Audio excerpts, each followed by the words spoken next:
Okay, welcome everyone. Dr. Anthony Criniti IV here, also known as Dr. Finance. Welcome to the Finance Club, how to close anyone. It's going to be a sales masterclass. We got an amazing guest today with Brad Lea, folks. We'll be getting started in a few moments. Just sit back, relax, take a seat, have some tea, some coffee, whatever you drink. Hopefully non-alcoholic.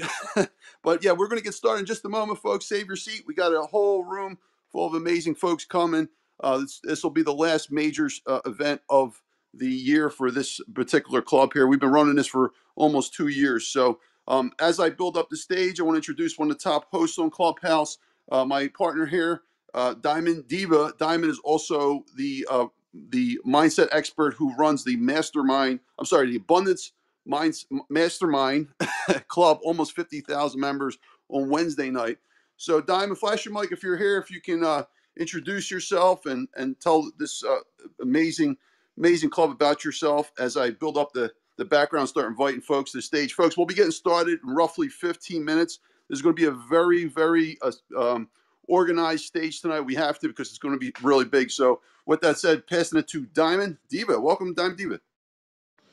This is Diamond, and thank you so much, Dr. Finance. Super excited for this wonderful conversation that you're bringing us here today. And before I dive into my introduction, I do just want to ask everyone who's joined us in the room right now to take a moment and click on that greenhouse at the top and become a member of the Finance Club. And super excited to see all the growth here. I mean, absolutely extraordinary what you created in this club, Dr. Finance. Over 16,900 plus members, nearly 17,000. I'm so excited to see what it is that you bring. And another absolutely incredible interview with Brad Lea today. Super excited to see what you had to share. And as we're preparing the stage, I just want to ask briefly if everyone could go to the bottom of their screens. There's a square with an arrow pointing up. Take a moment to share this room on Clubhouse. And after taking the time to do that, leave a nice note, something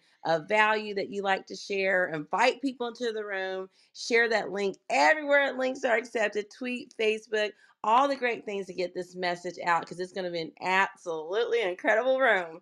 And for anyone who doesn't know me yet, I am Diamond Diva, founder and CEO of Diamond Diva Entertainment and the Abundance Mastermind. Mindset is my jam. I'm a mindset coach with background in expert coach, NLP, and timeline therapy. And what that means is I have a few certificates and training in the background, the science, and the art of the mind. And it truly is my goal to empower entrepreneurs, individuals, to develop a success mindset in order to achieve your goals without the stress, anxiety, or overwhelm. And I just think that's extremely important, particularly when we talk about the topic of today. We're talking about how to close anyone. Is a sales masterclass with Brad Lea. And I will tell you, it is the stress, anxiety, and overwhelm that often blocks us from achieving our goals, whether it be in business, whether it be in the topic specifically of today of sales, whatever that goal may be.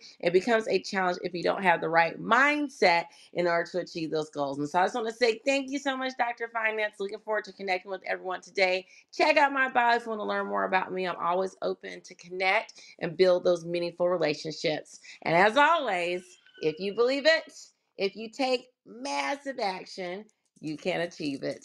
This is Diamond, and I am complete. Thank you so much, Dr. Finance. Back to you. Wow, thank you so much, Diamond. Appreciate you. Appreciate your share. Folks, definitely give Diamond Diva a follow, if not, and definitely hit the always button so you can make sure wherever room she's in that you're following her around. So thank you, Diamond. Appreciate you coming.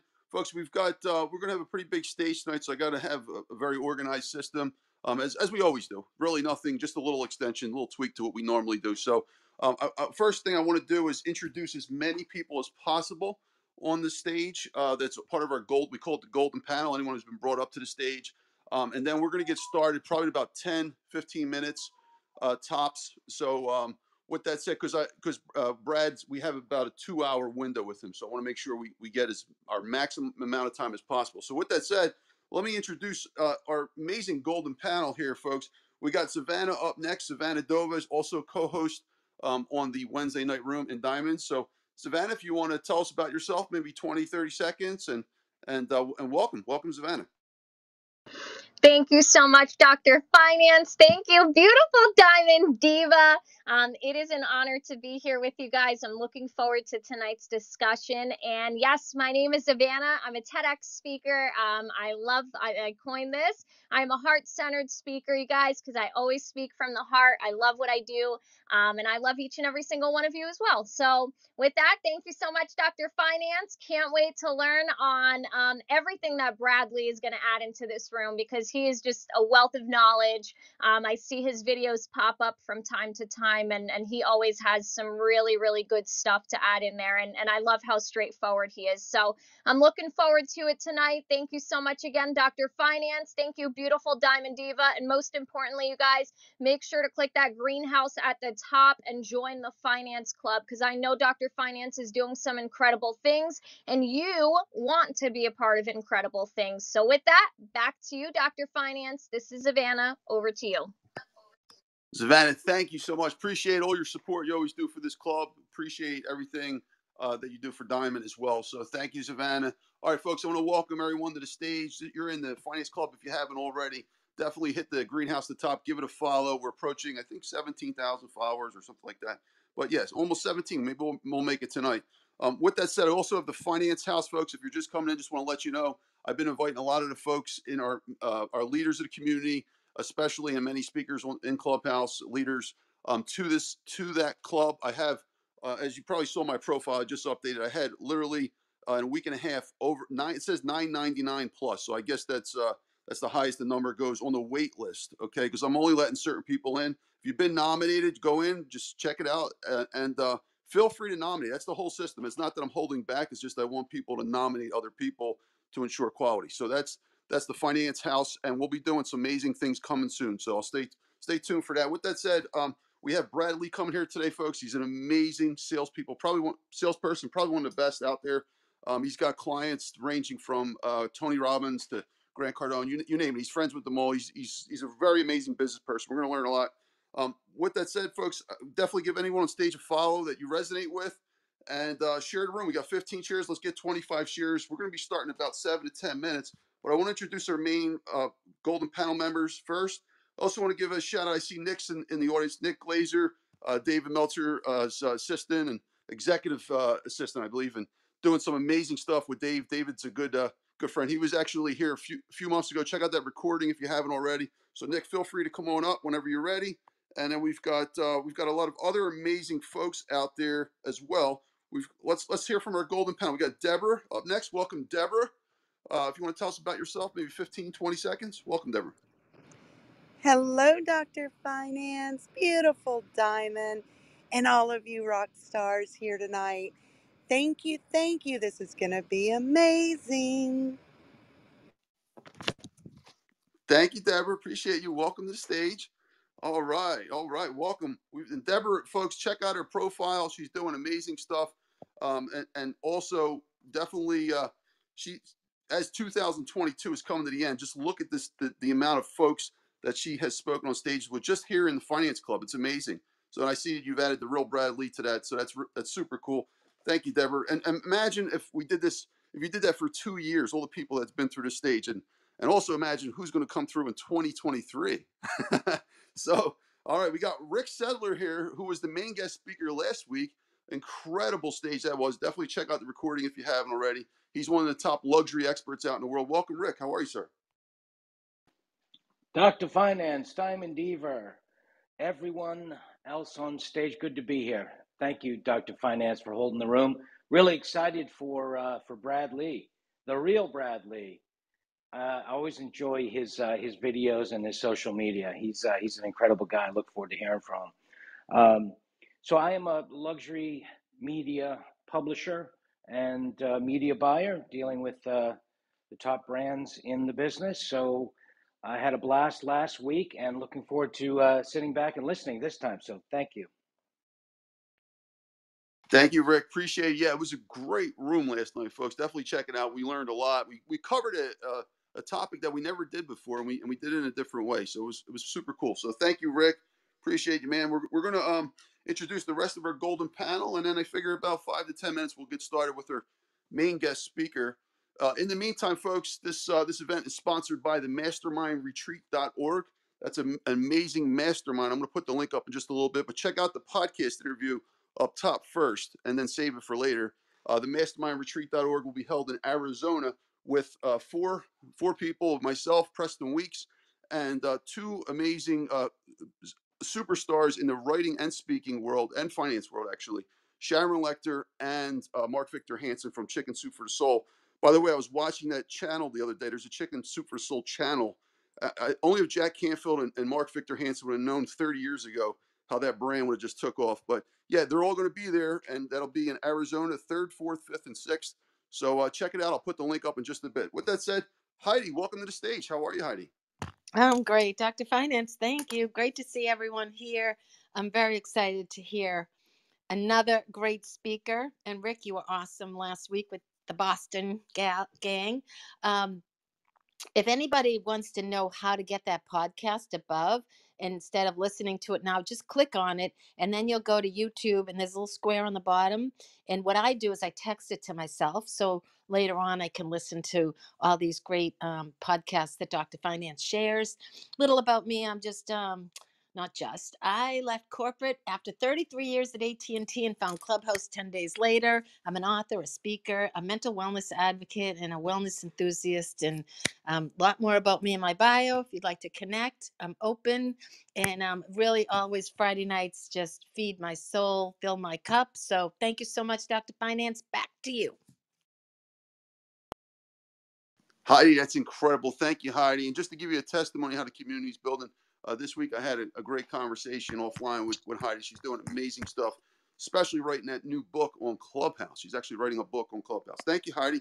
Appreciate you. I want to introduce, we got James up next. James Jaraj, an incredible entrepreneur, a very nice guy. And welcome, James. How are you, sir? You bet. Thank you, Dr. Finance, Diamond Diva, Savannah, all the rest of the beautiful spirits in the room. I want to tell you, nothing about me, but I want to tell you, I thought I was one of the greatest closers there was till I met Brad Lea. And I'm just really excited about this. Thank you so much, Dr. Finance, for bringing them to the table. Have a great night. God bless everybody. Thank you, James. Appreciate you. And I just want to give a shout out, by the way, to a person who asked to remain anonymous. Incredible person who connected me to Brad Lea, and he'll probably be visiting at some point tonight. So if he listens to the recording, I just want to give him a shout out because he was just an incredible person and just very, very generous with his time and everything. So thank you again, James. Appreciate you being here and appreciate all your support. And we got America's Supermom up next. Welcome, America's Supermom. How are you? I'm well. My coworkers are in the background, so that's the noise you hear. Great to be here tonight. Excited about the everybody. Just you to click on the house above, follow Dr. Finance, and click on that podcast because great conversation. I love Brad Lea. He is hilarious to me. I love to hear his no nonsense approach. So I'm looking forward to tonight's presentation. Thank you so much, America's Supermom. Appreciate you, folks. Definitely give America's Supermom a follow. She's doing incredible things, and appreciate all your support. A leader of this community as well. So thank you, America's Supermom. All right, folks. So we'll be getting started. Probably about 5 minutes or so. We've already got some co-hosts that are coming to the stage. I see Cindy Stumpo. Cindy, I'm going to bring up in just a second. Let's see. We got Alice. No. I'm sorry. Eamon. Eamon, welcome, Eamon. Eamon, if you want to just say hi, maybe 10 seconds. Welcome, Eamon. How are you? Hello everyone. I'm doing great. Actually, I'm a business consultant in business development, especially. So, and everything else is in my bio. But make sure, guys, that you're following this club because each and every time there is a new legend here, and and follow Dr. Finance, especially and the gems on the YouTube because I really enjoy them. So and other things on about me is in my bio. So if you wanted to connect, you're welcome. Back to you, Dr. Finance. All right. Thank you so much. Appreciate you, Eamon. Welcome to the stage. All right, folks. So we have a few co-hosts tonight, and like I said, the stage will probably get pretty busy. So just some quick rules before we get started, and just stuff you most likely already know. Anyone that's I give the so-called green bean, whatever that is, right? To I don't even call it moderating in this room. It's because I feel that it's just completely overused, and it's a co-host. So I have actual co-hosts here that have agreed to help me with the stage ahead of time. Everyone on stage is a golden panel. They're part of. They've been hand selected to be here. So if you happen to be a co-host, folks, just remember, only Diamond and myself invite anyone to the room. But I definitely need help with catching hot mics, trolls. The chat's number one and most important. Actually, I just deleted one earlier. Someone was trying to sell some kind of crypto thing or something. But other than that, if you want to invite someone, of course, if I co-host you probably have my back channel. So just send me a back channel. Let me know for sure. So I want to introduce, we're going to introduce some of our co-hosts in just a little bit, but I want to introduce quickly, we got a few more of our golden panel. We only got a few more minutes, so maybe about 10 seconds each. We got Michelle up next. Welcome, Michelle. If you want to say hi, maybe 10 seconds. Welcome, Michelle. Thank you, Dr. Finance. And hello, Diamond. It's great to be here. I am a very successful day trader / swing trader, amongst other things. And I'm just so excited to be here. Thank you. All right. Thank you, Michelle. Appreciate you. And welcome to the stage. All right. We got Alistair up next. Alistair, where were you last week, man? We had a luxury room. You would have been perfect for that. He sells yachts. He's known as the yacht tailor. Welcome, Alistair. Hi, thanks, Dr. Finance. Yeah, sadly, I was not able to join last week. I was on a client super yacht, but great to be here. Really enjoyed the last few conversations, and I'll listen back to last week's. Yeah, so my name's Alistair. I'm the yacht tailor. I run the Americas region for our yacht sales and charter vacation business.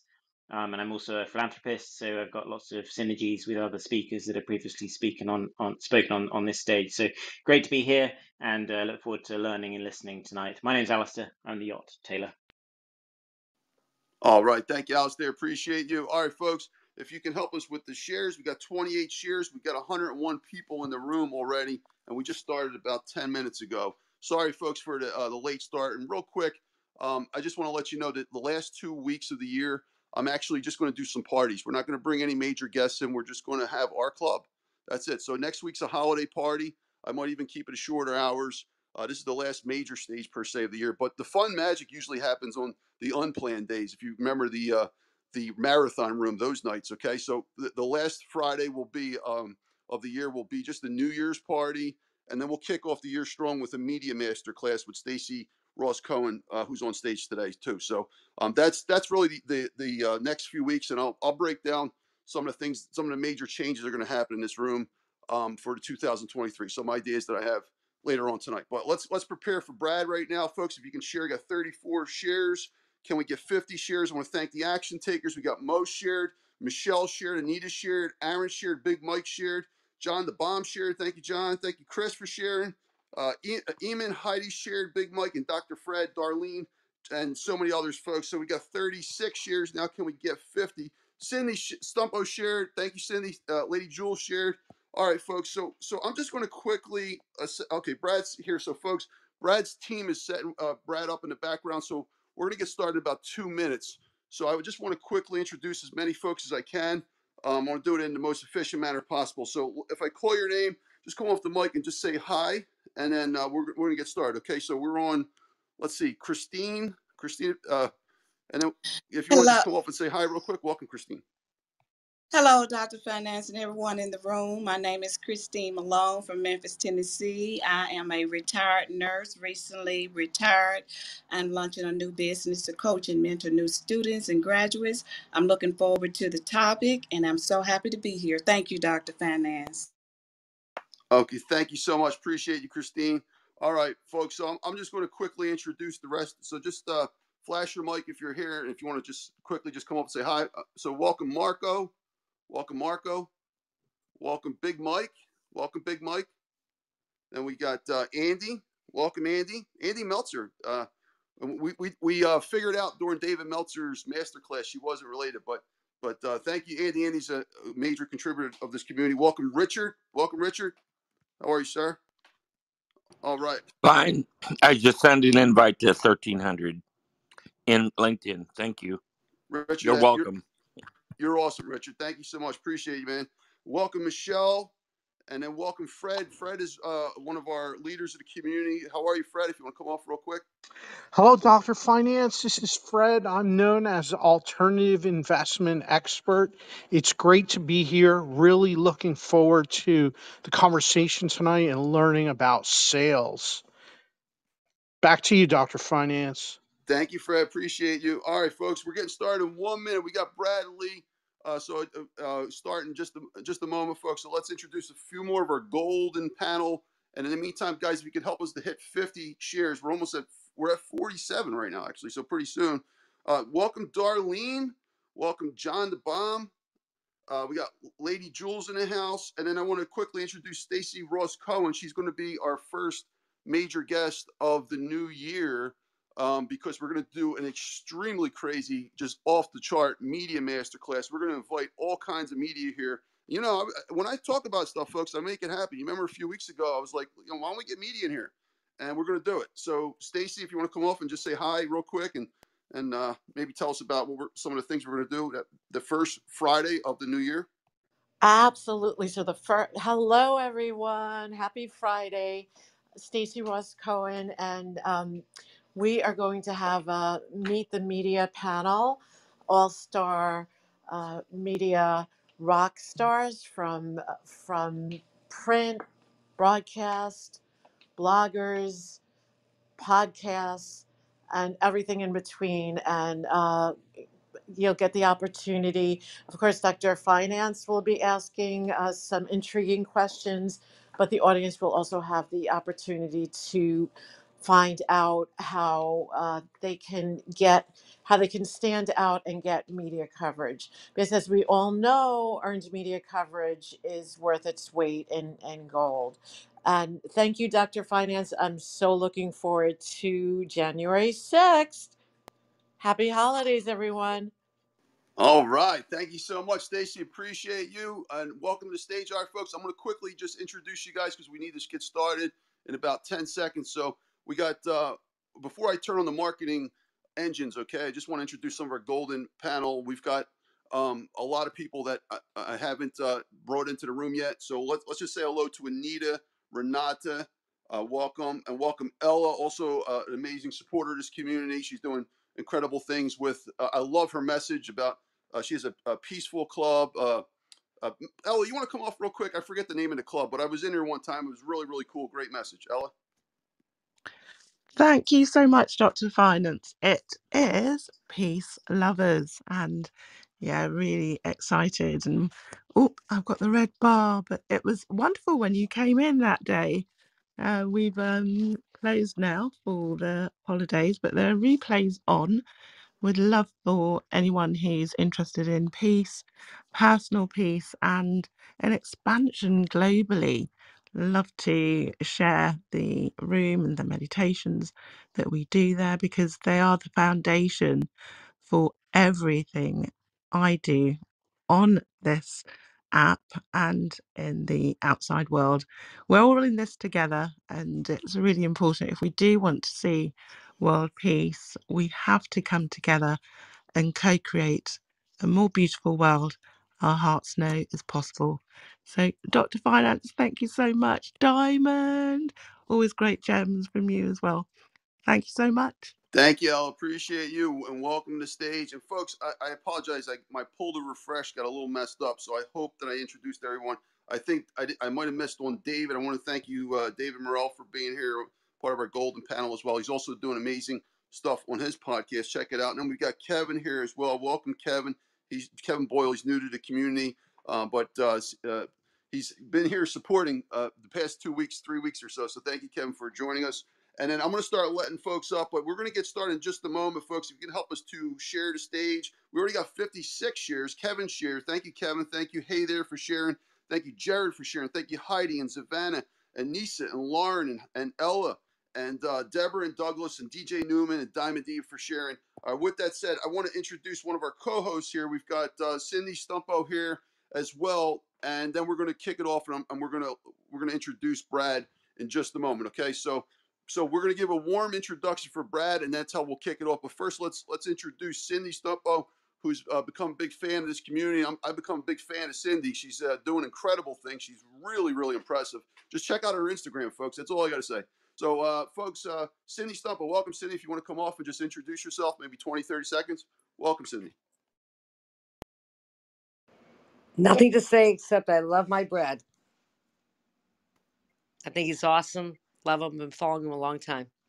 I had the pleasure of having a 4-hour meeting with him about 3 years ago. Long before I ever came onto Clubhouse.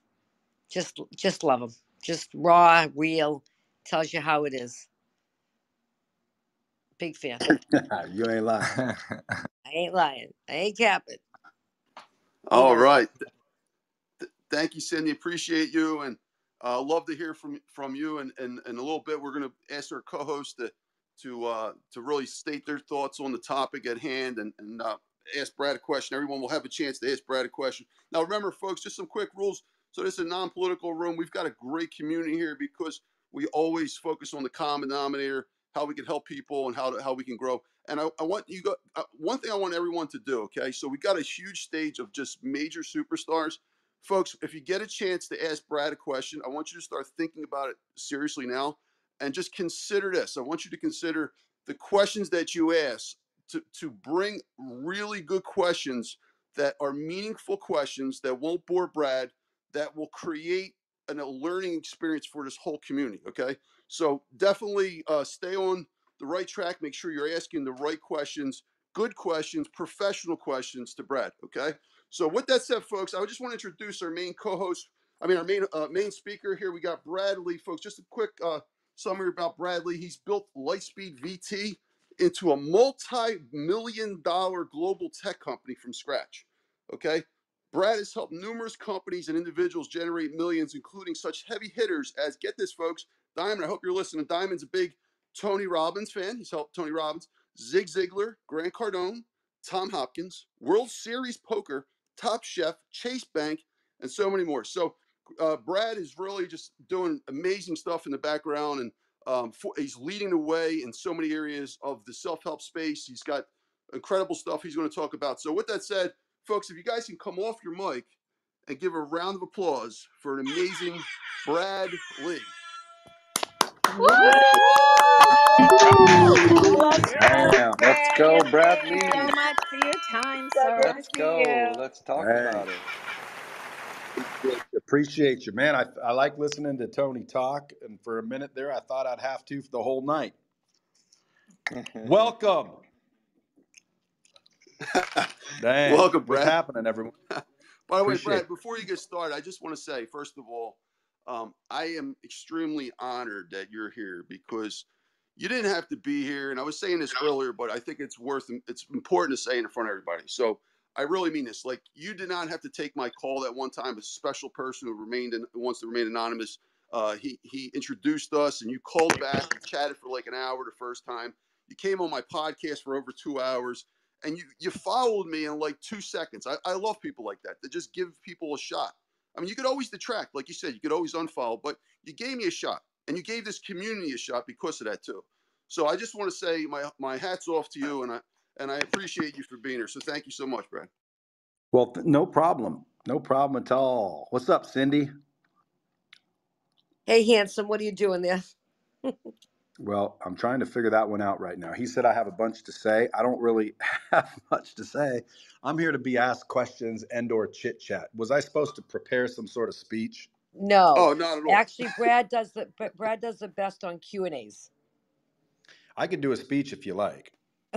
Absolutely not. Though that would like bore this to crowd hear in a raw, second. Brad. Brad, We want a speech. No, Here, we let me want start. raw, Can I Brad. start with the question? Okay, can I start with the question? No. I'll save the speeches for a stage. Yeah, we want a live stage. We want raw Brad right here live with us. Well, that's what all right, you got, so Brad, Kevin. if we can, let's get started with if you want to just tell everybody about yourself, maybe in a few minutes or so, and maybe a story or something. And then the way this will work, I want to ask you questions for about 15, 20 minutes. I don't want to ask too many questions because I already got the whole interview on the podcast. Folks, check it out at the top. And then we're going to go around. Our co-host will ask a question, and then our golden panel will have an opportunity to ask a question as well. And we'll do that probably for about an hour and a half, 2 hours or so. So with that said, Brad, if you want to tell us a little about yourself. Damn, 2 hours, bro. I only marked off an hour. How long does this thing go? Oh, this 6 is hours, you 6 hour said? stage, Brad. Yeah, 6 hours. Damn, man, Yeah, you with guys are your name in it, troopers. man. Hey, you guys are definitely troopers. I'd be happy to, stick around as long as I can, but I don't know about 6 hours, but this is fun so far. 3 hours. All right, so what is it that you guys want to chat about? I see the title of the room says Masterclass, with a sales masterclass with me. What's funny about sales is, when I start teaching people about sales, I try to tell them not to sell, believe it or not. The way you sell more is to stop selling and start helping. Change your vibration, you know what I mean? Look to help people solve problems, don't look to sell them, and it literally changes your vibration from the get-go.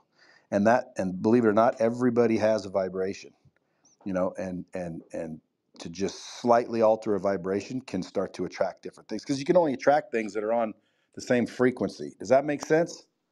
Absolutely. Or are people Folks, does going, that make sense? Come that's off your mic if that makes bullshit? sense. Absolutely. Yes, Yes. Brad, tell Yes, us. Yes, yes, Yes. yes. Brad. Come Good on. Brad, Yes, we vibration. totally Woo! agree. Yes. Absolutely. Whatever That's you say. Whatever you say. yeah. Brad, whatever you say. I like this room. See my wife down there? She's still Where? there. Where are you at? I want her Oh, to Brad, like who is do. she? I will bring her up right now. I'm sorry about that. Well, her name's Melissa Lee. You can tell, but I think she might have left. It was a long ass introduction, Tony. It was like 17-minute introduction. I was gonna say, is there anybody else we could bring up and say hello to before we get started? We got BJ, Irina, Sharice, Farha, Carol, Jared, Judith, David, Sonia. Got a whole bunch of folks we could chit chat with. How come? And by the way, I'm just busting your chops. I was busy doing something, so I was just listening. But I do think my wife's gone. Oh well, I'll get her back. I'll text her. You guys can meet her. Anyway, what's the questions? I, Hi, Diamond. I would love to ask a question if I Hi, could. Brad. Folks, we've got to hold off on questions, folks. I need an organized format because the stage has a particular protocol. So let's do this, folks. Brad, if you want to go right into questions, I figure we could talk a little bit about the topic first. So if you want to start with the topic, how to close anyone. So this is a sales masterclass. We'll start with that. I'll ask you about 15 minutes worth of questions. Then we'll start. We'll bring in questions starting from Diamond and Cindy after that. So. Well, there's a question mark after anyone, so it's how to close anyone. Yeah, any person, and it's a general blanket topic, but you could take it any direction. Tony, if you know me very well, you know that I joke a lot. So if ever I'm joking, don't take it seriously. No, I'm not. I can tell you that you can't close everyone, but how you close anyone is to find out exactly what's stopping them from moving forward, right? And then solve that problem. So what you would do to close anyone, because again, you can't close everyone, but to close anyone, you would, just roll through what I call, identify and isolate, which is you identify the objection and isolate it so you know that it's real. Because a lot of times people will give you the excuse as to why they're not buying or whatever their objection they're throwing at you, and it's not real. It's total bullshit. So you have to identify and isolate the objection, and I have a technique for that I'll share with you. And so once you identify and isolate the objection to know that it's real, well, then you move to step 2, which is to solve it with logic. Now, that's an acronym for leverage, obvious gain, intelligence, and common sense. So identify and isolate is pretty simple. All you do is ultimately solve their problem with a hypothetical solution. So, like, for example, if you said, hey, I got to get my wife. Well, if you got to get your wife, right? That's what you told me. That's your objection. I would say, well, if your wife were here, this is the hypothetical solution. If your wife were here and she told you to pull the trigger, would you be ready to roll? See, so you just hypothetically solve whatever problem they're telling you about. Well, why aren't you moving forward? Oh, my dog died. So again, hypothetically gives you the power to do anything. So you can say, like, if your dog were alive, or if would you move forward right now? Because if they say no, it's not the real objection. So step one is you have to identify the real objection, because people try to close on a fake objection, and you can't close a fake objection. You have to find the real one. So the first thing you do is you identify the objection by solving whatever it is. So you guys could throw out objection after objection after objection, and anybody with the word hypothetically behind it could solve it. I don't have enough money. Well, again, you don't say hypothetically, but so if you had all the money in the world, would you buy it? So you can solve any problem with a hypothetical solution. So you just hypothetically solve it. And then once they say yes, you know that that is the reason. Then you move into step two. So does everyone understand that so far? Well, What do you guys Yes. think? Come off the mic. Yes. Yeah. Yes. I like that a Any lot. thumbs up? That Makes hypothetical. Absolutely. perfect sense. yeah. So like Makes sense. whatever they say is what's that say?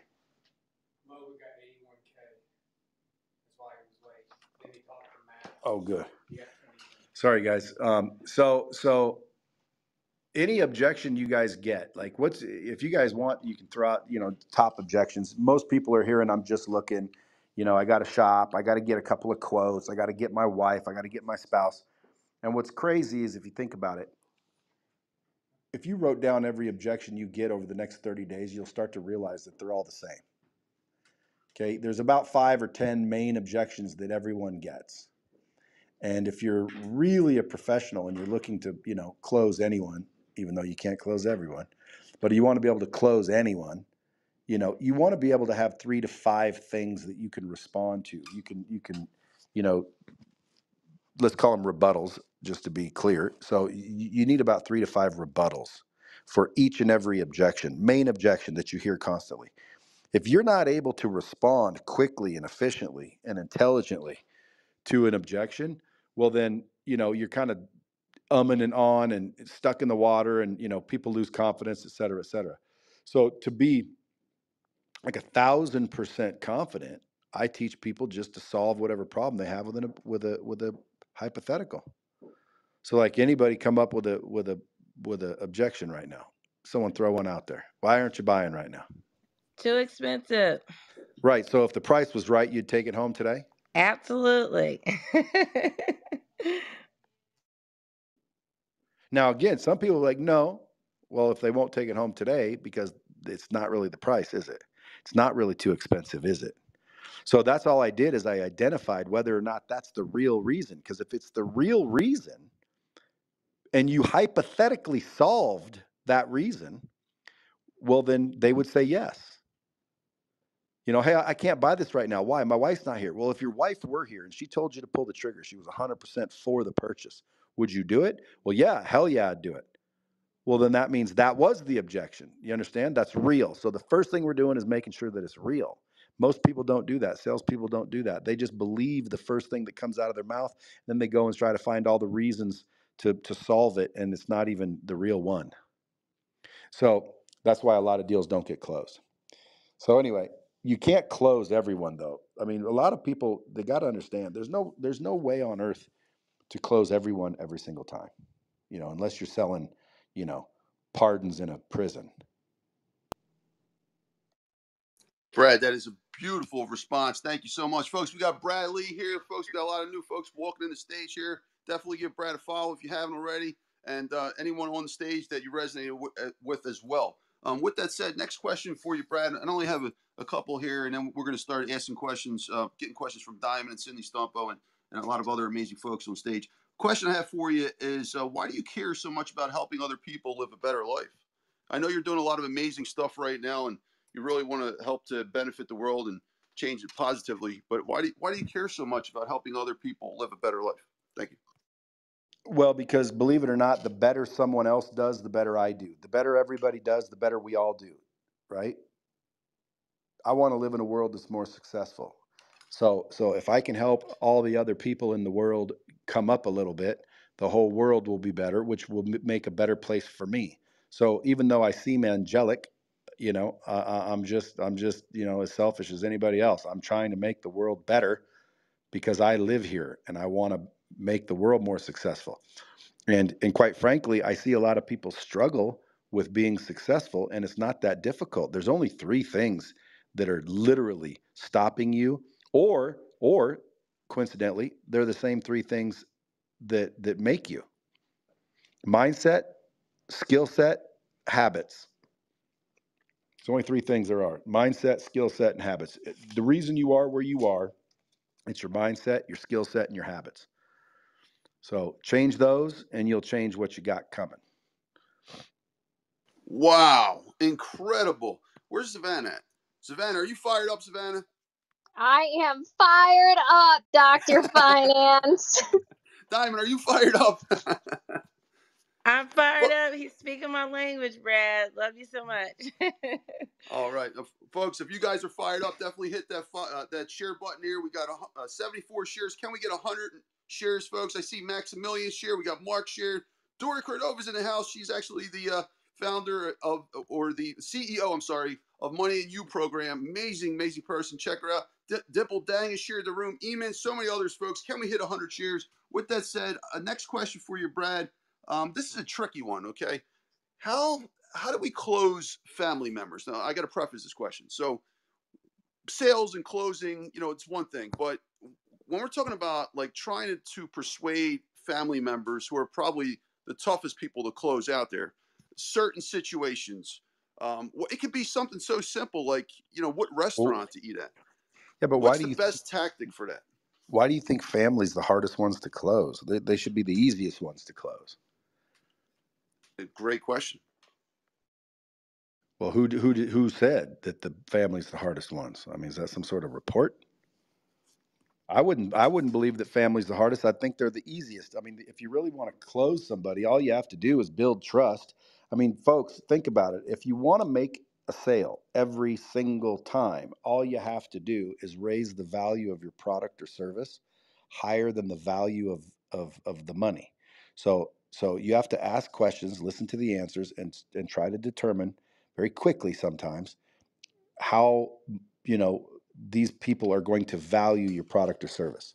So that's how you make an exchange. An exchange happens when the value of your product or service exceeds the value they have of their money or whatever it is you're trying to get from them. So you build trust, which is more important than being liked. Trust is more important than being liked. And your family should trust you, unless you're some sort of slimy, dirtball, unethical, dick stain. Then it would be hard to sell your family because they already know that you're a lying piece of shit. So again, if you're a dirty bastard that's out there ripping people off, well, then you need to fix that in order to be a better salesperson. So leave me out of it, Brad. Leave me out of it, okay? that's funny. So if I went to close my family, it's much easier. Why? Because they already know me. They already trust me. And they know for a fact I wouldn't sell them shit that I didn't think that would help them and serve and solve their problems. Because I wouldn't sell something that I didn't believe in. I wouldn't sell anything to someone who in other words, I don't sell people anything. I help people. I'm not a salesperson. I'm a help person. And if someone's like, oh, that's cheesy, I don't give a shit how cheesy it is. It's the truth.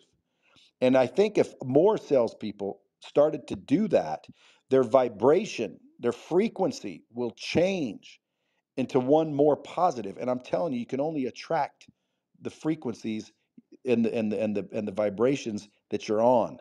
So you have to raise your vibration, and by wanting to sell you something and take your money and get your money against no matter what, it's just I need to sell you and close you so I can get paid and I can pay my bills and I can go buy my cars and my fancy shit. If that's my intention, if that's my main driver, my frequency, the vibration within my being is different than if I. Does that make sense? That is beautiful response. Absolutely makes sense. Folks, appreciate you. Folks, if you definitely give Brad a follow if you haven't already. Brad, next question I have for you in the same thought thread, okay? So why is helping and supporting your family so important? Now, you're a family man. You have a great family. You take care of them. What message do you have for other folks out there based off your life? So again, the question is, why is helping and supporting your family so important? Thank you. Out of curiosity, where are these questions coming from? The heart. Oh, you're just making them up? No, it's just questions I thought that you would like, appreciate. And actually, the next one was we're going to talk about a training question. So, well, because when you ask don't me, have to answer, by the way, Brad, if you don't want to. I'll answer anything. But when you ask, why do I want to help my family so bad? I don't want to help my family so bad. I want to help them just as much as anybody. But you know, family obviously to me is not necessarily blood related. Meaning, some people that are related to me aren't necessarily my family, and then some people that aren't they're not related by blood are my family. So to me, family is someone that you should not only help but help and protect and support and encourage and every other thing, you know, positive adjective I could come up with. But I'm not sure what the question was, because like, why do I want to help them so bad? Because I love them? I don't know. Because I want everyone to succeed. Not only that, like, you know, have you ever been like, hey, let's go to frickin' Maldives for 10 days. Oh, I can't. I got to go to work. You know why they say it's lonely at the top? Because no one will help someone else get there. Like, dude, I don't want to be the only rich one. That's not fun. I want everybody to be rich. I want everybody to be able to afford to hang out where I'm hanging out and do what I'm doing. And Brad, that's a great response. But if you can, maybe there's someone in the audience right now. Let's take it not just for yourself, but just in general. So if you can state this, maybe someone in the back of the room, someone who has a family, and you know, maybe they have this little, there's some help that they need to figure out why they need to continue and help and support their family, especially around the holidays. A lot of people, you know, especially in Philly, I see a lot of abandoned kids here and families that are split apart. And maybe there's a message for someone. They might be in the audience like that. Why you should help you support your family? Why you should continue to keep that family unit together? You know, is there any thoughts on that? Well, I mean, other than what I just said, no, I don't really have any, you know, deep philosophical reason other than, you know, they're your family, and you know, the families are there to protect and nurture and encourage and support. So if you focus on your family, you know, and grow your family, the bigger your family, the better. You know, a lot of times, like I said, people confuse family with blood relation. You know, that's my brother. Well, I have people that I would say that's my brother, and we're not related at all. But I've got people in my family that they are actually related to me, but they're not family. So it just depends by the definition, right? But to me, family, that word, is somebody close, somebody that I want to support and encourage and protect. So that's why it's important to take care of them, because they're the ones that are going to take care of you. And again, I mean, ultimately, if you think about it, why do I want to make the world more successful? Well, so I live in a world that's more successful. So I'm helping everybody else come up, so there's more successful people around. Does that make sense? So it's, believe it or not, back to me. It's like, oh damn, that's selfish. Well, sure it is. I'm a little bit selfish in that way. I want everybody to be able to, you know, afford. I don't like seeing people, especially when it's so easy. You know, success is not difficult. Okay. If you think about, you know, all the successful people that are out there, and it doesn't make you pissed off that you're not, something's wrong. Because what are they doing, right? Here's how you get anything you want in life. You guys want me to tell you? Here's how you get everything you want in life. Let's like 2023, the year you get anything you want. And here's how you do it. First of all, you figure out what it is, because most people, they won't take the time to figure out what they truly want. They'll ask somebody else. They'll take society's opinion, you know, their mom, their dad, their family, whoever. They'll base it off somebody else. They won't ask themselves. They don't know exactly what they want. But the first thing you do to get it is to figure out what the hell it is, right? Specifically, not just generally, but specifically. If I started going around the room right now and asking, you know, what do you want? You know, people just blurt out, you know, random shit just because they haven't thought about it and they want to sound like they have. But You either know exactly what you want or you don't. So you get step one down, know exactly what you want. Take time. It's not easy. It takes time and you have to literally focus on it. But if you don't know what you want, how are you going to find it? How are you going to go get it? That's what you call floating. You're just randomly floating around hoping some shit's going to fall in your lap. Now, step two, after you figure out exactly what it is, well, then you figure out how to get it. Now, people are going to be like, well, no kidding, Brad.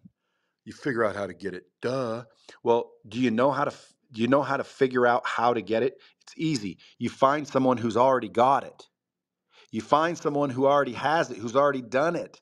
And then you ask them, and they're like, well, what if he won't tell me? What if she won't tell me? Well, then you find the next person. Google is filled with information, people. There is no excuse. This is the information age. I can learn how to build a rocket online. Okay, I can Google how to build a damn rocket. Okay, so at the end of the day, how do I get it? Well, you ask someone who's already got it, who's already been there, who's already done that. Makes sense? Simple. Then step three, okay, do the work. I usually like to say, do the work, bitch, because guess what? That's the part where most people go weak. They don't want to do the work.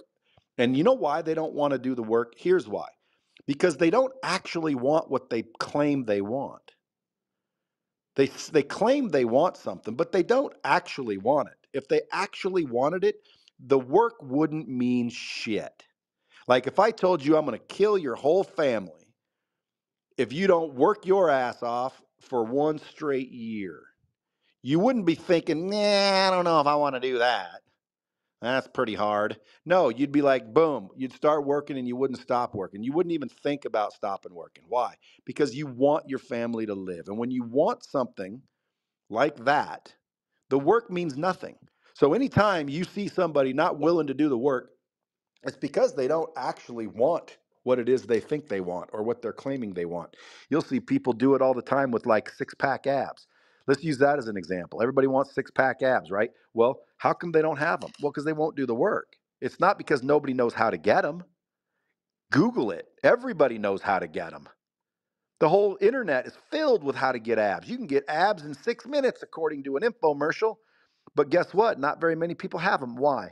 Well, because they don't want to do the work. Well, why don't they want to do the work? Because they don't really want them. Now, people can say, well, actually, I really do want them. You don't really want them, or the work would not be a thing. Okay? Trust me. Now, step 4 is you make adjustments. Most people are taught to just, laser focus and, don't give up and blah, blah, blah.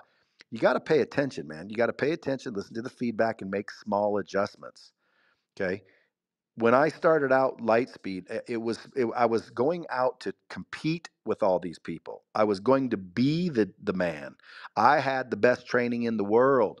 And then I went out to start a training company.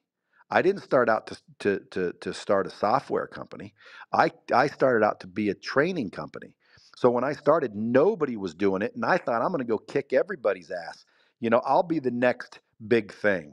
Well, I listened to the feedback. I watched what was happening. I paid attention and I made some adjustments and I realized, hey, I'm not going to be everybody's cup of tea, but everybody has their own favorite. Why don't I just start, you know, letting the favorites use my platform so I can get everybody? Because I wouldn't get everybody myself. You can put me and anybody you want on a stage. We could say the exact same thing, and there will be people in the crowd that say, I don't like that guy, even though they both said the exact same thing. And that's because, dude, there's an ass for every seat. So you got to make adjustments. You got to pay attention. So the first thing you do is figure out what you want. The second thing you do is figure out how to get it. The third thing you do is do the work. And then the fourth thing you do is do adjustments. And if you're stuck in any of those, you just go back to the top. And again, it's a little bit of a bitch to figure out really and truly what you want. But that's how you get anything you want. Wow. Thank you so much, Brad. Appreciate that, folks. Definitely give Brad a follow if you haven't already. And I see we're building up the room. We're closely hitting the 200 mark. It's an incredible room so far. Brad, appreciate you, man. You're doing great. I got one quick question for you. Maybe an exercise if you're willing. And Cindy, if you're willing to be a volunteer, I think you'll really appreciate that. And then we're going to move on to get some questions asked from our folks. I know you got a lot of friends on stage as well. Mike Alden just joined us. Credit Ninja just joined us. Vegas fan. So a last question for you is why why people get training wrong, Brad. Like, why do they get? There's a lot of trainers out there. There's so many trainers out there. Why do they get it wrong? Your thoughts on that. I mean, you basically invented the online training industry, which I appreciate as an online professor for 10 years before I started getting into all the speaking thing. You were way before that. You were doing this in the late 90s. So, Brad, question again is, why do people get training wrong? Well, training is what people want. The problem is they don't always get that. See, training, if you're going to do it like effectively, has 4 key ingredients. Number 1 is good content. Okay, you have to have the right way to do it in the first place. So that's the good content. Second, you need repetition. Okay, repetition is the mother of learning. Okay, then you need practice. Then you need accountability. So good content, repetition, practice, and accountability. That's training. If you look at, athletes that have been trained, all of those elements exist. If you look at the military, when they get trained, all of those elements exist. If you look at anyone who successfully trained, a professional trainer will produce good content with repetition, practice, and accountability. Most of these companies out here, they're not doing that. They're just simply setting someone down in front of a video or a spokesperson or a trainer, letting them go through the material one time. God damn, those Ring cameras. You ever get those Ring cameras? They're so loud. But anyway, I got sidetracked by a loud bell in my ear. But most people, most companies, and most trainers, they don't realize that you need good content, repetition, practice, and accountability. So all they're doing is they're giving the good content without repetition, without practice, and without accountability. And that's not training. That's exposing. So most people that think they're training are actually just exposing people to good information. And that's not training. And that's why it doesn't work very well in most cases. Or it's just temporary because it's like a shot in the arm. You bring a trainer in, and or you hire a trainer and they're training people, but they're not going over the same material over and over and over. There's no repetition. There's very little practice, and there's hardly ever accountability in those environments. So that's why they're doing it, in my opinion, ineffectively. I wouldn't say wrong, but I would definitely say ineffectively. Brad, brilliant Yep. response. Brad, if you're up for it, I'd like to next pivot to a quick exercise before we hear some questions from everyone else, and maybe we can get everyone else involved too. And I'll give you a hint what it is. So it's a little exercise on closing. So someone maybe gives you a product and has 1 minute, and they has 1 minute to close you, or we can reverse it the other way, and you have 1 minute to close someone else. Are you up for something like that? And I'll let you pick the volunteers, or if you want, I'll pick them for you. Totally your call. Yeah, I mean, whatever you do, it's your room. Yeah. Okay, Brad, let's go. You got 1 minute to close me. I got 1 minute to close you. There we go. All right, hold on. Let me get my. Hold on. Close you on what? Right. I don't know. We're gonna close each other. Sell them Any Rice product, Krispie cakes. whatever you want. Real estate. I know, but like, are we playing some stupid role play thing? Yeah, it's role play. No, that's lame. Yeah. I could sit here and say no 1,000 times, and it wouldn't be real in a real situation. So what's the purpose? Just for fun? Well, just educational how to close someone. But you're more than welcome to ante it up if you want. I don't know, Cindy. You have anything to really sell them? Okay, yeah, really sell me something, Cindy. Okay, forget that for a minute. Can I have a conversation with Brad? Let me just throw some things out, okay? Really sell me something. Okay, I'm not gonna say anything. Brad, here's the question: What makes Brad Lea Brad Lea? Tell the people what makes you. What makes people want to watch you on Instagram, on Facebook, or any of the social media platforms? Well, what is it that you think? I've been watching you for years. So tell me, what do you think the attraction for Cindy Stumpo is to Brad Lea? Why does Cindy Stumpo doesn't move with everybody like Brad Lea? I gotcha. Love Brad, but forget that. But go ahead. The answer is the same for everybody. So the reason I believe that people like anyone, not just me. Why does Cindy? Everyone. Okay. the reason people like people is because they are themselves, which is just a comprised collection of memories and experiences, personality traits, etc. And you get those from experiences.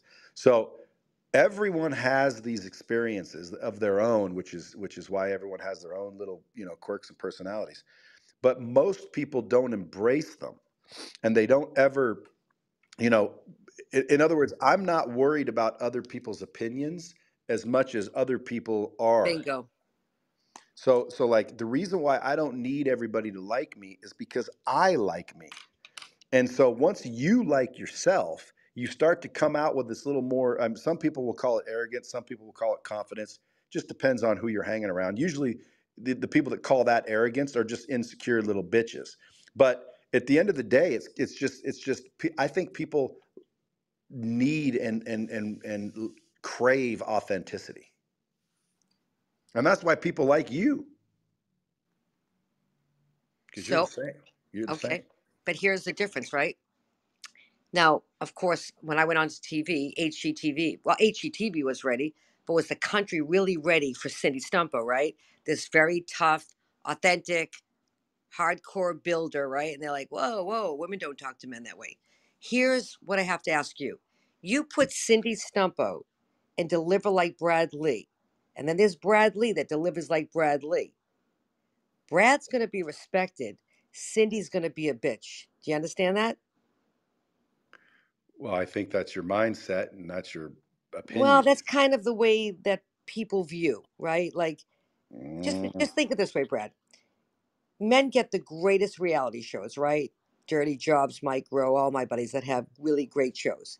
And then the women get kind of like, if they're not pulling each other's hair and they're not fighting and it's not the tacky shit, right? They're not going to get the ratings. There is a difference. Look, you are as authentic as they get.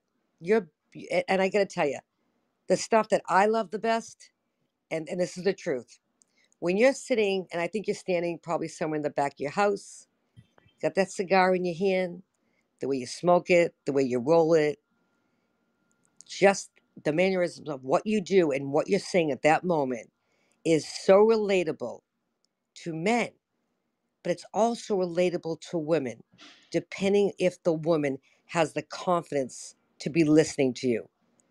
Because you're giving facts all the time. You're delivering the real world all the time. And there's no bullshit behind you. That's what makes Brad Lea different. That's what makes Brad Lea attractive. Men like him and women like him. And there you go. Sold. You sold me, Cindy. Okay, there you go. But that's facts. Facts. I appreciate that. Now you might get a guy that goes, oh, he's arrogant. No. He's not arrogant. He's confident. There's a big difference between being arrogant and being confident. He talks the talk because he's walked the walk long enough. End of story. Well, and Cindy, it's credit here. I met Brad in real life. I mean, he lives in Vegas. And when I tell you that he's raw. Listen, I had a 4-hour Zoom meeting, okay? Go ahead. Yeah, I spend more time. I've been in his offices and spent time with Brad, and he's the real deal. Like, he's no filter. And if you don't like it, then like he said, I'm on this app. I don't need to make more friends. I don't need another followers. And I only want it to be respected. And it takes a lot of courage to go out there and really say what's on your mind, because, it's not going to hurt your bank account because you got enough money in there to withstand it. I think a lot of people are scared to say certain things because if they think their bottom line is going to be hurt. And I remember meeting Brad for the first time at a 10X conference, and he went up there and he talked about people with bad breath. And a lot of people didn't like to hear that, but he didn't even care. Like, he's like, guys, if you want to build relationships, first thing you want to do, let's start with your teeth. You got bad breath. And no, I don't think I've heard anybody tell that story in my life, but it connected me to Brad. And then when I met him at the Starbucks, remember, Brad? I met you at the Starbucks, and we took a picture together. I'm like, I want to come meet this guy. So I paid for his LightSpeed, came to the office. He said, yeah, come to the office. My office is in Henderson. Drop by and say hi. He's that kind of person. He's really that kind of person. So, Brad, men want to be like you. Women want to be with you. I'm done speaking. Absolutely. There you go. And of course, I line up with credit because we say we say the truth, whether people like it or not. But Brad, I'm going to ask you now, what makes you so confident when you get up there in front of those cameras, especially when you're standing by yourself, not when you're interviewing somebody, just standing on that back patio, wherever you are, and you're just delivering. You're just, Listen, it's actually your best stuff. To me, that's the stuff I love watching with you. Ray well, loves it. I love it. We just love it. Both of us together. well, thanks again. I mean, to me, I think confidence comes from, a self-worth, right? Which comes from not achievements and money and shit like that, but more. It's, in other words, it's more real. So confidence and arrogance are two different things. Arrogance is like a sense of superiority over other people. I don't think I'm better than anybody. In fact, sometimes I find myself arguing with people about how cool I am, and it's like, guys, I'm not that freaking famous. People are like, oh god dang, dude, you're blowing up on social media. Um, Not really. Again, how many people are in this world? There are so many more that don't know who I am than do. There's people in this room that have never heard of me before. And it's just Clubhouse with 200 people. Think about 8 billion people. So I think I just have a grounded sense of reality, and I don't take myself too seriously. And a lot of common sense. I do have a lot of common sense. That's That's a fact. correct. And by the way, common sense isn't so common anymore.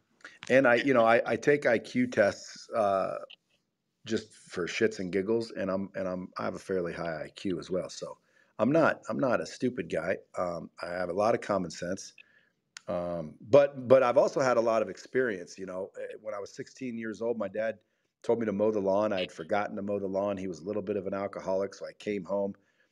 He was home drunk, noticed that I hadn't mowed the lawn, kicked my ass out. Said, it's time for you to hit the road, Slick. So I basically, got a bag and left at 16 years old, and now I'm on my own, like straight up. So I've been living for a long time, if that makes sense. There's a lot of people, they haven't even started living. They're 30 years old. They just started living. So I started living at 16. I've experienced a lot. I've seen a lot. You know that builds value, I think, intrinsically in people. And I always tell people, man, if you want to raise your net worth, you got to raise your self worth. Most people, they don't value themselves. One time I was coaching this dude, and I don't coach people, but this dude was talking to me, and I told him, pretty much, what are you doing for a living? He tells me.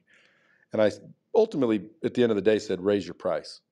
He couldn't believe that was, even possible. Now, why don't you think you're worth more? Why don't people think they're worth more than what they're getting? And you want to know something, folks? If you thought you were worth more than what you were getting, you actually would be getting more, because you're never going to outperform your own self-image. Just doesn't happen. So when people come to me, they're like, "Hey, Brad, how do I get rich?" Well, first thing, dude, you gotta look at yourself. Like, how do you value yourself? Do you think you're worth more? And I just, over the time, realized that I am. Why? Well, because I am worth more. I'm extremely talented in a lot of areas. I'm ethical. I have integrity. You'll never get screwed by me. Period. If you ever read anything about me that's negative, they're full of shit. That's supposed to be funny. No, it's not funny because you're not full of shit. Yeah, no, I no, could no. smell people out that's full of shit in about 10 seconds. You're not one. Yeah, And no, definitely not. But anyway, so I appreciate what you're saying. That's awesome. I have a question for You know. Brad. It's credit here. I come Yeah. from a sales back. Go ahead, Craig. Hey, Go ahead. just real question, real important. I come from a sales background. I'm sure you did too, and also Cindy had, automobile sales and so forth. How important is it, you think, that people should have some basis of a sale because they're technically selling themselves? Have a basis of a sale? What do you mean? What's your question? Yeah, the question is, some people are really uncomfortable with selling. and basically they are selling themselves. They're just not comfortable with it. So how important is it to have that skill? Well, it's extremely important. I mean, at the end of the day, everyone's a salesperson. Everyone's in sales, whether they think they are or not. You know, you've been selling people since you came out the womb. You know, you were selling somebody on getting you a bottle, changing your diaper. You were selling somebody on cleaning their room, taking you to a particular restaurant. You know, we sell people all the time. And we're in sales no matter what. Like, we are born into sales. You're selling somebody on something every single day. The only difference between a good salesperson and a bad one is the bad ones don't know they're doing it. That's the difference. Like, the good ones know they're doing it. And then you can always tell people, because there's people like, I hate salespeople. I don't like salespeople. What you don't like is you don't like being confronted. You don't like confrontation. You don't like awkward situations. And you believe, because of your experiences, that that's what happens when you talk to salespeople. You think they're pushy. You think they're sleazy. You think they're dirty. And you don't want to be those things. Well, of course, that's because obviously, based on your experience, you think every salesperson's a dirty, sleazy, pushy jerk, which again, those are not the good ones. The good ones do not push people. Okay, they lead, they present, they influence, they persuade. They actually transfer enthusiasm or certainty. At the end of the day, man, you meet a professional salesperson, they will transfer their enthusiasm and certainty to you. Now, will it solve your problem is what it boils down to. Because no matter what, you're not going to freaking get closed on something that has nothing to do with anything. Like, for example, someone could try to sell me a dildo. I don't want one. Thank you. I don't care how good of a salesperson you are. You're never going to sell me one because I'm not interested. So doesn't there have to be some form of interest to begin with? Of course. There has to be a problem because people they don't buy products and services. They buy solutions. They buy the result. Like I deal with a lot of people training, Grant Cardone, all these guys that are on my platform that sell training. Nobody wants their training. They want the benefit. They want the result of the training. You see what I'm saying? Like, I didn't go to school so I could get an education. I went to school so I could get a job with that education. That's why people go to college. And by the way, that's why colleges are starting to, see the lowest numbers ever in the history of the world, because people are realizing those degrees don't get you paid. Those degrees do not get you paid. Someone asked me the other day, which was crazy too, because he was asking me for his kid. His kid's not wanting to go to college, getting ready to go to college, doesn't really want to go to college. He wants to be an entrepreneur. He follows me. His dad follows me. So his dad reached out and said, hey, I want to get your advice. My son doesn't want to go to college, da, da, da, da, da. And when I told him the advice, he's like, damn, I didn't think you'd say that. I thought you'd say, don't go. I told the kid, go to college, because it's all about relationships, and that's a great place to make them. Memories and relationships, that's why you go to college. You don't go for the education. Shit, that's the bonus. If you go to college and fail to make lifelong relationships, networks, you're crazy. That's the value of college. Unless, of course, you're going to be a doctor or a lawyer where you require the degree that you're there to get. But in most cases, that's not the case. But you don't need to go to college to be wealthy. That's for damn sure. I think we can all agree. Thank you, Credit. Great question, Brad. Incredible response. Folks, we got Brad Lea in the house. Folks, we're going to do a quick reset, and then we're going to have Diamond's got a question. We're going to take some more questions. So, folks, in the chats as well, let us know if you have any questions.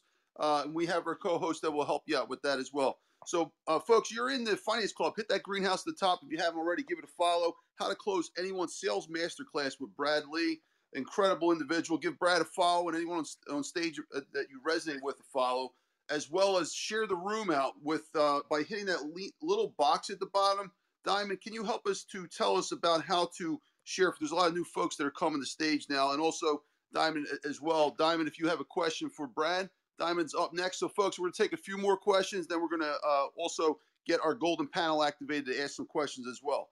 With that said, folks, hit that little box at the bottom. We got 107 shares. Can we get 125 shares?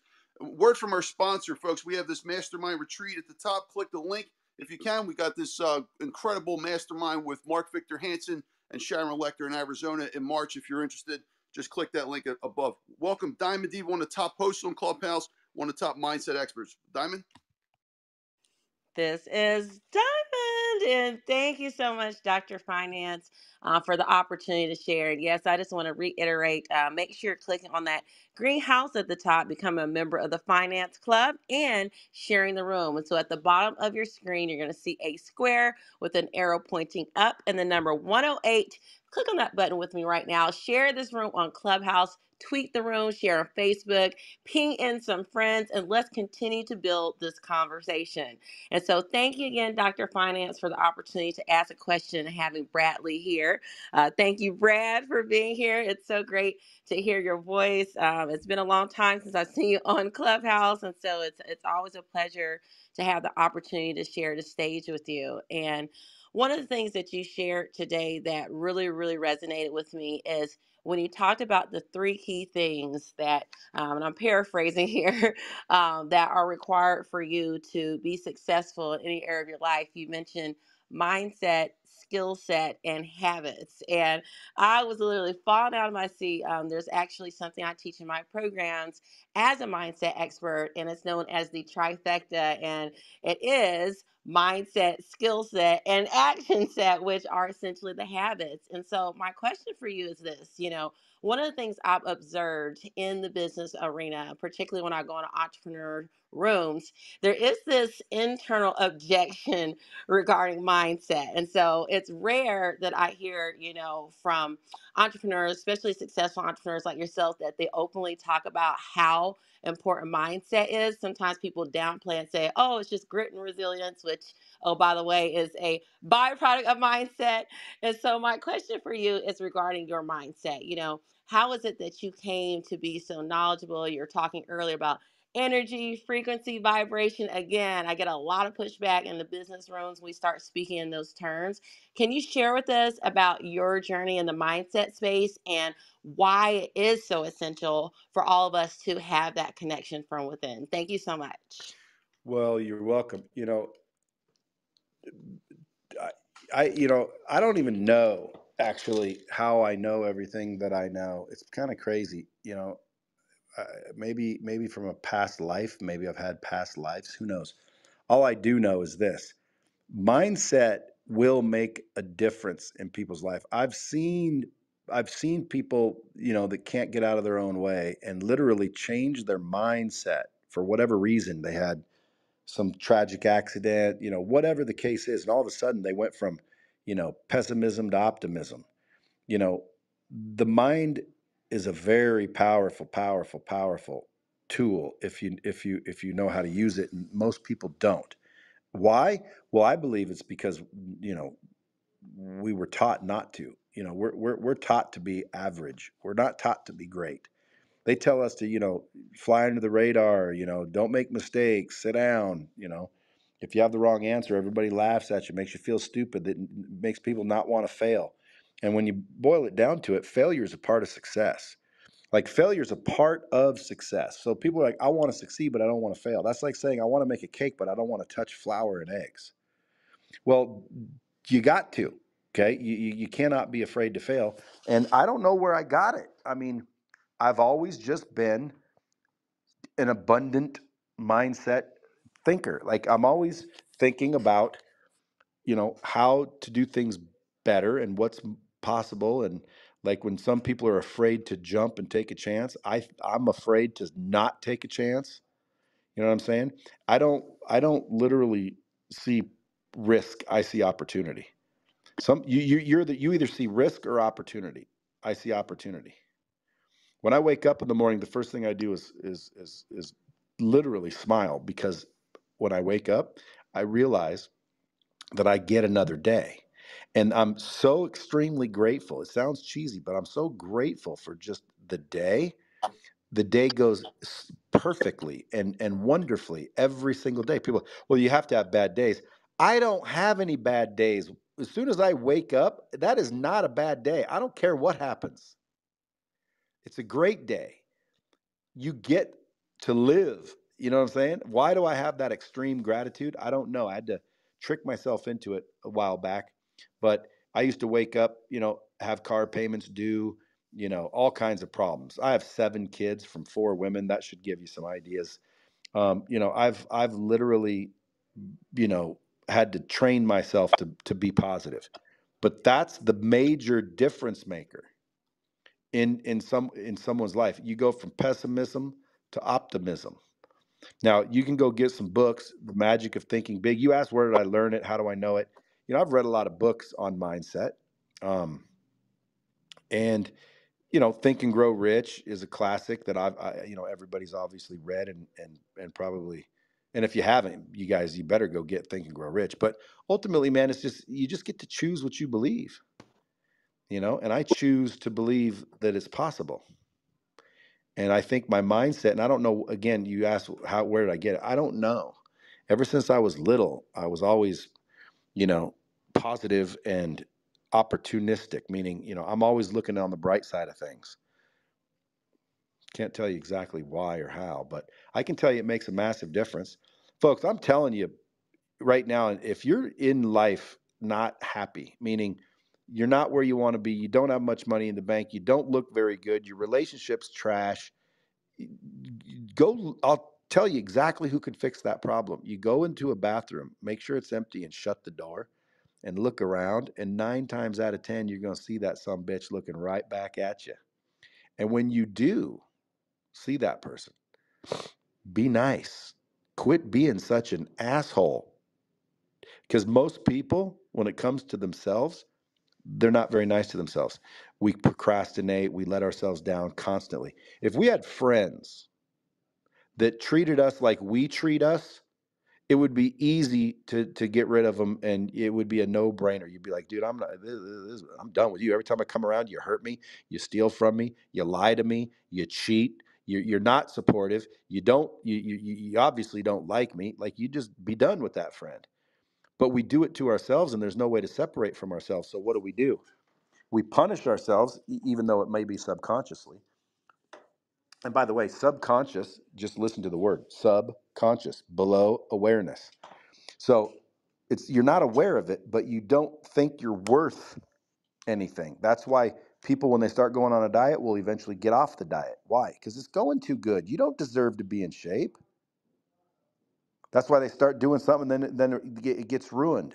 It gets ruined because you subconsciously don't deserve what it is you're heading towards, and your actions and your choices are based on your beliefs, and subconsciously you will make choices that will sabotage what the hell you got going, because you don't deserve more. And guess who thinks that? You believe that about yourself. Why? Because you've lied, cheated, stole, gave up, procrastinated, et cetera, et cetera. So how do you fix that is the question.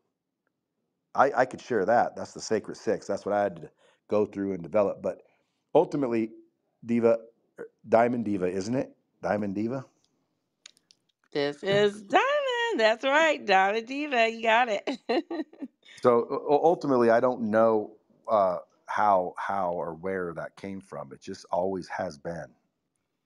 Well, I just want to thank you so much, because if you check the chat, you got a lot of people cheering you on and just blown away by your response. And I think it's so important to hear it from you, as a mindset coach.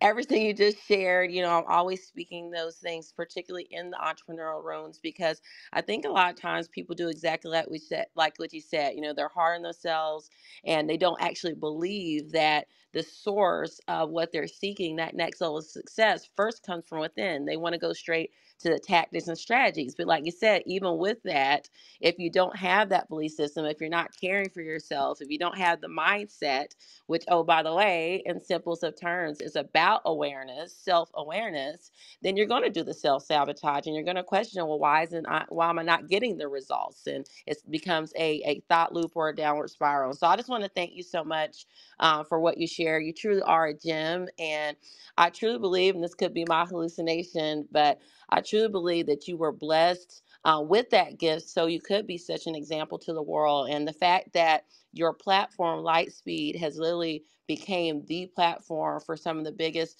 transformational leaders in the world is not a coincidence. It's definitely a synchronicity. And it was meant for you to be in that position with that mindset, no doubt, so that they could share their message and continue to transform lives. And so for that, I thank you as being a beneficiary of the work that you do. It's truly an honor to speak with you today. And good to see you again, Brad. Love and light to you. Thanks. Thank you.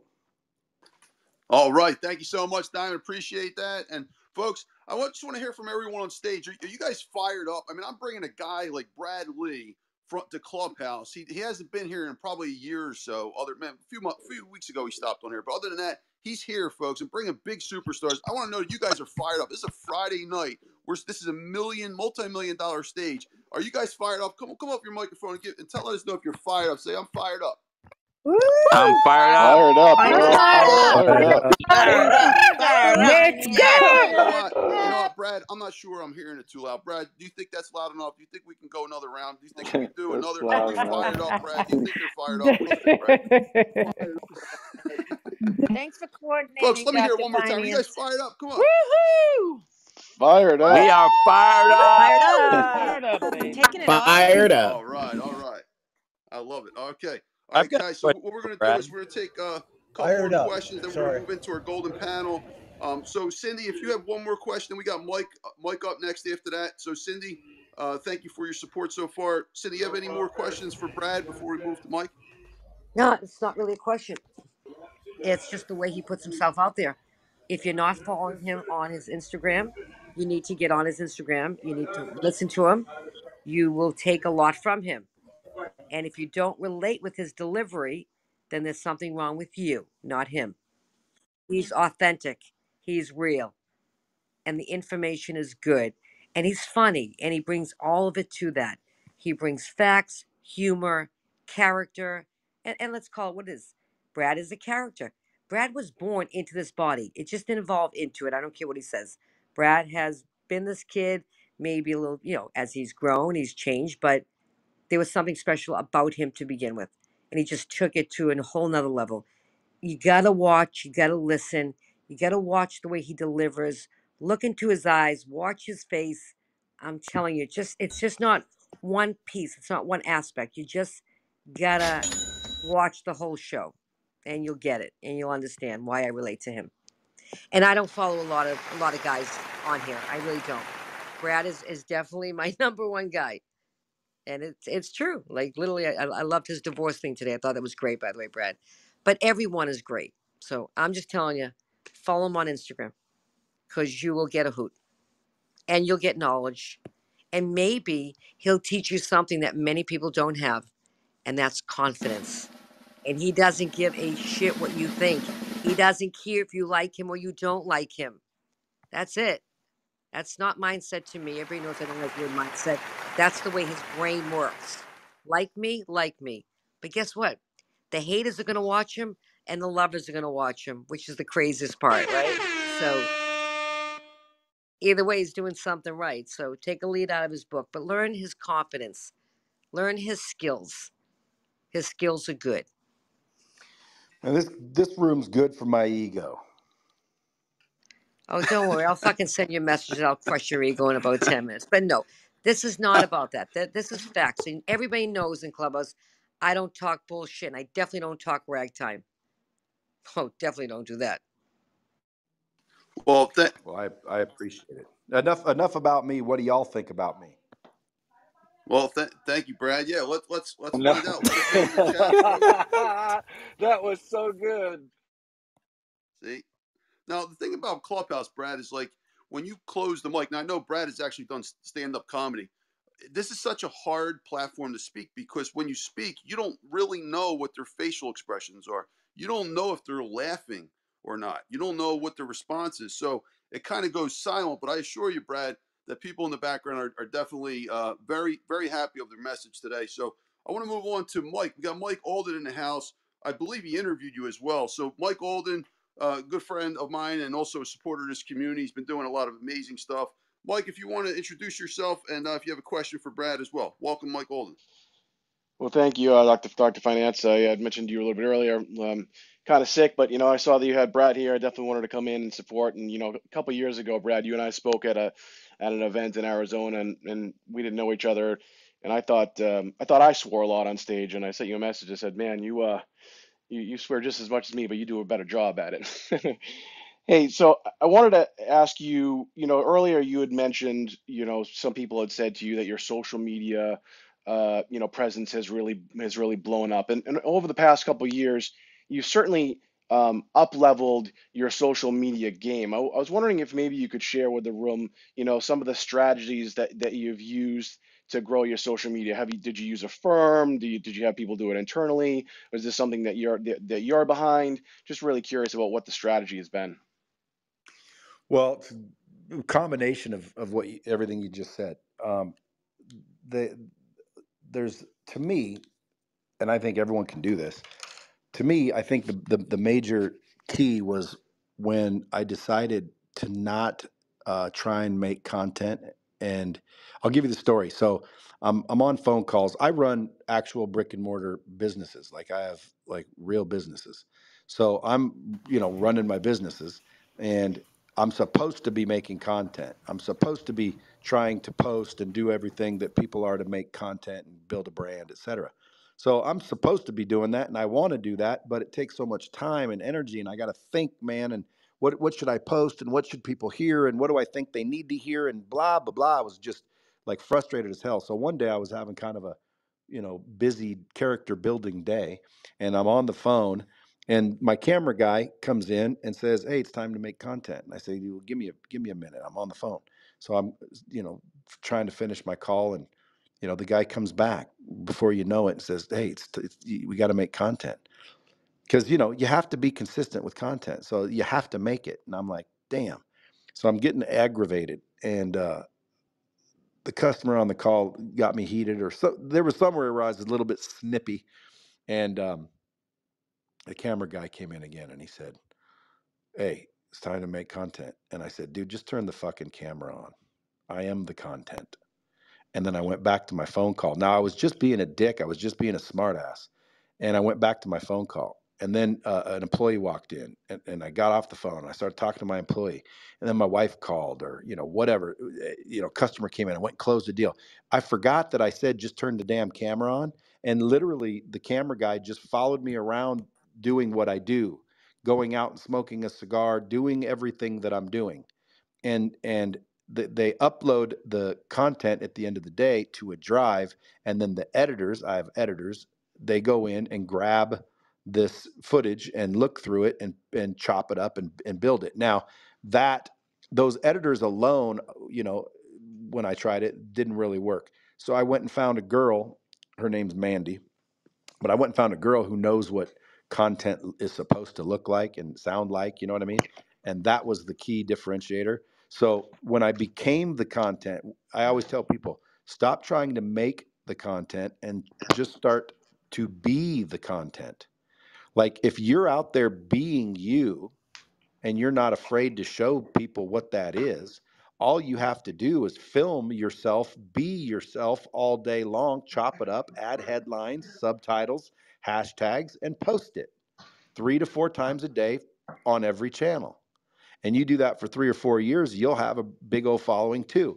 Problem is most people won't do it because they're insecure, or they're not really doing anything. I had one guy one time, I told him, "Dude, just film what you do all day." And he said, "Well, I don't really do anything." And I'm like, "Well, there's the problem. That's the problem. That's why that's why you don't have a following. You're not doing anything. What's there to follow?" And then people are like, "Hey, Brad, can you follow me?" And I'm like, "Sure." And I say, where's your Instagram?" And I go look, and they got like 2 posts. And I'm like, "Well, what am I following? You don't post anything. What do you want me to follow? You just want me to follow you so you can say, look, someone's following me?" They're like, "Yeah, it's cool." At the end of the day, guys, you got to post consistently every single day. It's hard when you're trying to create content. It's easy when you just be the content. Make sense? That's it, man. Be the content. I love that, man. Appreciate it. Sure, buddy. Especially you, bro. All you got to do is hire a camera guy or girl. And by the way, in most cases, a tripod will do the trick. And Brad, just want to chime in real quick. Mike actually used to work with Kevin Harrington from Shark Tank and Forbes Riley. He was a pioneer in the infomercial where he was doing a lot of stuff probably about 15, 20 years ago. So he's evolved. He's doing different things now with books and publishing. But yeah, he's got a whole, Mike, you got a whole studio, I believe, up in Massachusetts. I did, man. I just got rid of it. 15 years I had that studio. And it's Brad, I saw your studio and I'm jealous of it. But yeah, man, 15 years I had this studio and the lights, they couldn't even sell the lights. But yeah, it's amazing now with technology, especially what you just said, Brad. I think a lot of people get caught up in the production value and they might look at your set or even my set or Cardone's, and then people just they freeze because they see the quality there. But I think you said it earlier, but one of the key things to what you're doing, I think, again, why you're also super successful, not only for your authenticity, but the content itself, right? It doesn't, like Cindy said, you could be on your back porch, you could be smoking a cigar, you could be at your desk. It doesn't really matter. It's the content that's important. So again, appreciate you, man. Thanks, dude. Appreciate you. Thank you, Hey, Mike. Brad, Appreciate let me you, ask you man. a question. Oh, Cindy, go ahead. Good. When you first met Grant Cardone, give the story. What'd you say? Give the story. You first met Grant. Did you help him?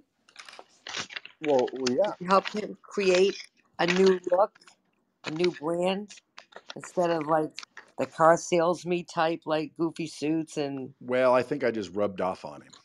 Is that what you want to call it? Yeah, I mean, I'm sure he'll pop in here eventually if he's on Clubhouse. He might be in that Million Marathon room. So No, they have events going on right now. Maybe they would today. I don't know. I'm in Florida because oh. I'm getting all the texts. Can I come meet you, Cindy? Can I come meet you, Cindy? So I know that they're doing a bit. Well, I mean, at the end of the day, when I met Grant, he was a trainer to car salesman, and he was investing his money that he was making from that into real estate. So he was pretty conservative, wore a tie, very, conservative type guy. And then he hung out with me for, 12 years and got a little more interesting. Now, if you ask him, he's not going to say that. But I can tell you, I always tell people like Grant Cardone is like a bad impression of me because we act very similar. A lot of times people think we're brothers, and it's like I don't necessarily think we look as alike as everyone else does, but we hung out for a little while. I built his virtual training system. I helped him, get it going and start selling it into the car dealerships. And then I kind of got him to get out of the car dealerships and start to expand outside of it. And the rest he did. He was on social media before most people. He was, he has a work ethic like crazy. He became a marketer, which I believe is really the key to things, especially with social media now. He became the big marketing guy, and then he turned that into, what he is today, which I'm impressed. He's come a long way. Thank you, Cindy. Great Dr. question. Finance, bring John up. John just stepped into the room. Oh, okay. Yeah, I'll bring him up. Thank you, Cindy. And next, I just want to quickly introduce Brad. This is the first time I've actually met him myself. He's on stage, and I want to give a thanks to Jackson Crisp for inviting him to the room. I actually I co-hosted you, Paul, because I want to bring you up because I've been working with Jackson Crisp in the background to get you to the stage, and this is a great opportunity to meet Brad as well. Paul, so we got Paul Hutchinson here, and again, first time meeting you, Paul, but Paul's the co-founder of Bridge Investment Group with over $40 billion in assets on their management. And just looking at his bio, it's just incredible. Knighted by the Knights Templar, received honoraries doctor's degree from 12 different universities. Now, I have a PhD, and I only have one, but I know the value of a doctor's degree. To have 12 of them, that's amazing. And just look, I'm not even going to go through this, but Paul, welcome to the stage. Welcome to the Finance Club. This community's been going on for over a year and a half. We've had millions of people that went through this particular community, this stage, so to speak, in different rooms. But welcome, Paul. How are you, sir? In the format, if you want, more than welcome to ask Brad Lea a question as well after you introduce yourself. Welcome, Paul. Great. Thank you so much, Brad. Fantastic advice. In fact, it's something that I'm going to be using personally. I have not done anything social media wise in the last decade, partially because of some of the charity work that we've been doing with the child rescue organization. But from a financial background, a serial entrepreneur, most successful company being co-founder Bridge Investment Group, a little over 40 billion. We're public. I retired completely 2017 to focus full-time efforts on philanthropy and making a powerful positive impact in the world. Started the Child Liberation Foundation, which identifies and rescues kidnapped and trafficked children, and have been very successful in doing so with a lot of great people around the world. So thank you for letting me join the stage. Wow, I should be asking you questions, Paul. Well, thank you, Brad. I'm, from like I say, from a social media standpoint, I've never. This is my second day on Clubhouse. Jackson got me involved at the last couple of days and said this is a group you need to connect with, and we were living our life, just saying, you know what, we can retire, buy an island, be happy the rest of our life. But we realized that there's a lot of information that I have gained over the last 30 years of building successful companies and the charity work that we've done that could make a significant impact in the lives of entrepreneurs and young business owners who want to succeed and move forward. So writing a few books on the subject, and deciding it might be a good idea for us to get out and start speaking some more. Folks, this is literally $1 billion stage. You cannot put this stage together anywhere in the world. I mean, just go line by line, person by person, superstar by superstar. This is incredible. Paul, thank you so much for being here. Paul, did you want to ask Brad a question maybe, or any thoughts on No, what Brad, you've I'm been going to listening reach so out far? to you on the back channel because I am interested in some of the things that you shared. Just a little 2-minute share for the people that's here on the group. The major key to my success was a decision I made in my early 20s that a large percentage, in fact, for me, 20% of my money and 20% of my time would go to making a significant impact in the lives of others. And that's back when I was earning $2,000 a month, and 20% of that was a hell of a lot of money. But I believe that one decision made all the difference. How does somebody become a partner, let alone a founder of a multi-billion-dollar company, where you're not a University of Utah dropout like I am? You go to Harvard, you get a JD MBA, you work really hard, and maybe you become partner. The statistical probability of me being where I am is zero. The only way that I can understand it is I made that decision in my early 20s that I would make a significant impact in the lives of other people with the money that I brought in. And we're so blessed today. We were able to donate millions of dollars to different charity organizations that are making an impact. But don't wait until you're wealthy to make that decision. Make that decision now. You can call it the universe, you can call it karma, you can call it God, you can call it whatever you want to. There's a higher power very interested in us doing good and making an impact, and the returns are phenomenal. Thank you, Paul. Appreciate you, man. Welcome again to the Finance Club. Appreciate your support. We do this every Friday, so welcome to come any Friday you want. The last 2 Fridays, folks, of this year, we're actually just doing something very unusual. I'm just going to have a casual party. So next week's a holiday party. Let's just, hang out for a few hours, and then we get the New Year's party. But then we'll start up on Monday, the 1st of 2023, with a major media masterclass. Yeah, thank you, Paul, for being here. Appreciate your support. And John Ledry was just in here. I'm not sure where he went, but if you guys want to ping John back, love to have him chime in on this conversation. By the way, if you ever checked out John Ledry, he's he was the former president, I believe, or CEO of. I always get this confused. I think it was T-Mobile. I know Cindy, or if you can help me with that. But he's doing amazing Yeah, that's right. stuff. Yeah, is that right? T-Mobile. Yeah, I think I said Sprint like 3 CEO weeks ago. T-Mobile. Thank you, Mike. Appreciate that. So, Brad, just want to check on your timing. Maybe we have time for maybe a few more questions. Hopefully you're enjoying the stage so far. Brad, what's your thoughts so far? Well, time flies when you're having fun, and it seems like it's been about 15 minutes, so we're good. All right. So, Brad, hey, Paul, hold on. I want to ask Paul about the child thing he's doing, because that's my, I wouldn't say passion, but that's the people I want to help is abused, trafficked children. So So hit me in the back channel so I can, number one, support that in many ways, hopefully. Will do. Yeah, love to. It's I will say this, back when I made that decision 30 years ago that I'd make an impact in the lives of others, and I was donating money, I just didn't feel right giving money to a 40-year-old man who on the side of the street and asking me for drug money, who made bad decisions in his life to get him to that point. But a 9-year-old child in a position completely outside of any decisions that she made, that felt right. And so I served on many different boards of different charity organizations. I was on the Make-A-Wish board of directors for about 7 years. And about a decade ago, about 9 years ago, got contacted by our attorney general and a Homeland Security agent who had found 20 children in Cartagena, Colombia, needed $50,000 to help rescue those children. And to me, $10,000 with Make-A-Wish, I could send a little girl to Disneyland for a week, which is important. She's struggling with cancer, but here, 20 little children in hell, $50,000 could pull them out of hell and get them back to their families. There just wasn't a comparison, and so it is the fastest growing criminal enterprise in the world. It's a dark subject. I don't want to go into depth on it on here, but I will say this: good people coming together are making a massive impact.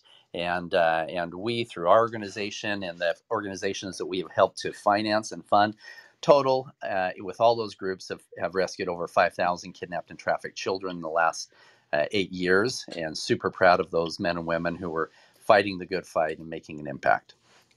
Awesome. And Paul, I see that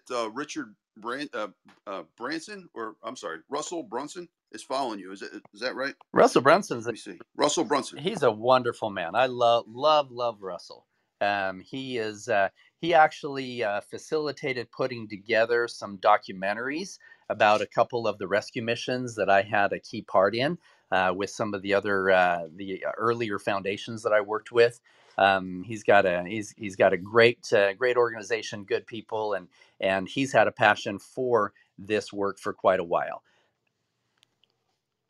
Incredible. Thank you so much. Appreciate you, Paul. Appreciate your support here, man. And let's catch up offline. Jackson, again, thank you for bringing Chris. Thank you for bringing Paul in, and we'll definitely catch up. Brad, real quick, can you tell folks about any ways that maybe they can support you or some of the projects you're doing? And I'd love to share the link at the top as well. I know you got a couple different projects that you have right now. And by the way, Brad is a great podcast too, folks. That's how actually he came on my radar.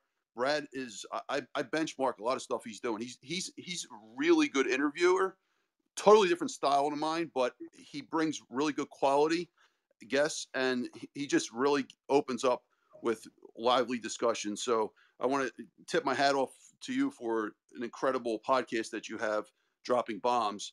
And also, and going back, I'm sorry, diverted there, but do you have anything you want to talk about, your projects, or anything you'd like to share? Thank you, Brad. No, I'm good. If you guys want to help me, help yourselves. If you help yourself, you help me. Thank you, Brad. Well, how about the Closer School or the Crash House? I believe those are two of the things that I think maybe folks can help support. The Closer School and the Crash House. Well, I mean, Closer School is a interactive training system that teaches people how to sell, close, influence, and persuade. You just go to closerschool.com. There's also a weekly call, kind of a mentoring mastermind, coaching in sales, closing, and persuasion. It also bleeds into life. And then the Crash House, I call it the Crash House because a group of rhinos is called a crash. And if you ever been to my office or know me very well, I like rhinos. So I called it the Crash House. And the Crash House is just a Discord channel that, again, has a weekly Zoom call where we talk specifically about how to get rich, how to get wealthy, how to get successful in more ways than one, focusing on the mindset, skill set, and habits of the ultra successful. To talk about, like, we do homework, challenges, stuff like that. So if you're looking for something like that, well, then go to closerschool.com, or you can go to crashhouse.io/elite. Thank you, Brad. I actually have just put the link up. Folks, check this out, closerschool.com. And I don't know if Diamond or one of you folks, co-hosts, if you guys can help to write the other link in the chat. And then in a few moments, I'll switch it up with that one. So, Brad, I just got a question for you, and I hate to put you on the spot, but I mean, we've got a huge community here. We got 200 and almost 50 people back and forth in the room right now, almost 1,000 people in the room. If anyone here, and we've got a lot of major influencers, if anyone here wanted to work with you, do you have any discounts maybe you can give for this particular club, the finance club, to help them for being here and supporting? It's already discounted, and I'm one of those people that say never discount. But for you, yeah, I will. I'll do a, what do you want me to do? Like 20% off? Yeah, 20% is good. By the way, Brad, did I just close you? You're a finance guy. I know I'm not supposed to close, right? Hey, Grant's in the room, Dr. Finance, FYI. I just invited him up. Thank you so much. All right, so folks, I'm going to leave the link up here. I'm going to bring Grant up in just a moment. And folks, definitely type Dr. Finance as the key. Let's use Dr. Finance as the keyword. Is that good, Brad? What do you think? Yeah, Dr. Finance would be perfect. I want to learn how to close anybody. Hey, we got Grant Cardone. Welcome, Grant. How are you, sir? What's up, guys? Grant, I've been teaching your ass for 12 years now. Come on, you got to be good by now. You've been teaching my shit for 12 years. Dude. That's gross. Everybody loves my shit, bro. Everybody uses my stuff. How many closes have you given them tonight that you got from me? Hey, this is a clean room. Okay. So, Grant, while you're here, we've been having a great discussion with Brad. We also got Paul Hutchinson on stage. He's co-founder of Bridge Investment Group with $40 billion in assets. Amazing gentleman, just new to the community. Grant, maybe you can help us with the question here: how to close anyone? What's your thoughts on that? And anything you'd like to say? Welcome, Grant Cardone. Well, the Bridge guy, you got $40 billion worth of assets. I definitely need to meet you. You're sitting right next to him. Look forward to it, Grant. Let's go, man. Let's go. That's where I want to go. I think you need to go into believing you can close everyone, knowing you can't, but believing you can. It's just a matter of when. So, see, he said the same thing, but Grant, it says, how do you close anyone, not everyone? Because you can't close everyone, but you can close anyone. Yeah, I believe you got to go into it believing you can close every lead you have, though. Like we treat every lead we have like it's closable. It's just when and on what. So, most of you can't close everyone because you simply don't have enough products. Did I say it right that time, Ryan? Oh, Brad? I would say so. Yes, that's perfect. So no, the word products. I know that's perfect. Did you take some of that money you're making and get a speech coach or something? No, not yet. But I do try to make adjustments when I get criticism that's accurate. That's good. I'm trying to get a little better every day, So yeah, I think one thing, guys, is that you simply, this is what I've learned in my short career. Many times I just had the wrong offer in front of someone, and most of the time it had nothing to do with price, if not all the time. I simply had the wrong product for that user. I know a guy, I pitched him for 17 years and never, ever closed him. Never, literally couldn't even keep the door open with him. He was not interested. I knew he needed it. His people needed it. It would have helped him. He would have made more money. He simply did not ever buy that. And then one day I opened Cardone Capital up, and he was the first person to put money in my fund. He gave me $400,000, and I didn't even pitch it to him. So I simply was offering him something he needed and didn't want. And just because somebody needs something and just because it solves a problem doesn't mean they're going to buy it from you. There's this idea, if you solve people's problems, they'll buy it from you, but it's not always true. The guy's got to want to solve that problem. He was not interested in that problem as a problem. And yet, the moment I opened up the fund, he sends me $400,000. I had never asked him for $400,000. Never even thought about asking him for that much money. So I don't know what you take away from that, except, your product lineup, your offers to your customers. You have to figure out how to scale into other things. There's a family right here in Miami. I know, Brad, the Rittingers. Yeah. I've tried to get on their stages. I tried to provide them with online training. I tried to provide them with, for 20 years, I tried to get in their spaces. As soon as I came out with 10X Health, they literally they bought $1 million worth of our products in less than 6 weeks. Yep. So Grant, that's a great response, by the way. Grant, I want to welcome you again to the community, folks, and welcome Grant Cardone. Appreciate you coming and supporting. Brad Lee's our main superstar tonight, folks. He's been doing great. He's here for probably another half hour, maybe an hour. I don't know if he's enjoying it. He said. So, Grant, quick question. A question I asked Brad. Maybe I'd love to get your feedback on it. So, just it's about the holidays are coming up and things like that, and there's a lot of families out there right now. What's your thoughts on how do you close family members? Now, it's kind of an odd question, and it can go in many directions. Sometimes people have a hard time closing family members on either just like going out to the restaurant, picking a particular restaurant, or what gift to get. Sometimes that little things, little details. But how do we close family members in general or specific? You can take this any direction you want. Thank you, Grant. Well, why do you want to close your family members? Your family members ought to just buy your shit.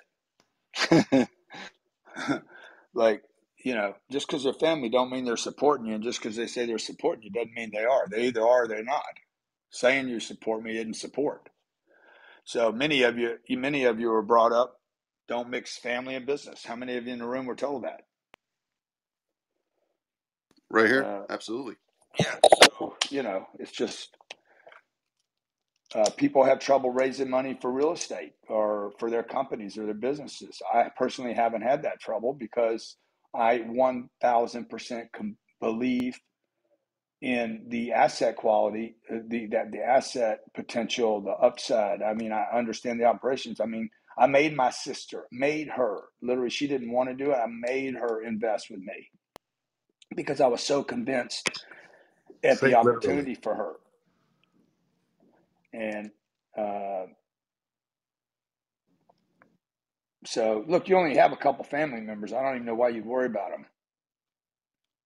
There's 8 billion people you don't know that are more likely to fund your projects than the 2 or 3 people that you grew up with. Grant, say literally. Literally. How did I say it?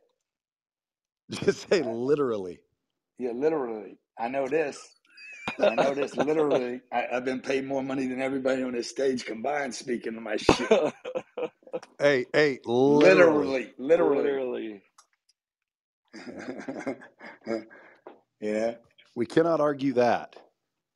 Thank you. Now, Grant, that was a great response, and I think you might appreciate this one. I love to hear Brad's response too. And this, it's Friday night. We like to have a little fun in the Finance Club. Dude, is it Friday night? The best closers in the world. Who do you think is the best closers? Is it Friday night? Friday night. Friday night. Yep. Well, the best closers in the world are almost never great business people. They're just salespeople that got stuck in a fucking dead end rut. Dude, I would say the best closers in the world are children. Yeah, I agree with that, Brad. I'll give you that one. Bang! Yeah. They're not guys, they're not people with, some gimmick though. No.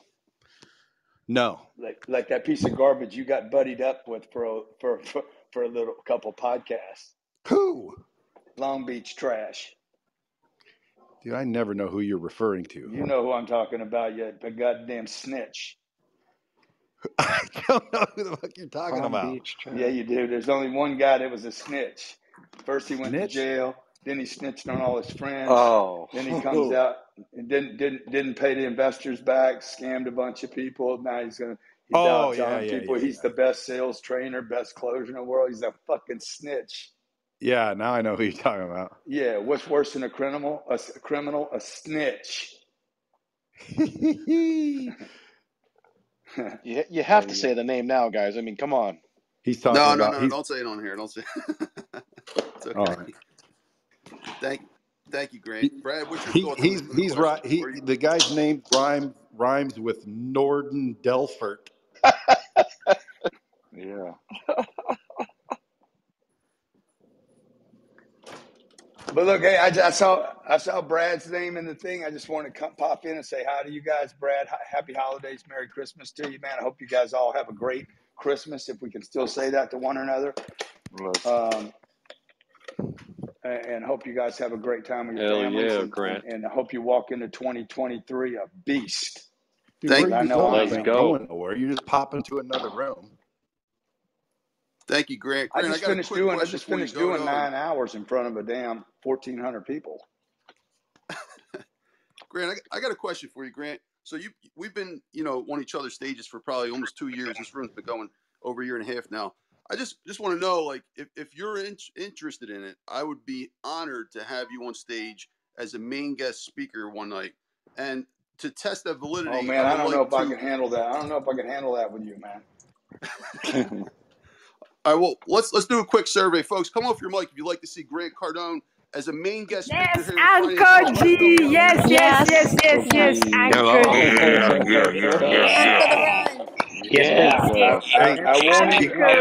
You got it. There's one right We now. love you, Anchor G. Uncle G. Who got my money? Way to go, way to go, go, Not go. to put you on the spot or anything, but yes. I won't even consider doing it if Brad Lee's not there. Well, I can tell you right now, like, you're already a main guest speaker. Right now. Yeah. When Grant's in the room.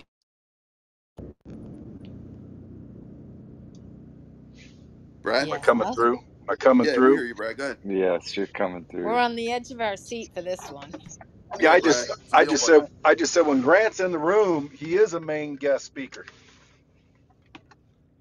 Just by him showing up. Hey, but listen, I want to have you guys ask Grant some questions, because man, you don't often get Grant here literary. That's funny. Oh my God. The real question is Dr. Finance, did you just close Grant Cardone with Brad Lee on stage? I mean, that's a great question, but I don't Grant, close did we get a anybody commitment? because I'm not a salesman. I don't know, Grant. Did the audience? Dude, I'm in your room right now, bro. I'm in your room right now. Literally. Grant's the best. on stage, literary. Grant, can I ask you a question? No, bro, Brad, that is a question. I love your thought. Grant, can I ask you a question? Is a question. You already asked. I'm from Philly. I love Uncle What's wrong with you? Hey, and no interest is a level of interest. Bro, look, that was so heavy for that dude. He couldn't fucking get it. It's been 3 years. He still don't get it. Don't you realize, guys, that 0 is a number? It is the first number in the numerical code and the most powerful number. No interest. 0 is a quantity. 0. I'm sorry you can't get that, Brad. I'm sorry you can't. I'm sorry you don't get that 0 is a quantity of interest. Yeah, because I paid 0 interest before. If 1 on a scale from 0 to 10, if 1 is interest, is 0 interest? That would make it no interest. It would make it a level, a quantity of interest. The fact that you give 0, it no value, the fact that you give it no value is your problem. No, I'm all just I've saying, been doing is stacking zeros. What have I known you? 12 or 13, 14? All I've been adding is fucking zeros. Yeah, but look at like interest, like as in finance, like interest payments, like 6% interest, 1% 0 interest is measurable. 0% interest is measurable. How do you measure 0? It's 0. It means it costs you nothing on the loan. Exactly. It's a very small Does that mean it has no value? Actually, it added value to the purchase. Come on, no. Dude, are you kidding me? Okay, let me ask you this. How many kids is no kids? 0. How many kids is no kids? Yeah, Zero kids. Zero. we're still talking about kids. I know, but 0 kids means there's Zero has a kids. value. Zero has a value. I'd move on from Depends this one. when you bought it. If I have Depends no when you interest, bought if it. I have no interest, do I have interest? No. No interest is an adjective. Dude, what's wrong with you guys? You guys can't see anything. Y'all too complicated. So, Well, dude, Is I this see what what they Brad, call? let see me what you're ask you saying. something, Brad, how much more money have I made than the guy that says that's a joke? A shit ton, I would imagine. Billions. I don't know what they made. No, I didn't say they. I said him. Yeah, I don't know what he made. I don't know what the fuck He he ain't a made. pronoun. Is he a pronoun now? No. Okay. But here's So what I'm I just want to saying. know. Yeah. What level is 0? You tell me. 0 is a numerical. It's a number, but it's not It a is a number. Does it It's mean it has higher no than value? negative.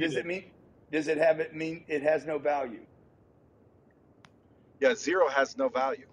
No, it's not true. You just told me it has value. You're giving it value right now in this explanation. How much is $0?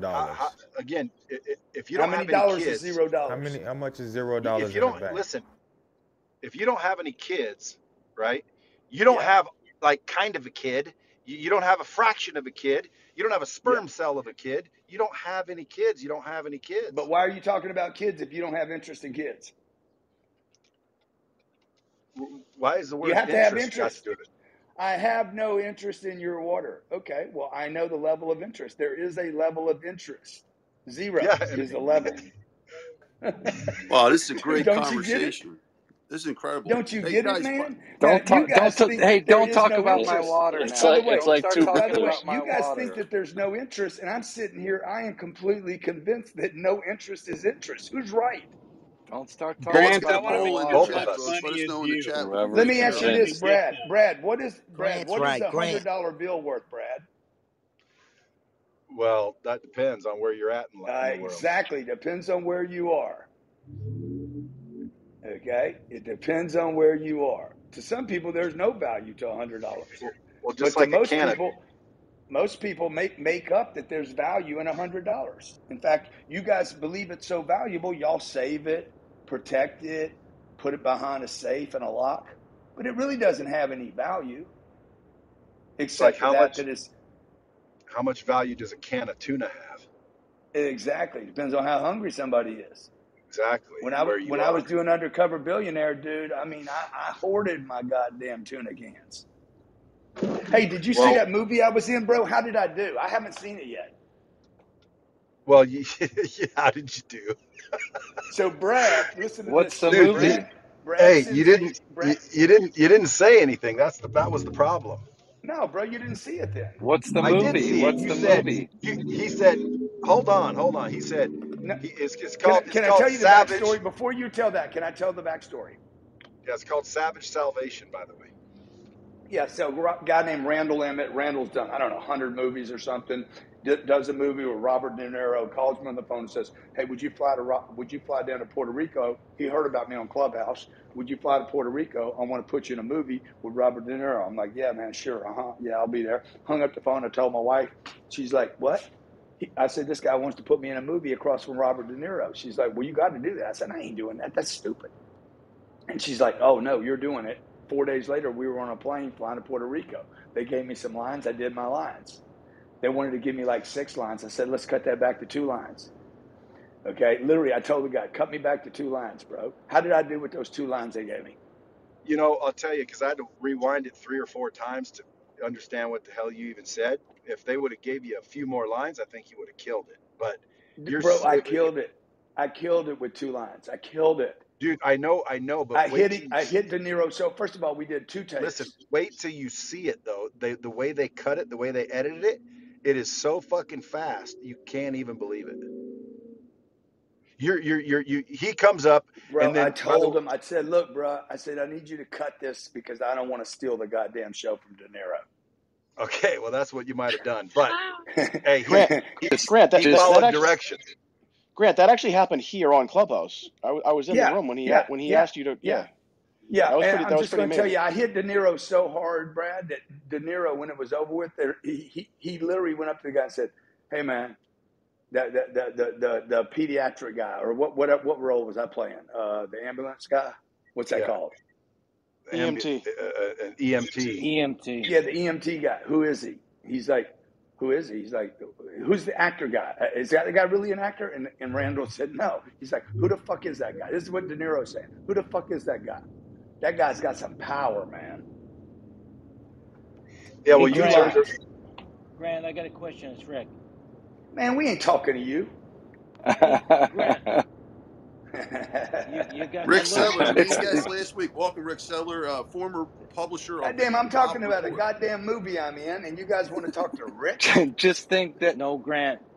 Can I have my goddamn 2 minutes Yeah, of just fame? think it's probably going to be the Grant. most rewound film ever. I learned from Grant. I learned from you. You just got to step in, or you'll never get a Yeah, step chance. into the sunshine.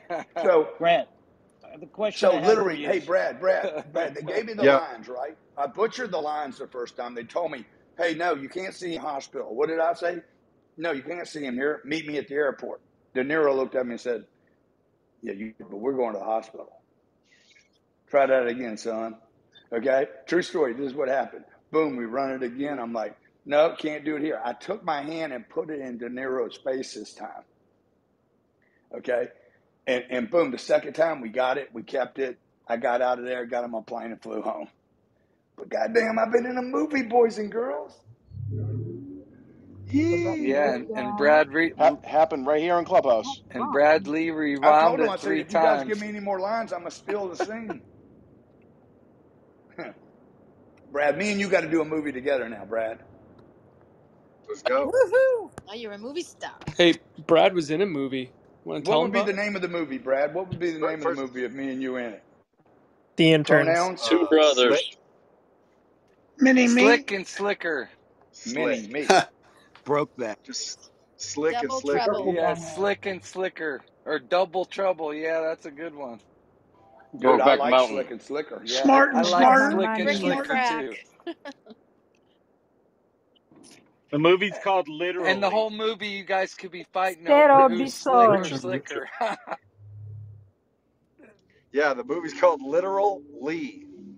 No, it's Slick and Slicker, Ooh, and that's you cool. guys can be fighting back and forth on who's slicker and slicker. Rich and Richer. So, Grant, question for you. The Brad 10X Lee's like a brothers. brother to you. Any how you've known each other about 20 years, I believe, or so. Any thoughts on like being a brother? Like anything you could talk about Brad? Because this is stage today. Any experiences, stories you'd like to share with everyone about some experiences you had with Brad, and vice versa, Brad. If you want to share some good Well, stories you I'm had with under Grant. an NDA. I can't disclose any of my secrets about Brad. But I can put that link. I did put that link up there because I want to share that with Brad to show him the TV shows that we're working on. We got 11 shows in production this year, Brad, and you've watched me fight these studios about TV, so we're just going to go produce it ourselves. But me and you ought to do Slick and Slicker. I love it. Remember, The I came up Slicksters. with the name. Remember, I came up with that. Yeah, it wouldn't be a show without a female in there. There Ooh, you Well, we go, got Cindy. we Cindy. could we could Cindy's call Cindy it. the could be in main it. main Wait, host. we could call it Slick and Slicker and Slickiest. Slick, slicker, and slickest. Yeah, Slickest. Thank you. And The we can real get a boss. guy with a lisp to announce it. Yeah, and you can all decide. You can all be fighting through the whole movie on who's which one. There you got to vote. Have the audience vote, and then we get them engaged. Well, Grant, any of those shows you want old Big Dog Daddy B in, you just let me know. Yeah, dude, it would open up with me and you playing at backgammon, smoking Let's go. cigars. Let's go. I got a little payback coming. Mm-hmm. You No, want to tell I'll him tell that you, I think the first time I did any work with Brad, he had been working me for 7 years to buy this product that he sells, this service. And when I finally got around to doing it, I walk in the studios. Brad, you remember that first time I came into Vegas? Yep. His team is like, okay, did you email us everything? I said, yeah, bro, I sent you the email. They're like, oh, no, not that one. I mean, what do you want to shoot today? And they said, what part of the 130 segments do you want to shoot today? I said, I want to shoot them all. Remember that, Brad? Yeah. You were a special case. Yeah. But they didn't. His team, I forget who it was a young dude, and he's like, yeah, man, I don't, what part of these 130 segments do you want to shoot? I said, look, I got here Tuesday, Friday, I'm leaving here. Tuesday, Wednesday, Thursday. I'm not going to even be here Friday. 3 days, we shoot everything. And I think we accomplished almost all of it. So that's because I ripped and his team just rolled with me and Brad supported me. So it was that was the start of my career. Brad Lea made me. Clip it. Clip that. You heard it. Send me the recording of that. This room is on replay. Beauty. Yeah, we don't want to listen to the whole show. Hey, Grant, I do say you are like a bad impression of me.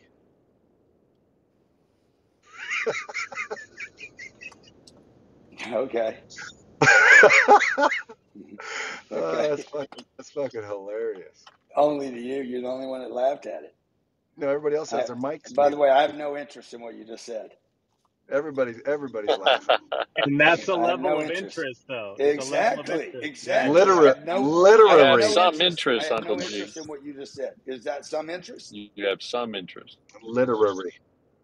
Yeah. How could if I have no interest in what you just said, is that a level of interest? When you identify the interest, that's the interest. Exactly, man. Who That's said Curtis. that, man? That's Curtis, man. This is Curtis. Goddamn IQ's That's off the fastest charts. man in the world, Curtis Mitchell. Curtis is ass kissing because that ain't. If there's zero interest, Brad, there's zero Brad, interest. I don't ass kiss at all. Tell him, Curtis. Tell him, Curtis. Tell him why me saying I have no interest in your conversation is a level of because interest. When you mention the word interest, that's a level of interest. That's right. Incorrect. Incorrect. You don't get it, bro. Hey, let me ask you a question, Grant. I'm giving you $1 billion worth of game, and you won't even take Grant, it. I'm going to ask you a question. How many times have I given you some great advice, and you didn't take it, Brad? A few. But let me ask you this question. I want you to tell the truth. You ready? I do. I tell the truth. Okay, you ready? Here we go. Just understand that I'm going to tell my truth. Okay, have you ever seen the clown that hides from gay people? The clown that hides from gay people? Yeah, have you ever seen it? I don't know that I have.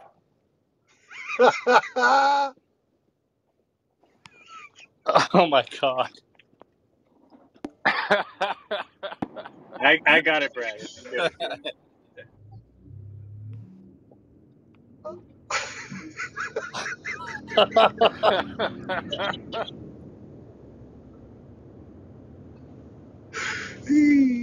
You might see it sometime.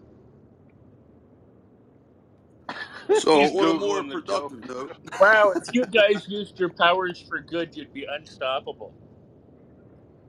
Well, we are. The real question, Brad, Dr. Finance, is They can actually everyone hear Brad's car? Brad, what kind of car is it? What are you talking You're driving right now.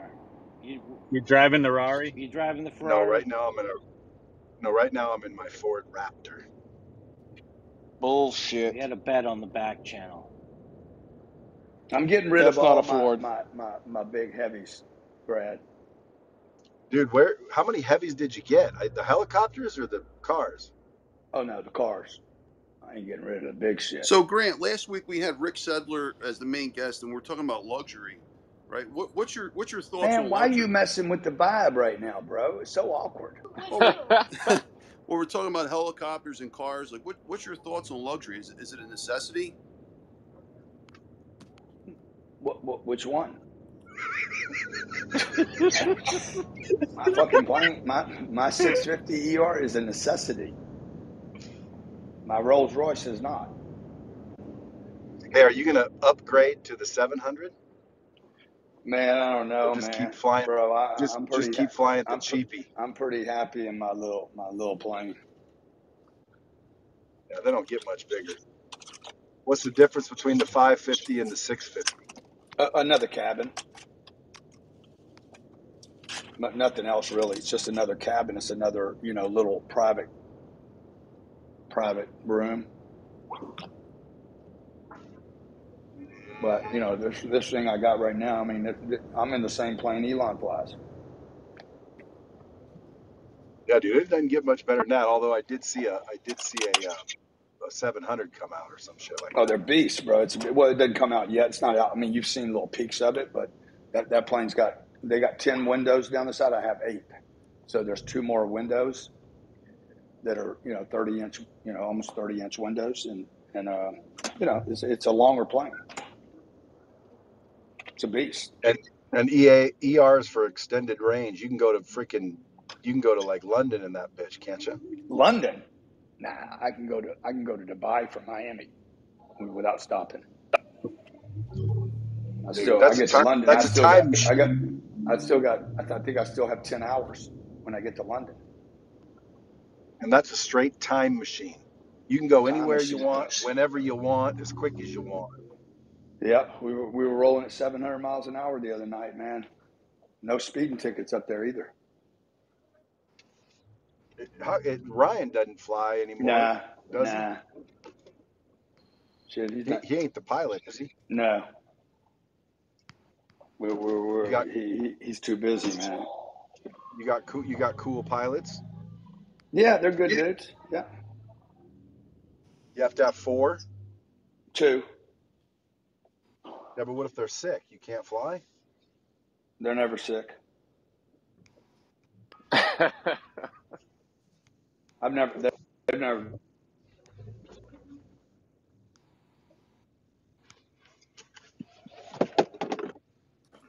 All right. Great discussion so far. Thank you, Grant. Appreciate all that you do here. Folks, before we go on to the next question, I just want to thank everyone for being here. Thank Grant Cardone and Brad Lea for being here. So many other folks. Folks, if you can, definitely give the stage a follow. Send money to my Cash App. If you really appreciate me being here, Doctor, send $100 to my Cash App. I'll take you to dinner. I'll tell you what, Grant, you come to Philly, and any dinner you want. I don't want to come to Philly, and I don't want to go to dinner. Just send me $100 on my Cash App. I told you There what you I go. want. $100,000, not $100, $100,000. No, $100. Just send $100, man. No problem. Let's see if he does it. Who thinks he'll send me $100 on my Cash App? I'll send you $100. Absolutely. Okay. I appreciate you, man. Let's go. By the way, I've never paid anyone on my stage ever, but you would be the first. But I will send it to you for sure. Thank you. All right. So thank you, folks. Appreciate everybody. Definitely give Grant a follow, give Brad a follow, and share out the room if you can. Hit that little box at the bottom. So Joe Ingram's here. I want to welcome the Sales Genius. Joe, if you have a question for Brad or Grant, I know you guys are all friends. Joe's doing amazing stuff too. Welcome, Joe Ingram. Hey, everybody. Grant, I sent you $0 because it is actually a number. But that is an amount. So I did send it. That amount shows that you're cheap as fuck. That's a true statement. Yeah. So, but no, Grant, I'm actually not tech I savvy that well, so I these haven't guys. sent it. I will promise I'll send it to you afterwards. But Grant, I got a question. If I send you $100, right? I just got a curious question for you. How come you never followed me on stage? I mean, what's the value of that? I mean, that's way someone, more than 100. That's true. You got to be smart for that. I just followed you, man. I just followed you. Thank you, Grant, because I want to ping you into these rooms because I know you got a lot of amazing stuff to offer, and I never want you to miss out on that. So I appreciate all you do, Grant. He shut off. I know all we that kid a lot on pinging stage, stuff. but Grant is awesome. Definitely give him a follow, folks, and check that link out at the top. He's got some cool stuff he's doing, business shows, news solutions, and he's in some new movies as well. So definitely check that out. We'll leave it up for a few minutes. Cindy Southwood's got a question. Go ahead, Cindy. I want you to bring Gary in, right, to talk about this 10X Health. That's what I want. I'm going to give up my space for Gary. Bring Gary on. Yeah, and John Ledgery's here. I wanted to bring him up too. I guess he just wants to listen. Feel free to bring Hey, Jackson. Dr. Absolutely. Finance, this is Jackson. Hey, Grant, Hey, Jackson. could you back channel Paul when you get a chance? He sent you a message back there, brother. Who was that? Yeah, Who was Jackson Crispy. This is Jackson. We've met briefly on here, but Paul sent you a message on the back channel, and I think he's trying to connect with you. Who did? Paul Hutchinson. Paul Right Hutchinson, next right to you. above you. Okay. The billionaire Yeah. you wanted to All connect right. with. I see it. Thank you. Thanks, Paul. All right, Got it, brother. bro. All right. Thanks, Jackson. Thank you so much, Jackson. Appreciate that. Joe, did you want to ask Grant a question? Oh no, I'm just here to support Brad Lea. Grant's a positive for coming in. So no, I'm golden. Let somebody else ask the question. Thank you, Joe. James Uraj. James. I have a question. Yeah, I have a question. Okay, I'm sorry. When you're ready. Sure. Who's That's that? Richard. I have a question. Oh, Richard, just a second, Richard. I'll definitely I'll put wait. you I'll wait. Absolutely. James, flash your mic over here. James, appreciate James for being here and supporting You want to tonight. stand James, up or you want to sit you down? want to ask Grant a question? Or Brad? Just let us You know. want a glass of wine? I don't have the courage to do it, to tell you the truth, to be honest. Hmm? Yeah, let's get some good wine out. All right, thank you, James. Go ahead, Richard. So my question is, you were talking about abundance, Brad. It's a hot theme with me. I'm a futurist. If you know me, I've been in with Dr. Finance from back in the day. I'm a real student of where the economy and the world is going. I've been watching it real closely. My background was molecular biology, and if you're paying attention, you know something is going on, something very big. One statement I'll make just as an opening salvo: if we don't solve aging, nobody in this room, nobody will know who we are in 2,000 years. Anybody here? That's just a statement. That's a fact. God damn, I got some good wines in here, dude. Okay, so my question is about abundance. I think you like the idea. You've got a positive, optimist view, Brad, and I like that very much. That's very much like me. I see. This whole platform we're on is resonant of abundance. I mean, guys like us would never talk to each other in the days gone by, but we're just sharing ideas and kidding each other around. And Grant is in here making billions of dollars.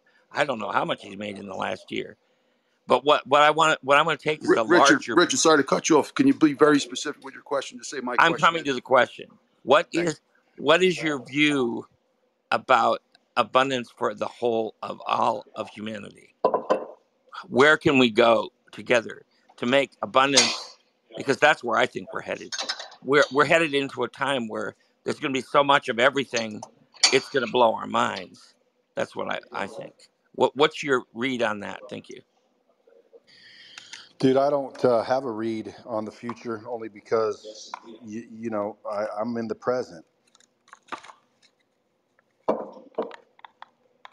All I focus on is, the present.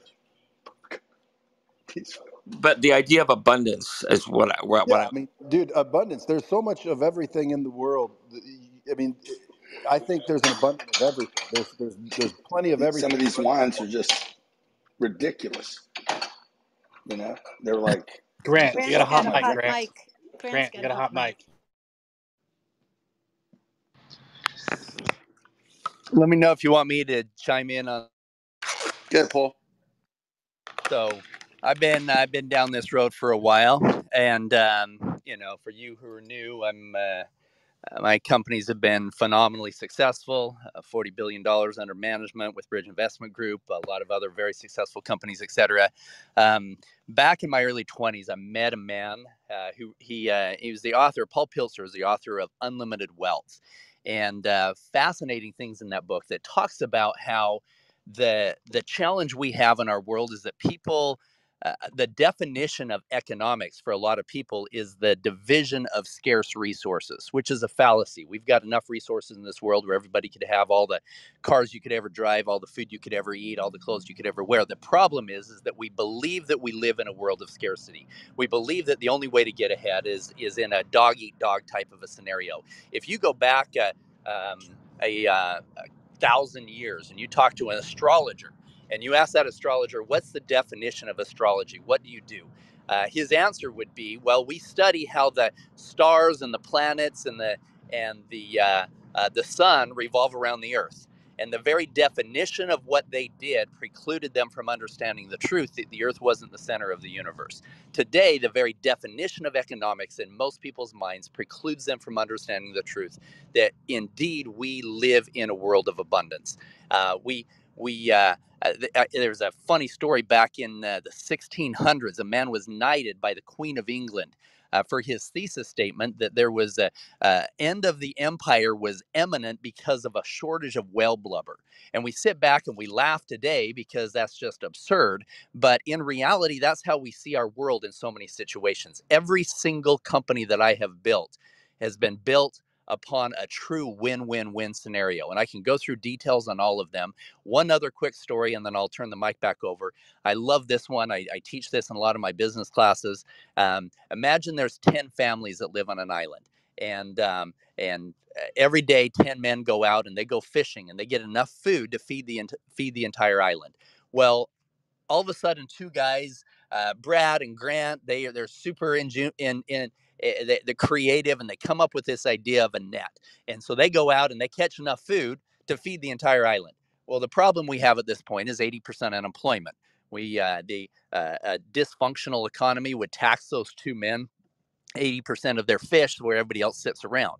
A well-functioning system, those other 8 men, one would get better at building boats, one would get better at building huts, one would get better at educating the children, and lifestyle as a whole for the entire island would increase because of the creativity and the ingenuity of 2 men who came up with the idea of a net. Today we live in a world where every single one of us, if you've got a carpet in your apartment and a microwave, you live better than kings did thousands of years ago. Every single one of us live better than kings did of the past. And it's because of that creativity of people who come up with a net, etc. So, there's a book called Who Moved My Cheese? It was written 30, 40 years ago. It's pertinent today because we live in a time of flux. Almost everybody on this call will end up having a change in the industry that they are working in, and you need to be flexible with it and understand that all you have to do to earn $1 billion is create at least a couple $1 billion worth of value for the world. There is no such thing as scarcity. That's the thing I love about the English language is the fact that we use the word to make money. It's not something that has to be a dog-eat-dog world. You don't live in a zero-sum game. You don't have to always play on a competitive field. You can play on a creative field, and you can create massive abundance in doing so. Thank you, Paul. Appreciate you sharing, folks. Definitely give Paul Hutchinson a follow. He's new to this app. He doesn't have much followers, but this is proof in point, folks. You never can really judge someone based on followers. 400 followers, but he made over $40 billion for his company. I mean, and so many other things. So definitely give him a follow. Well, this is my second day on Clubhouse, so doing all right with 400. Welcome to Clubhouse. Yep, second day here. Well, welcome, Paul. Appreciate you, man. Yeah, we're definitely going to connect on the back channel, and I'm sure that Grant and Brad will also want to connect with you as well. And speaking of, we got John Ledry on house, another great friend of this community, and Brad and Grant as well. So, John, I want to welcome you. He was the former CEO of, let me get this right, T-Mobile. I said Sprint the last time, John. I apologize. But John's an awesome guy. He's got a lot of cool stuff he's doing, and he knows a lot about business, folks. So we can learn a lot about business from John. John, if you want to say hi and tell us about yourself, maybe if you got a question for Grant or Brad. Brad's our main speaker. Brad Lea, folks, definitely give Brad a follow. Welcome, John Ledry. No, hey, thanks. I'm just here to listen. Nice to meet Paul on this app, and I have no questions for Grant, and I'm a big fan of Brad's, and just want to be here and hear what's going on. So And you weren't wrong. I was a CEO of T-Mobile. We bought Sprint, so in effect, I was CEO of both. Yeah, thank you for bringing it up, John. I appreciate that. Yes, Heidi. There you go. Oh, I said, there you go. I'm from the wireless industry. I'm very aware. Right. Because I remember I was corrected on stage. I had my DMs were blown up in the background. No, he's not Sprint. He's T-Mobile. But thank you, John. John, by the way, while I have your, what's your thoughts on how to close anyone? Now, I know you're not a pure entrepreneur per se, but what's your thoughts? You actually have closed people. I guess you would call yourself an entrepreneur because you're a master at being, I guess it's from an inside of a corporation. You've mastered that style of building wealth. So how do you close anyone or everyone, really, if that's even a question that you want to address? Go ahead, John.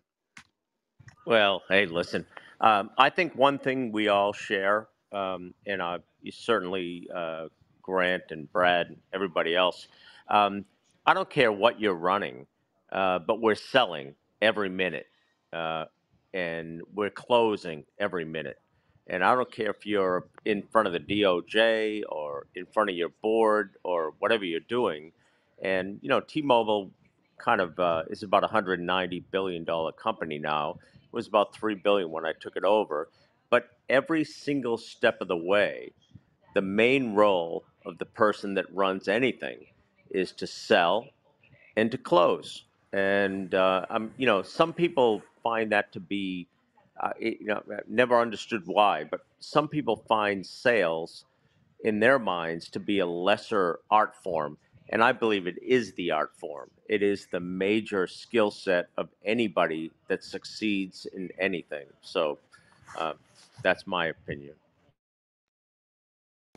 Thank you, John. Appreciate you being here. Brad, did you want to say hi to John, or Grant, if you want to say hi to John? John, great to see you here tonight, man. Happy holidays to you, buddy. Same to you, Grant. What's up, John is not only a smart man, he's a very, very good man. Oh, that's Rex Sykes. Thank you, Rex. Appreciate that. Master at mindset and a lot of other stuff. Thank you, Rex. Appreciate your support. That's because he's from Boston. Hey, Rex and John, I didn't know that about you. We had a Boston crew here last week. I wish you were here, man. Like, we had a whole crew of Boston people. Cindy was here, and Rick Sedler, and even Alex Stern. He almost showed up, but we had a lot of folks. So I didn't know you were from Boston, man. Fitchburg, Massachusetts. Woohoo! Wow. Another Boston strong. Boston. Oh, yeah, right next to you is Heidi. Yeah, We've got a lot of Boston accents here. And I'm going to run the Boston Marathon in a couple months, so Woo. be there. I think you ran the Boston Marathon, John, right, Rex? I have a question for John. Yeah, go ahead, Brian. John, have you ever seen the clown that hides from gay people? I'm not going to answer that. Yeah, you're funny. Hey, Grant, I got a question for you, Grant. Cindy, I'm sorry. Cindy, Cindy, you're a big real estate person in Boston. Speaking of Boston, would you be willing to maybe house Grant one of your $1 million properties? I think your $1 million properties are valued at minimum $15 million to $20 million. Any thoughts on that, Cindy? I'm trying to close you on something. He's never coming to Boston. I don't blame him. Who wants to live there anymore lately? It's the craziest state right now. But let me finish. I want you to take me out and put Gary Brecker in, because here, just let me hear. Let's hear me out for a minute, okay? You are only going to be as successful as how healthy you are. If you want longevity in your business, right? I'm 36 years in real estate, construction, and development. I'm doing 10X. I got it, and I've never pushed anything on here. I got to tell you, this man is brilliant. It's the company is now owned by Grant, and I'm following everything he says. I've been to 1 million doctors. I don't listen to them. Never listen. I really take me out and invite Gary in, please. I'm begging you. Yeah, what's his name, Cindy? I couldn't find him. Gary Brecker. Is he on stage right now? What does that mean? Take you out and put Gary in. What does that even mean? They don't need to take you out. I don't want him to interview me. I want him to interview Gary and you. Well, Cindy, just one quick question. I want to ask Grant this. Grant, what's it like? What's this 10x Health? Cindy was telling me about this 10x Health, and I was a little confused about that. Can you tell us a little about it? Well, the fact that you're confused means you need it. Possibly, yeah, possibly. After running these stages, for sure. I lost my voice 2 weeks ago from Clubhouse. Crazy. I will tell you, no one has ever blown my mind. This guy has blown my mind. Okay? Brilliant. He's brilliant. And I think people should hear him. And I think you should all hear about 10X. The problem is you're trying to bring up a guy that's not in the room, Cindy. Yeah, I don't see I know, him honey, either. but you are in the room, and I happen to absolutely respect everything that Gary and you have done for me. And I'm following everything that Gary says, and he might it's been be good to this brilliant, moment. but and I know Gary, but if he's not here, he can't talk. I know, that's the unfortunate part. He's not Right? Jesus. I mean, oh, to me, right now he is, honey. To me, he is right now. If I want another 10 years out here, oh, I'm going to be listening to Gary. Hey, Trust Cindy, me. you can text him the room, those little 3 dots on the right top. Oh, okay. Who? The techno tard over here? Yeah, I don't think so. All right. Text me and I'll text him. Gary's busy working right now, guys. He's got patients right now because he works 24/7. Oh, welcome, Brandon. How are you, Brandon Dawson? I appreciate you coming, Brandon, and got C-Rock in the house. Welcome, C-Rock. Brandon, I haven't seen you since I interviewed you last summer. How's it been, Brandon? How's everything going? It's going great. Grant Cardone's keeping me busy building 10X Health with him and Gary and Cardone Ventures and the rest of the activities. So you don't hear me as much because all these guys are putting me to work. Hey, you bragging or complaining? It's a little bit of both, A I'm little sure. bit of both.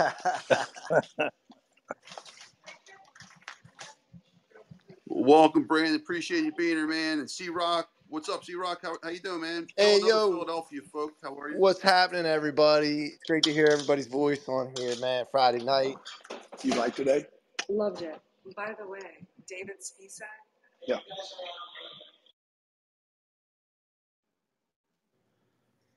Let's go. All right.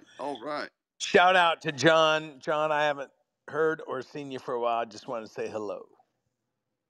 Hello, my friend. Hey, Brandon, maybe your thoughts on the topic of the room, how to close anyone.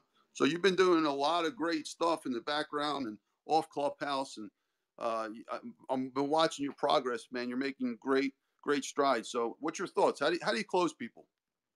I agree 100% with John and with Grant. You know, there's so many people, you know, doctors and architects and lawyers and accountants and all these people that pursued their career. But at the end of the day, you know, Grant wrote a book called Sell or Be Sold. I mean, at the end of the day, you're either controlling the narrative for a purpose or somebody else is. And if you're not paying attention to where you're going, you're going to end up landing where somebody else takes you. And I am 100%, you know, it doesn't matter. I mean, look, I have so much respect for all these entrepreneurs. You called John an entrepreneur. You know, you have to be an entrepreneur, take a business from a few billion to hundreds of billion. Like you can't, because you got to reinvent inside the organization on multiple occasions. You can't just take it for granted what they're already doing. And so, you know, you're either convincing, because look, you're either selling your team, your family, your customers, your investors. You're selling somebody on something, or you ain't getting big. So if you don't develop that skill set and really embrace it and respect it and get really super refined at it, then you're going to find yourself as the person limiting the business's success. So look, I got so much respect for people that build something huge and big and valuable, and you're listening from the masters at that, and I just agree with what they're saying. Maybe I'd define it a little differently, but I agree with what they're saying. Thank you, Brandon. Brandon, just a follow-up question. Who do you think is the best closers in the world? The best people that you think, in your opinion, from your experience, you might not even have met them, or maybe you did, but who's the best people that you think are the best closers, have closed deals in ways that just are mind-blowing? Well, I mean, look, I have the privilege. We're on this call right now with you got to look at the stats. Like Like for me, I'm a stat guy. So, I believe evidence doesn't lie as long as the evidence has been proved out, right? So billions and billions and billions. My question to you is how many people are on this call that have been involved with closing billions and billions and billions in transactions, generating revenue, employing people? Those are the best closers. And you got to look at the stats to see, to see who those people are. But there's a couple of them on this room right now that you just can't dispute it. Yeah, absolutely, Brandon. Great response. And you're right. Like, just look at this room. Brad, right there, billions of sales closed. Joe Ingram, 2 billion plus sales. You got Paul. This is crazy. Paul, I'm like a big fan of you instantly looking at your background. Paul, 40 billion in assets. I mean, Grant, incredible. I believe $5 billion in sales or assets. I'm not sure actually, Grant, if you want to correct me on that. Then John Ledry. So yeah, and then Cindy.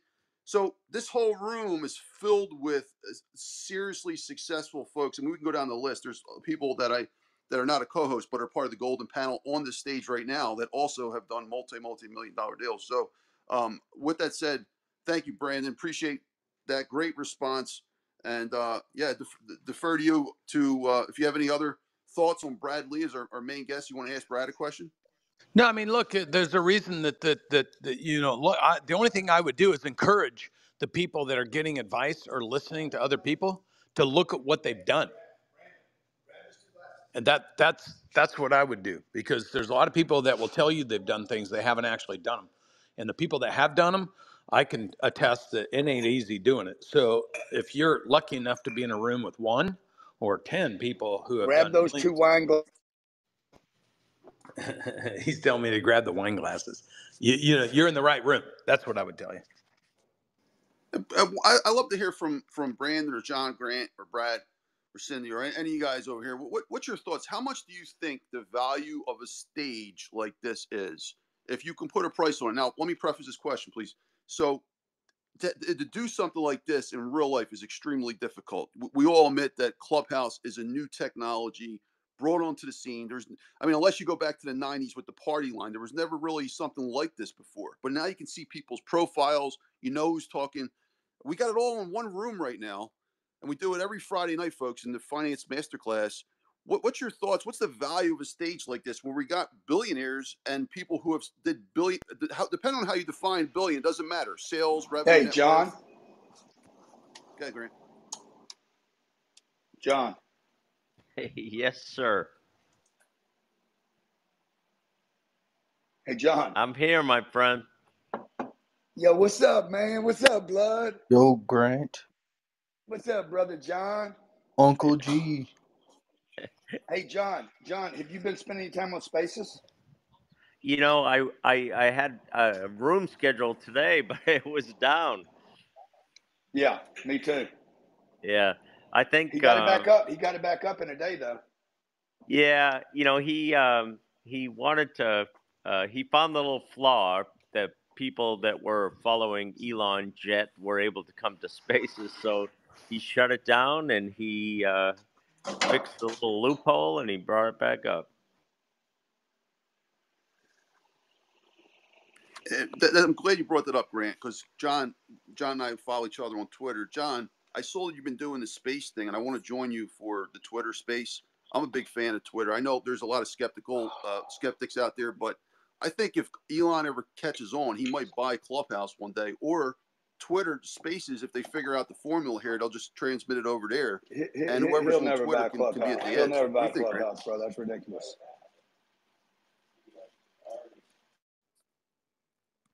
Yeah, what do you guys think? Clubhouse has a market value today of probably $25,000.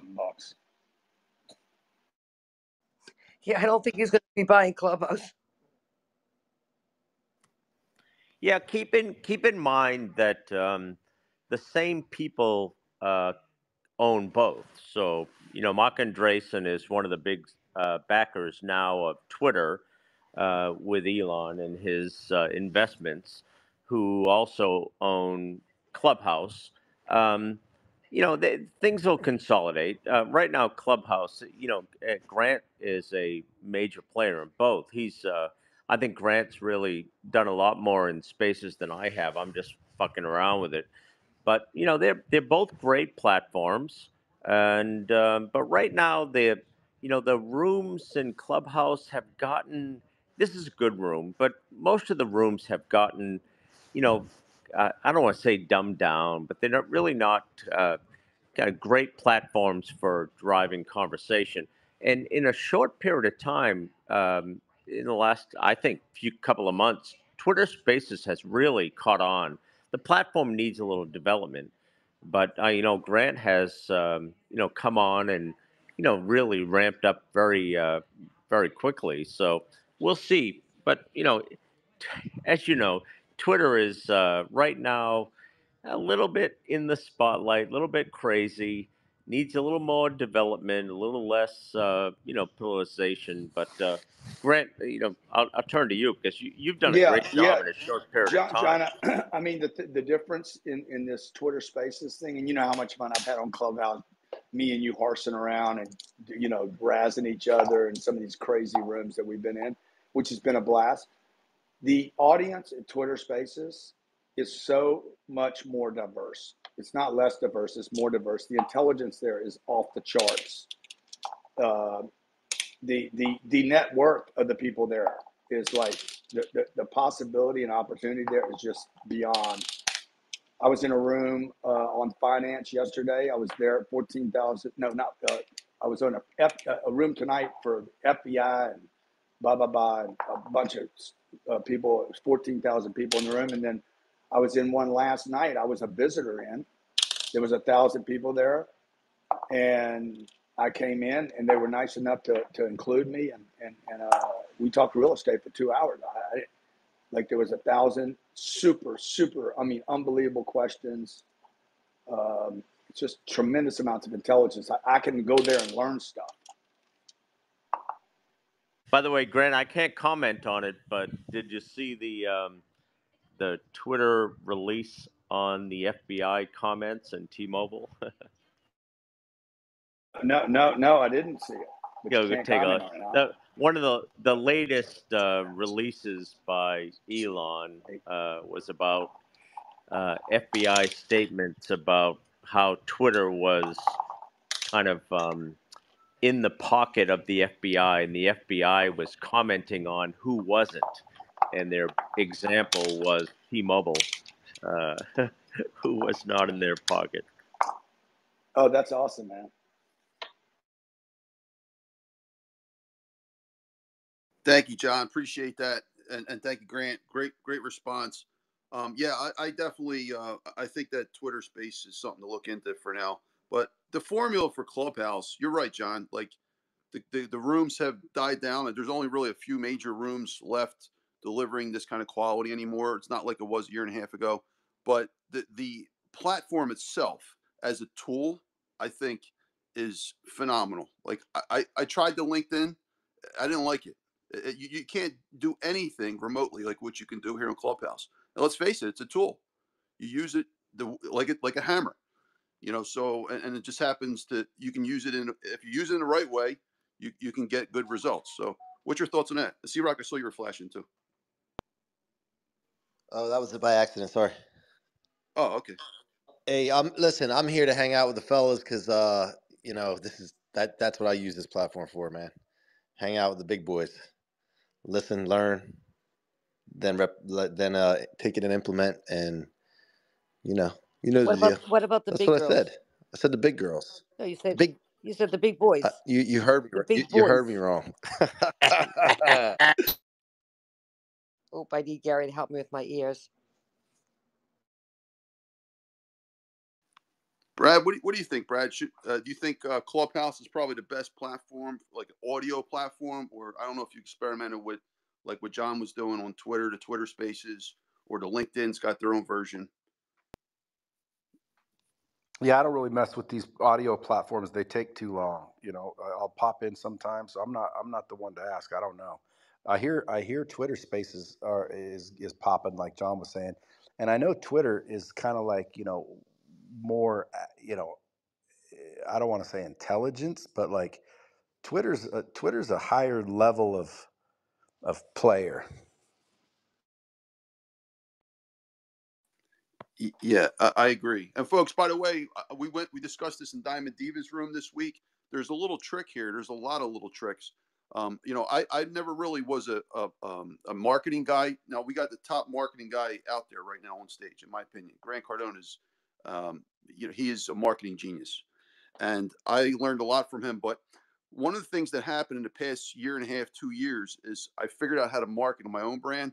If you go if you go to Twitter right now, we could all do this to do a little experiment. So if you share that room, go to the bottom right now where that box is, where the arrow is pointing up, and hit share via.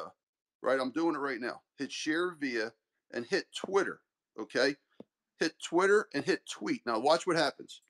So you go over to Twitter, and all the major folks on the stage or anyone speaking, I'm not sure how its algorithm is, but I'm pretty sure a lot of folks will populate in that Twitter, and it sends out a link, and then you can make that actual tweet go viral if enough people do it. So it's a pretty cool thing. If you guys want to do it, we can do it right now. I just did it, and we'll check it out. We'll give some shout outs whoever did it later. So I don't know. Brad, what's your thoughts? Have you ever tried any of this stuff? No. Brad, what do you think of Clubhouse so far, Brad? I think it's great. This is incredible. I like Clubhouse sometimes. Mostly though, I'll just pop in. There's only one or two rooms that I'll pop in. And if I log in real quick and they're not there, I'll just cruise. A lot of them are arguing. It's almost like, there's just a lot of drama, it seems, on Clubhouse. The only time I've been in the Twitter Spaces, it seemed like higher level conversation. But again, I mean, I'm not on either one, so I'm not the one to ask.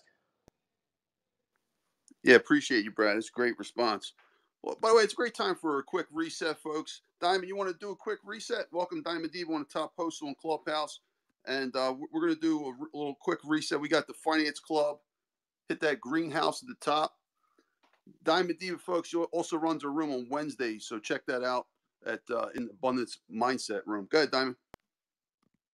This is Diamond, and thank you so much, Dr. Finance, and welcome everyone to the Finance Club. If you haven't yet, take a moment to click on that greenhouse at the top and become a member of the club. And today's conversation is on how to close anyone's sales masterclass with Brad Lea. And I will tell you, we received that value and so much more today. We also have a wonderful opportunity today for you to connect with the link at the top. We have the Grant Cardone TV business shows and news shows. Was actually, that link is just updated and now has, if you PTR, the Dr. Finance live podcast, where you can get that in-depth interview with our guest of honor today, the real Brad Lea. And so please take a moment to click on that link, subscribe to the Dr. Finance live podcast on YouTube, as well as on all platforms here today.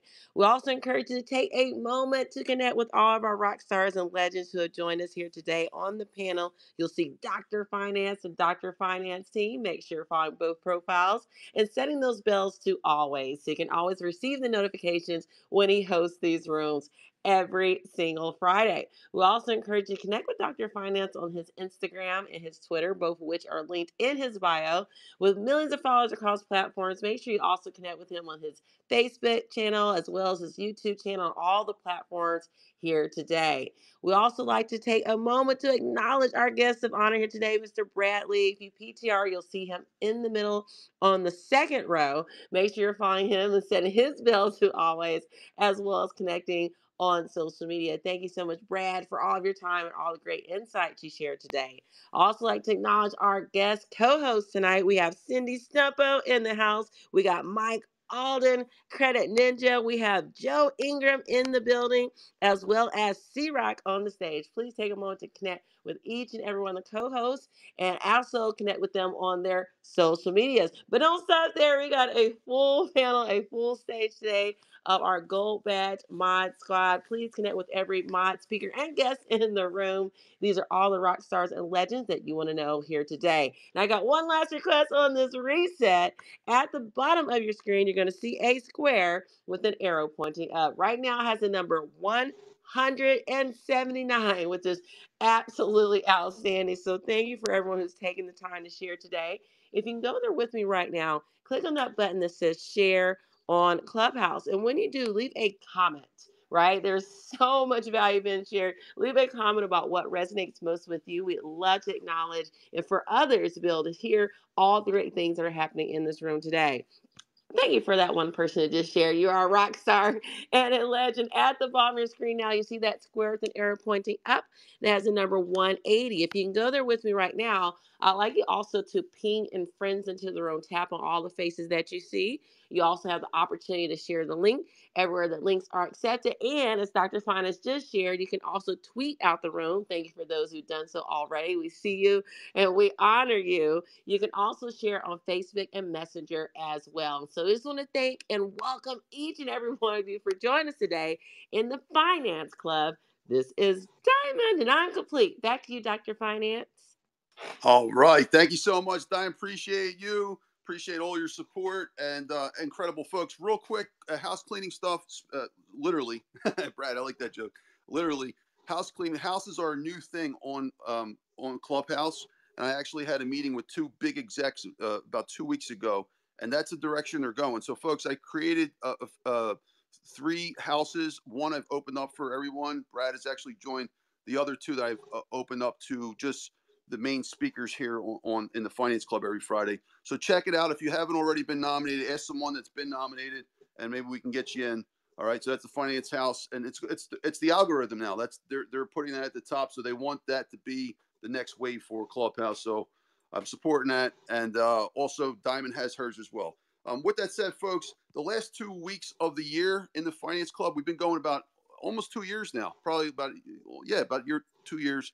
The last 2 weeks of the year for Fridays, we're actually just going to have a holiday party. I know we've had master classes with major guests every week, but I think I take Diamond's advice, take some time to rest out, and we're just going to have a nice little party for Christmas next Friday, or the holidays really, and then the Friday after that, New Year's. And then we'll kick it out the first Monday of January with a media master class. We're going to invite all the media here and really see what we can pull out with that. So if you have any media, if you know any New York Times people or any of that stuff, bring them here. Let's see what we can do. Let's have a little fun with it. And thank you, folks. Again, appreciate you all for being here. We're going to move into our next segment. We'll actually finish up with this segment here. Brad, I want to double check with your time. I think that we've got a lot of people here that actually want to ask you questions. So if you're okay with it, maybe we can take some more questions. Brad? Yeah. I got maybe 13 more minutes. All right. Sounds great. Thank you, Brad. Appreciate all you do. Folks, if you haven't already, give Brad a follow. Appreciate you, Brad. All right. So, folks, before we get to the next question, again, I just want to remind you, folks, we got a mastermind retreat. I'm going to put that link up in a little bit in March in Arizona. So if you're interested, I got Mark Victor Hansen, legend from Chicken Soup for the Soul, and Sharon Lechter, co-author of Rich Dad Poor Dad, financial advisor to 2 presidents, and my partner in crime, partner in no crime, Preston Weeks, who's the COO for Mark Victor Hansen. We're leading this huge event at a $10 million retreat. It's a $10 million mansion in Paradise Valley, Arizona, one of the richest places out there. By the way, Brad, love to come see you while I'm out there. I'll be there for 2 weeks. Probably going to pop up and see some folks up in Utah as well. So thank you, everyone. Appreciate you being here. Let's get some questions. C-Rock, if you want to ask a question for Brad, or I know you're next in queue. If you want to say hello, welcome, C-Rock. Appreciate you being here. What's happening? Yeah, I don't really have a question except for, you know what? I do have a question. First of all, I wondered if you found that clown yet, Brad. I see him all the time. This was an inside joke. And then what's the vision for the future for you, man? What do you have your sights set on right now? I'm 2023. I'm pretty much focused on the 3 companies. I call them real companies. They're basically 3 companies I started to give people an opportunity to get out of the rat race. So instead of just teaching them what to do, I'm going to teach them what to do and give them the job. So it's in the solar industry, the financial services industry, and the merchant credit card processing industry. And I'll probably open a few more once those are up and open strong. One's, cranking already. 2 actually, and I'm getting the 3rd one cranking right now. So that's what I want to focus on in 2023. Just giving somebody a vehicle to which, you can make $300-400 grand a year. Yeah, one thing, Dr. Finance, everybody, Brad did a great job. One, he's got a great platform with LightSpeed VT, but not only that, he built a following. And it's so important for you to start building a following. If you haven't already, just start now. Just start. And then after that, he got that following. Now he's doing what he needs to do with serious monetization, and by up leveling and elevating other people to have better financial lives, better financial conditions, and has done a great job with that. So great job, Brad. Thanks, buddy. Brad, yeah, just a second, John. C-Rock, thank you so much. Appreciate you, C-Rock, for great question. Brad, great response. All right, we got Savannah in the queue next. Savannah, she's all fired up. Now, Savannah, you can only ask a question if you're fired up. Savannah, are you fired up, Savannah? I'm always fired up, Dr. Finance. All right, Savannah. What would be your question for Brad? So Savannah is one of the leaders in Diamond's Mindset Room on Wednesday. Appreciate you, Savannah. Go ahead, Savannah. Thank you so much, Dr. Finance. Thank you, beautiful Diamond. And Brad, I just wanted to say thank you so much for your time. And my question was, what is the one thing that you would recommend everyone do for self-development? To me, I do what's called the $1 million morning. So I wake up with extreme gratitude. I explained that earlier, but in case somebody just joined, if you weren't able to wake up in the morning versus get $1 million, obviously you're going to take the waking up. So when we wake up in the morning, it's worth more than $1 million, but we don't act like it. So I just instantly get grateful. Then I focus on my health. I get my blood pumping. Then I focus on relationships by identifying 5 people I'm going to text. And then I focus on ultimately my mind, and that's what your question was stemming from. And then I just read, 20, 30 pages every single day, So to me, if you really want to, develop yourself, you have to read and get new information. Because if you want to change, who you are and what you're doing, you have to change your beliefs. And the beliefs, there's only one way to change a belief, and that is to get new information.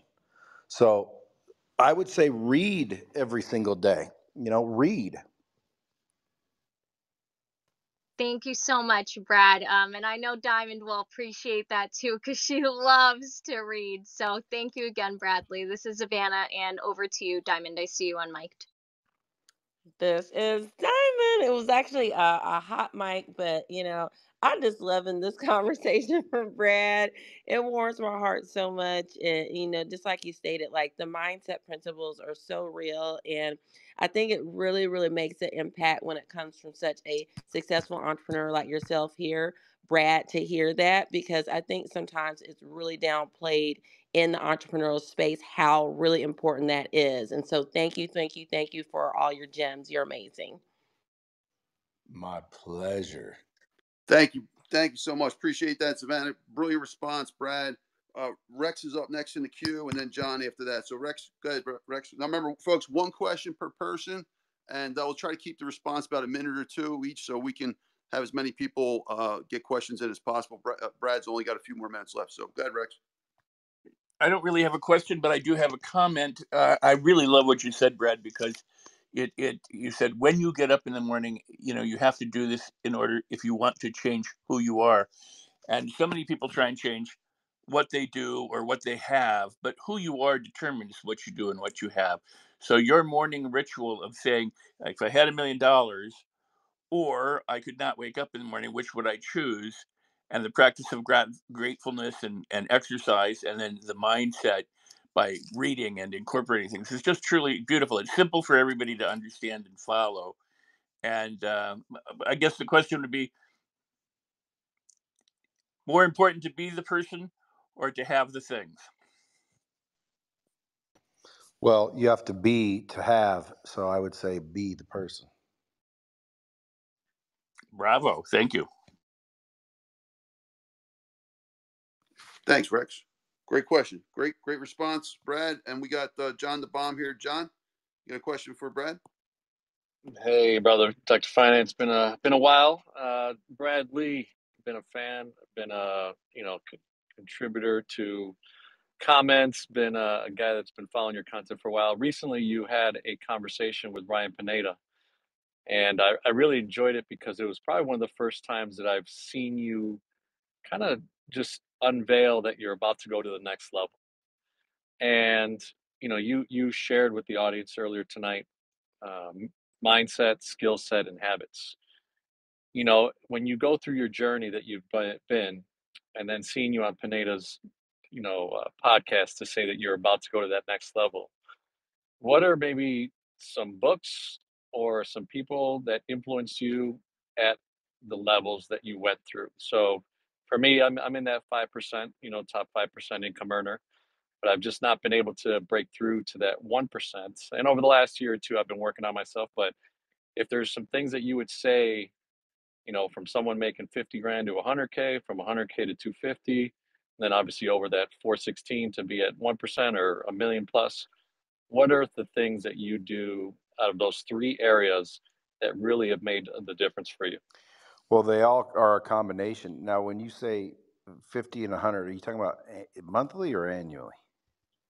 Well, just annual, because most people relate to annually, right? So, I've been in that six-figure space for a while, but it's been in the lower six figures. So over the last year and a half, this year was my best year, but it really just grabbed me. I don't know what it was about that Pineda interview, but I just saw that star in your eye that you're about to go to that next level. So I'm just wondering, what one of those three areas that you specifically said you kind of now are going to take to the next level. Well, I'm going to take them. Well, my mindset, I don't think, I think that's been there for a while. So really, I'm going to take my habits to another level. I've kind of laid back and helped. Like, when I started hanging out with Grant, I was just kind of, serving up him the whole time, helping him build his thing. And, Tony Robbins, Zig Ziglar, Tom Hopkins, John Maxwell, all the people I had a chance to work with by creating their training systems. I just laid back and didn't really do anything for myself because I'm gonna go out and make money by helping them make money. Make sense? So I was kind of building everybody else's stage, and I didn't really build my own. And I think it's just now time to build my own. And so I started building a brand, and that's about 3 or 4 years ago. And then ultimately, like anything, once you kind of get in the game, you kind of start, gaining momentum and getting more excited and realizing more potential. So that's all I've done is realize, man, I could be doing 10 times more than I've been doing. I've been laying back, relaxing, not really pushing. Things come to me pretty easily. I'm as lucky as anyone on earth. And so this time, I'm going to work. I'm going to put in the effort. I'm going to try. I'm not going to try. I'm going to do. But my point is, I'm going to take things a little more seriously. And to answer your question specifically, out of the three, it would be habits. I'm going to form much better habits. Yeah, I appreciate that. I think that's, not think, but I know that changed my year this year. I've had my best year, not where I want to be yet, but no, I appreciate you reiterating that the habits. I mean, I think a lot of people just forget that, once you start that momentum, it just starts to catapult, right? And then you get overpaid for for what you do. So awesome, man. Well, God bless. I already get overpaid. Well, you built that, man. So that's awesome. That's good stuff. I hope people are taking some notes, and I've got that clip of Grant saying that you built him, so I'll send that to you, buddy. Do it, please. That's hilarious. All right, thank you, John. Appreciate that. Great question and great response, Brad. By the way, Brad, what you said actually reminded me. I had Kyle Wilson on here a few months ago. Kyle Wilson was the guy behind the face behind Jim Rohn. Jim Rohn, folks, is Tony Robbins' mentor. And he had said some very interesting things as well. A lot of folks don't want the attention. They'd rather just build up someone else. Even Jim Rohn, he himself wanted to build Tony Robbins up. They don't want the limelight so much, even though they are superstars in their own right. So everyone has a different take. Not everyone can be, or wants to be Elon Musk or some big influencer of some sort. They'd rather be in the shadows and do great things there. The power behind the power. I think Dory Cordova talks about that all the time. So thank you, Brad. Appreciate that. And folks, real quick, anyone that's a co-host, just folks, remember, anyone, if you want to bring them up, just let me know. And please don't bring anyone down to stage as well. Okay. Because I want to make sure we have a great community here, and it's a loving community. I don't want any issues. So thank you, folks. We have someone else in the queue. That's right. David Morrell. David, flash your mic if you're here. David's actually a really good podcaster as well. He's interviewed a lot of folks. I don't know if he's interviewed you, Brad, but I see you guys are following each other, and I'm pretty sure he's interviewed you. But if not, want to recommend David. So welcome, David. How are you, sir? Good. How are you guys? Great, David. David, you have a question for Brad, or if you want to say hi to Brad? Hey, Brad, what can you tell us about Magic Money fun bags? Not fun bags, dipshit. It's fun packs. Fun packs. Dude, that's funny. Did I tell you that? Dude, yeah, you told me about that. I must have. I for some reason, it's the funniest shit ever. That cracked me up. Well, dude, it was easy. I'm a excuse me. I'm a little bit of a entrepreneur at heart from even very young. So at some point in my life, I wanted to make money. So I went out and created these things called Magic Money Fun Packs. And what was crazy about these coupon books were basically the industry that you might be familiar with, where they, you buy the book for $20 and it's got a bunch of coupons in there and 2-for-1s and shit like that. Well, I went around and I convinced a whole bunch of businesses to actually give me free shit. I had free hamburgers, free tans, free haircuts, free, tire rotations, free oil changes. But it wasn't buy one, get one. It wasn't 20% off. It was free, straight up. So I literally, not knowing what I was doing, went around all the businesses and put together a coupon book that had all free shit in it. And I couldn't sell them to save my life. Like people, wouldn't buy them. And I'm like, this is crazy. So I go to the swap meet and I rent a little area at the swap meet. And I think, man, if anyone's going to buy anything, it's going to be the swap meet, right? Everyone goes there to buy shit. So I set up a booth, and I got my Magic Money Fun Packs, and I'm trying to pitch everybody. And again, I'm a good salesperson, but nobody's buying these damn coupon books. And I'm like, these are free. Like, this is free. There's $2,200 worth of free stuff in here. Free tan, free this, free that. $20. So then no one bought first day. Second day, I lower it to $10. No one bought. Third day is my last day at the swap meet because I bought the booth for the weekend. So my ex, who I was living with at the time, was a semi hoarder. So she had a garage full of just crap, broken weights, broken answering machine, broken tennis courts or tennis rackets. Hold on. Quiet. Sorry about that. So are you guys still with me? Can you hear me? Yes, we can. Absolutely. So anyway, I had one more day at the swap meet. So I'm like, okay. And I go home and my garage is filled with a bunch of garbage. And I recognized while I was there, man, no one would buy this valuable ass book of real coupons, but everybody was selling their junk like it was going out of style. Hold on.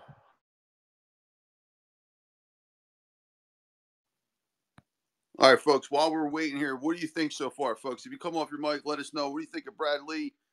You want to give us a applaud, thumbs up? Anyone? What do you guys think? Awesome. Well, he wasn't done the story. Love it, man. Awesome. I can't wait till we hear how he loaded up the truck with junk and sold everything. All right. So I love it. So you guys there? Yeah. Dude, Go ahead. finish the story, dude. Well, my dogs were barking on Clubhouse. I had to shut my dogs up. I had to shut the dogs up for a minute. So anyway, I go into the garage And I recognize that these guys are all buying junk. You ever been to a swap meet? It's a bunch of, garbage. So I'm like, dude, all they want is garbage. So I went home and I literally packed up my whole garage of all the shit we didn't want. We were throwing it away, literally. And I put it up and I drove in that day, my last day, getting my little lot. They sell you a little space for 3 days. And I set up all that shit, broken weights, broken answering machine, broken tennis rackets, broken shit. Like you wouldn't believe it. It was just all junk. And dude, I sold every single thing that I brought. Even I even put, Easter eggs in a plastic champagne glass and wrapped it with pink cellophane because it was right around Easter. Put a bunny in the bassinet and had champagne glasses with chocolate footballs or Easter eggs, but they were actually footballs. And I sold them all. I sold the rabbit. I sold the bassinet. I sold every pile of junk that was sitting there. And I literally could not give away the Magic Money Fun Packs. So that's the Magic Money Fun Pack story. Man, Not fun that's the bags. legend of the Magic Money Fun Bags. And yes, Brad has been on my show twice. They were epic episodes. You want to go back and listen. Is Grant still on the stage? We just had Grant at our mastermind on Tuesday. We'll be dropping that as a podcast in about 2 weeks. But what he broke down on Tuesday was incredible. So I mean, he's really good at what he does. So yes, we've had Grant, we've had Brad, and Brad's been phenomenal as an interview. If you can get him on your show, he's a great interview. Well, thank you, Dave. Thank you, buddy. Mm-hmm. Well, man, I Hey, would Brad, love to. Yeah. Brad, check out your Twitter and let's go viral. Uncle G admitting that you made him.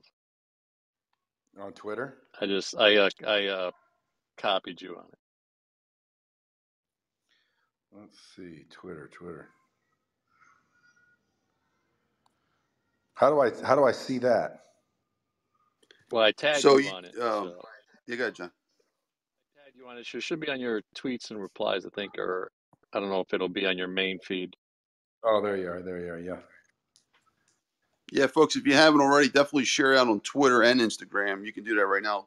By doing the Instagram, you just hit that little scissors at the bottom and you hit clip, and then it'll take it right to Instagram. So this is the way we cross-pollinate, as the terminology is in marketing, where we basically share out through different social media platforms. It's like the news, except we're creating our own media. Dude, that's awesome. Right? You like that, Brad?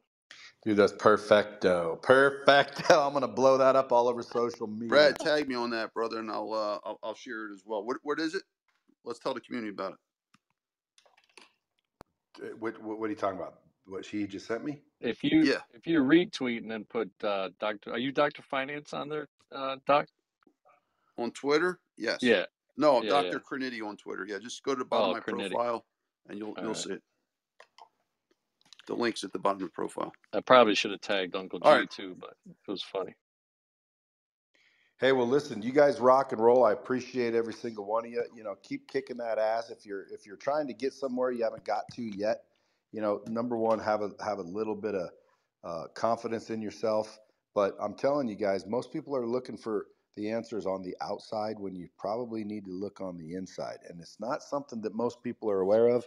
So you have to literally just really focus on it. Because if you want to increase your net worth, you have to increase your self-worth. That sounds cliche, but it is factual. You're not going to outperform your own self-image.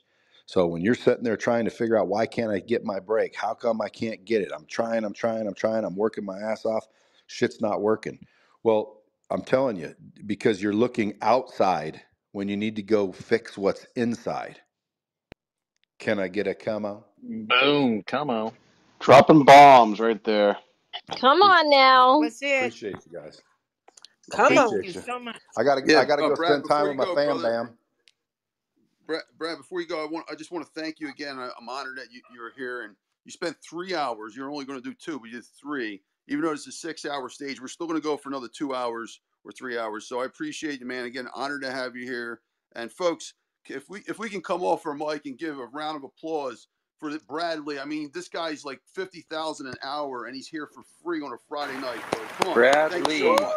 Let's Thank you, go. Brad. Thank you, Brad, Thank thank you Bradley. so you. Thank you, much. Bradley. Thank Thank you. you. My Thank pleasure. you. Thanks, man. Love you Thank so you, guys. much. Fabulous. You're the See you best, Very soon. Brad. much. Thank So you. Thank maybe you, it's That was time. thank fun. you. Thank Nice one, you. Brad. What a great conversation. Wow, incredible. Thank you so much, guys. Appreciate all your support tonight.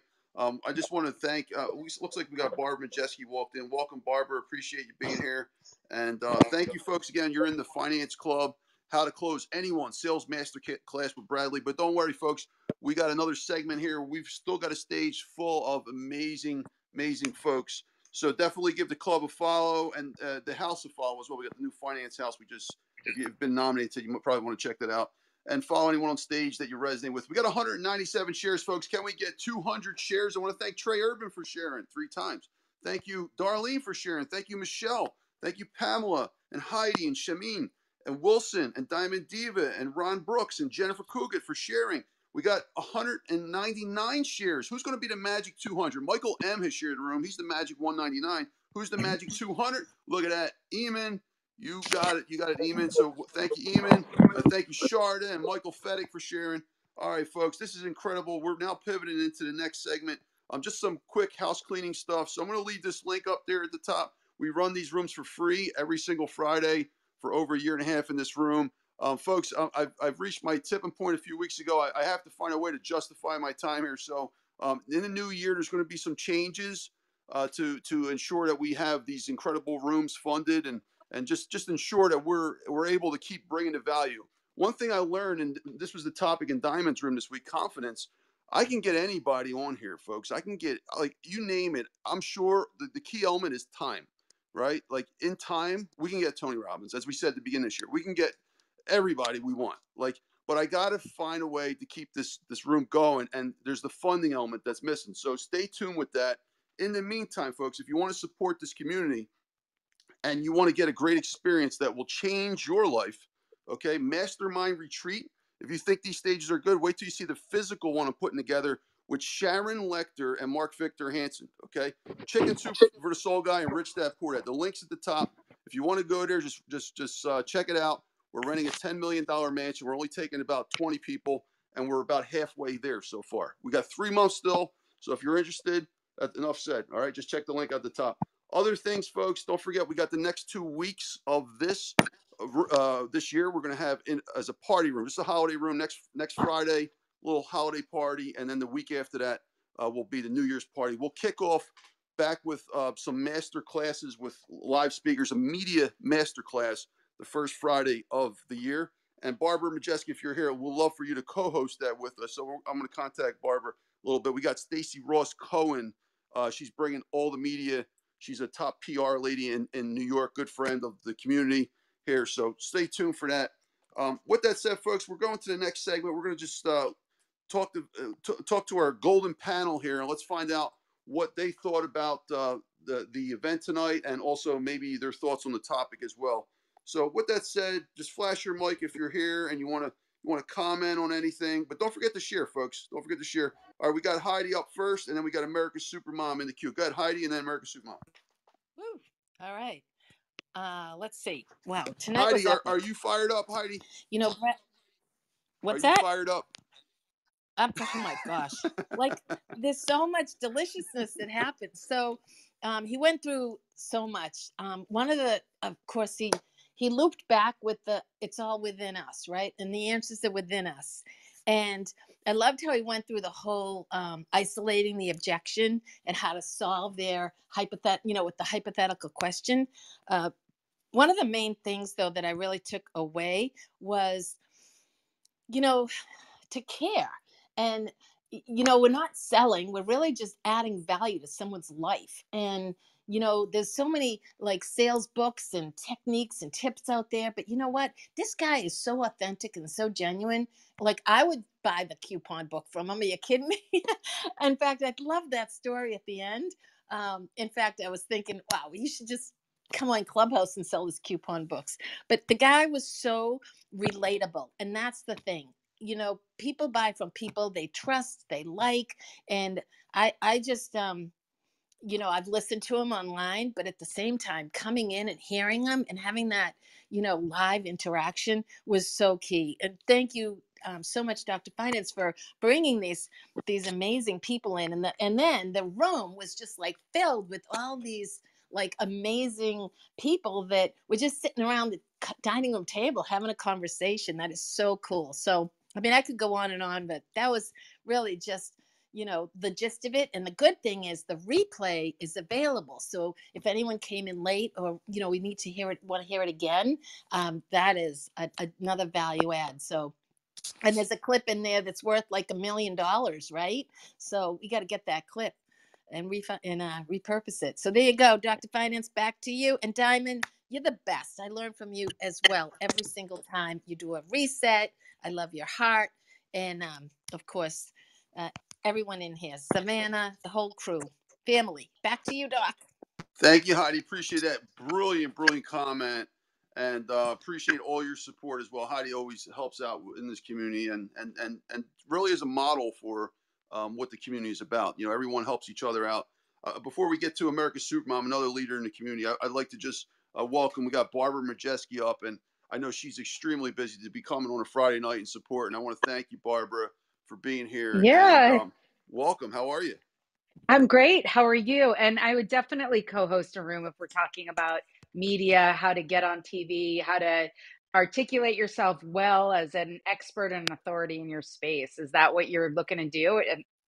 Yeah, absolutely, Barbara. So to tell you about it, our first Friday in January. Okay, Yep. So our mutual friend Stacey Ross Cohen, she's New York gal. I'm a Philadelphia guy, and I met her before. We've been doing a lot of things offline, but we said, you know, I interviewed her last week on the podcast, and I said, you know, why don't we do a room on media? Because she's a PR, one of the top PR people in New York. She's like, yeah, that would be great, and she mentioned your name, so I think it would be really cool. She's going to be bringing a lot of her media friends, and don't forget, folks, she's the one who brought the New York Times article on the wedding for the Grazianos here on Clubhouse. She's the one who made that happen. So, like, she's got the ability to do that. So I think if we team up with superstars like yourself, we could really make a really impactful stage. And it would be my first media stage, by the way, that I've done here. Yeah, no, I absolutely love it. I have a question. So Heidi just brought something up about Brad, and I missed it. But can I just ask something really fast? Sure. You mentioned the coupon books. Can somebody just fill me in on the coupon books? Oh yeah, those are Brad's Magic Money Fun Bags. Just message him. Just message him, and he'll tell you all about it. You got to hear the story. It's Like, a great and story, Barbara. He went around just to give all me the these, cliff notes. all these restaurants, and he got free stuff, free hamburgers, free Yes. tams, free everything. Put them in a coupon book. Couldn't sell them. Couldn't sell them at this flea market. Then he went and he had a girlfriend that like had a bunch of junk in his garage. So he packed up the truck with everything that didn't work, empty, you know, clocks and just a bunch of junk. Sold everything. All the junk sold. Coupons couldn't sell. That was the gist of the story. Well, I just asked because so my first career was door-to-door sales, and when our clients would like sometimes anyway, I don't even know how to fill in the blanks, but on Saturdays I had to go door to door and sell coupons for like restaurants and hair salons, and they were like, it was just a numbers game. Like you just went out and you were like, no means next, work the law of averages, like just keep going. Like it was like nothing it's the best experience and the worst experience, but it really was a net positive. So anyway, when you said coupon books, I'm like, was I in the field with Brad at some point? So that was why I asked. Okay. Anyway, I'll let you guys continue. Hey, Barbara, I got a question for you. Yeah. You know, obviously you would be a co-host in that setting, but Barbara, what's your thoughts on, number one, being on the Dr. Finance Live podcast, which is the system I have to get everyone filtered so I can help them and build a better stage for them here on Clubhouse, and two, build a room, another media room, a separate room, because I know you're also doing a lot of amazing stuff, not just on Clubhouse, but off Clubhouse, another type of media room. We would have to strategize on this. What's your thoughts on that? I think collaboration is where it's at, and I think aligning forces would be amazing. I didn't know you were in Philadelphia. You know, I'm in Central Jersey, which is like people go one of two ways. They're either New York Giants or the Eagles. And yeah, we're neighbors, my friend. And I had no idea. So we could do a podcast in person if you wanted. Ooh, that would be really cool. How fun would that be? We could like live stream it. I mean, it would be such a good time because I am a Giants fan because my ex-husband was an Eagles fan. So I divorced him and the Eagles simultaneously. Well, listen, I Sorry. got to support the home team, but they do have their problems sometimes. But this year they're doing great. So Tyrone Poole would if he was on stage, he would probably defer. He's Yeah, the Patriots that they beat our team. So, I love but yeah, him. Yeah. So so Barbara, that listen, would yeah, be pretty cool. I think it would be great. And I think the goal is always, to bring value. Where can I bring value? Where in my experience can I help to serve others? And working with you would be great because I think we bring a lot to the melting pot. So I'm all in. Let's do a quick survey. Let's do a consensus. This is a community thing here, right? Like, I don't like to just say, oh, yeah, let's bring this guest on. Sometimes I make that call because I already know it's good, but I want to make sure that this is what we can serve our community. Folks, what would you guys think? Well, we already got a media room going on the first week of January, which I'll tell you how that definitely could support you.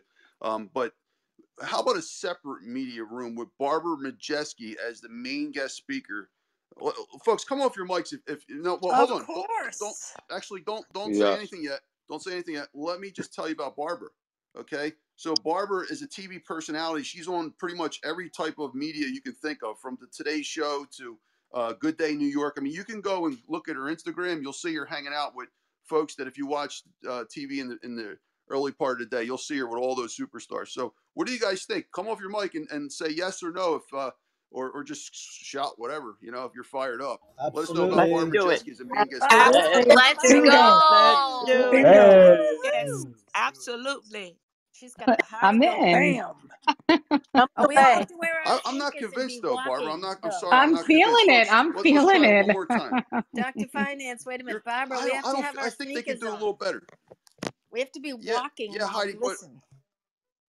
Heidi, I'm still not fired up about it. I'm not sure that Okay, everyone all else is right. fired up. Folks, can you come off your mic and let us know for sure? Do you I'm want Barbara fired Jeske as up. a main Let's guest Let's speaker? get do the it. fire GIF in here. Woo! Come Everybody on, get it Dr. on. Hey, let's Finance. do We it. Fired want up. Yeah. Barbara. Come on. We want Barbara. Barbara. Abso-freaking-lutely. Barbara. Barbara, Barbara. Let's do Barbara, it. Barbara. Barbara. Barbara. This is like the best Friday night ever. I mean, why go out? Why go out? Aren't you glad you came in, honey? I know. I'm loving it. I'm It's all Barbara. in. So I love it. a little Yeah. about this community, Barbara. It's been going on for over a year and a half, approaching 2 years now. It began with the $1 million. Well, we had the marathon room that impacted, my guesstimate these days, over 2 million people. Ran for 84 days straight, but we kept it every Friday. So this is like Clubhouse culture here. So you're in a special place with special people. I appreciate you. All right, Barbara, we'll connect offline. Thank you again for being here, Barbara. Hey, Dr. Finance, can I say something to Absolutely, Barbara real Jim. quick? Go ahead, James. Hey, Barbara, this is James. Will you take a minute and tell the audience about the little planner that you put together and the water bottle and the story behind that? Yeah. I heard it and it just touched my heart so big. Will you share that? Can you, or would you? Yeah, and remind which part? Like, are you just talking about the things that I've written down over the last couple of years that have come to fruition? Is that? Well, no, that too. But I thought I heard you say that you put together something and you made the comment. I'm not trying to put my kids through college with this, but you had put something that you could purchase and you have a water bottle that goes with it. Share about the challenge, Barbara. Yes. So, thanks, Megan. And, so I put together this journal and a water bottle, and I do these challenges I'd either do a challenge or a 14-day intensive, because I'm really passionate about helping people move from information to transformation. Because I think people know what they need to do, but actually taking the consistent steps to do them is the harder part. It all sounds easy, but it's being consistent. It takes a lot of regimen and discipline. So I put together this journal and a water bottle. And the reason behind it is bigger than just, and again, I'm not put my kids through college, and you can DM me journal and I can send you the bundle, the information on the bundle. The truth is, what I've come to understand is there's magic in the pen. The power of the pen, it's getting lost in the sauce because we're typing everything in, and we have to go back to writing things down. Journaling can be like a little prayer every single day. It can take your creativity, the creative side of your mind, and move it into the analytical side of your mind. And then you cross pollinate both sides of your brain. And you're 42% more likely to hit your goals just by writing them down.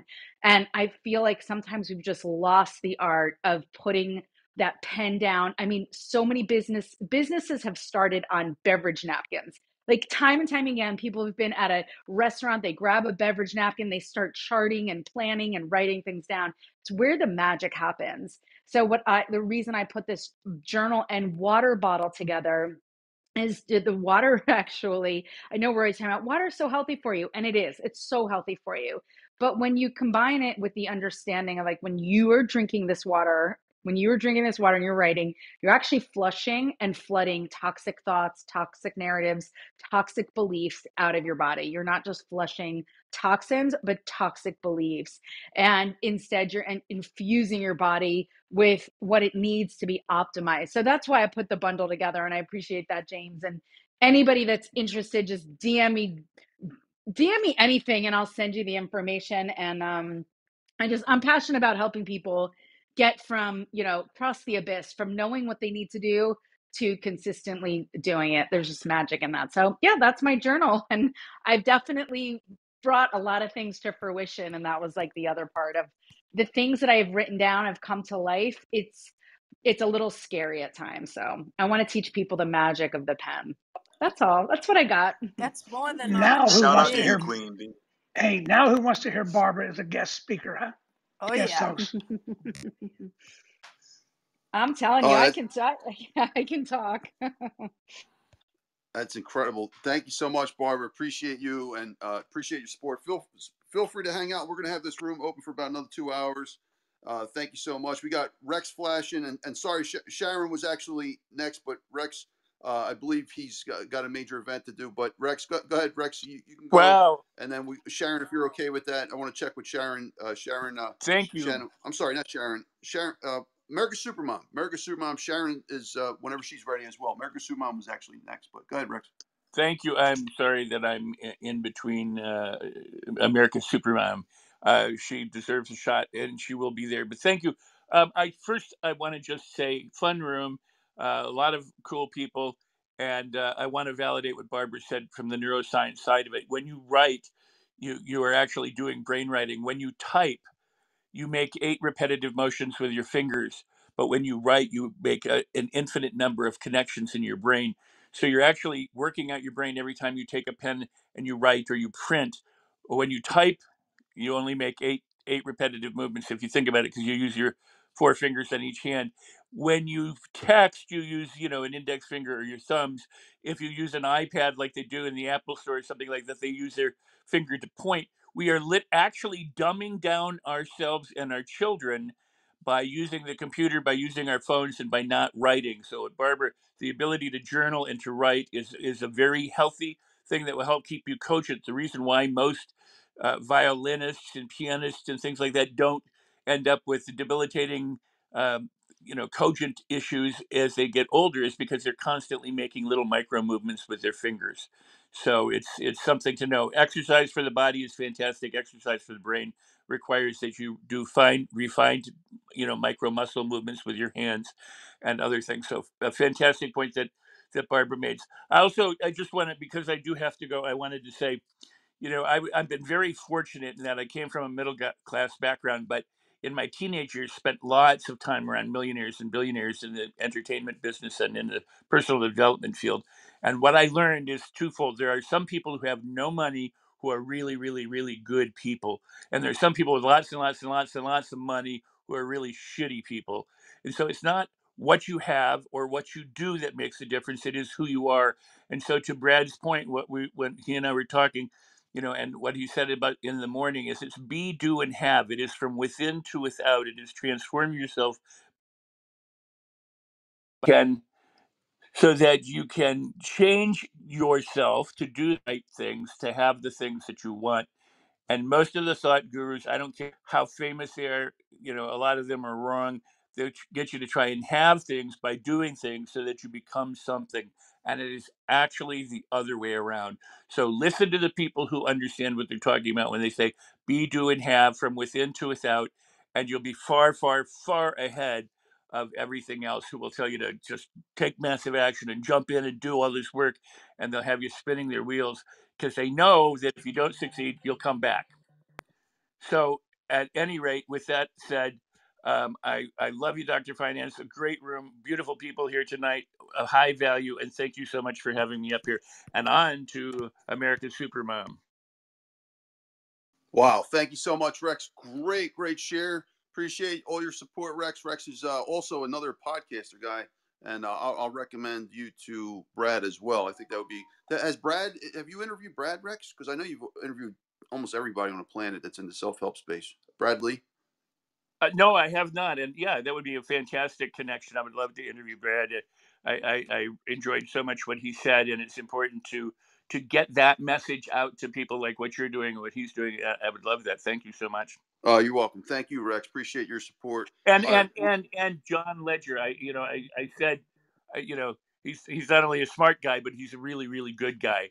And I think there was some noise around the time when I was saying that, but I just wanted to point out that he really is an awesome man. So thank you so much, Dr. Finance. Yeah, and that's a great point, Rex. Folks, I just want to speak frankly with you, if you don't mind, for just a second. So I bring a lot of people here on Friday nights, all kinds of, we had how many Hall of Fame speakers here and, et cetera. Some folks might have a completely different way of looking at things. And I think we broke the record tonight on curse words in this room. But Brad, if you present the questions properly to some of these folks, particularly Brad and John, as we had the stage full of very strong personalities from Cindy Stumpo to John Ledger and Grant Cardone. If you present the questions properly, okay, we can divert from all the other stuff, the nonsense, and go right to what can help us out and educate us. And I think that's what we witnessed tonight. Would you agree with that, Rex? I mean, you were here the whole night. Mike, what do you guys think? Do you think we witnessed like an education here? I mean, minus a few little sidetrack things, just types of that's just part of their What is the personality. question? What are you saying was tonight valuable to hear the exchanges that went on? Is that what you're asking? No, I'm asking that when you have strong personalities that have different beliefs, to put that all aside, if you present the questions to them properly, like we did tonight, and you strip out the other stuff, okay? Because people have different political views and just their presentation. What you can derive at is a serious quality of an education. And I'm just curious if you witnessed that, Rex. What do you think? Oh yeah, You saw how many strong I would agree with personalities were that. here today. I mean, what's your thoughts? Yeah, I would agree with it. Well, I mean, there's some fun, there's some jibing, there's some push and take. People who friends can joke around with each other and push each other and go back and forth. But when all is said and done, when they leave behind the jocular stuff and anyone leaves behind politics or religion or things like that, yeah, when it gets down to it, you can find out um, who they are, what they're made of, what their thinking process is like. You know, the key to listening, I think, is discernment, and that is to decide: is this a person of value I want to listen to? Somebody I would want to spend time with? Is it's because there are a lot of people out there I don't want to spend my time with, and then there are those few that I do. So whenever you get people to kind of drop all of the pretense or the entertainment stuff and just begin to speak plainly to each other or kind of reveal who they truly are, then that's always a value. The closer you can get to someone's authentic presence or self, um, the far wiser we all will be, because we'll either say, yes, I'm attracted to this person, or no, I don't want anything to do with this person. So I do think that there's an education here tonight, and that it was a valuable evening in that regard. I hope I've answered your question. Yeah, absolutely. Thank you, Rex. Appreciate that.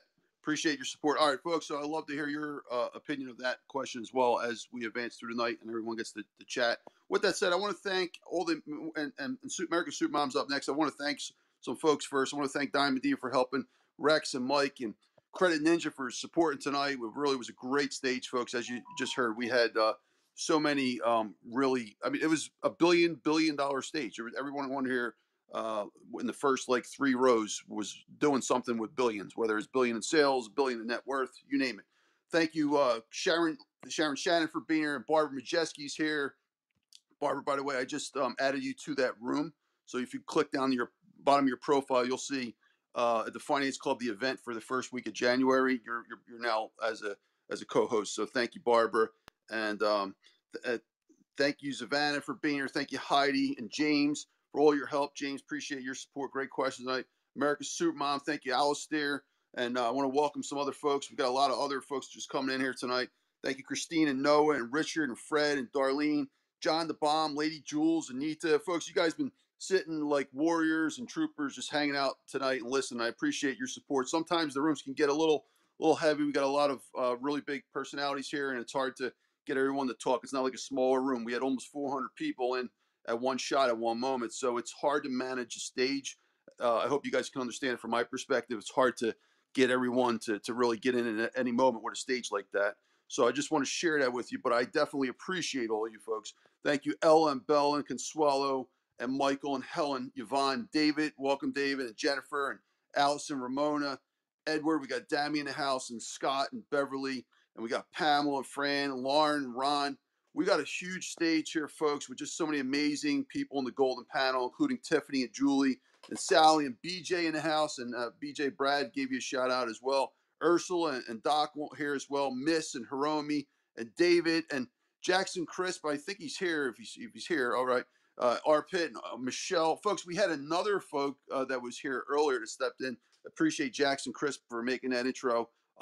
Multi-billion-dollar company, had just a lot of wisdom, and not just because he's wealthy, folks. I want to make that clear. I don't shoot for people just because they're wealthy. I don't care about that. It's the combination. This is a masterclass, after all.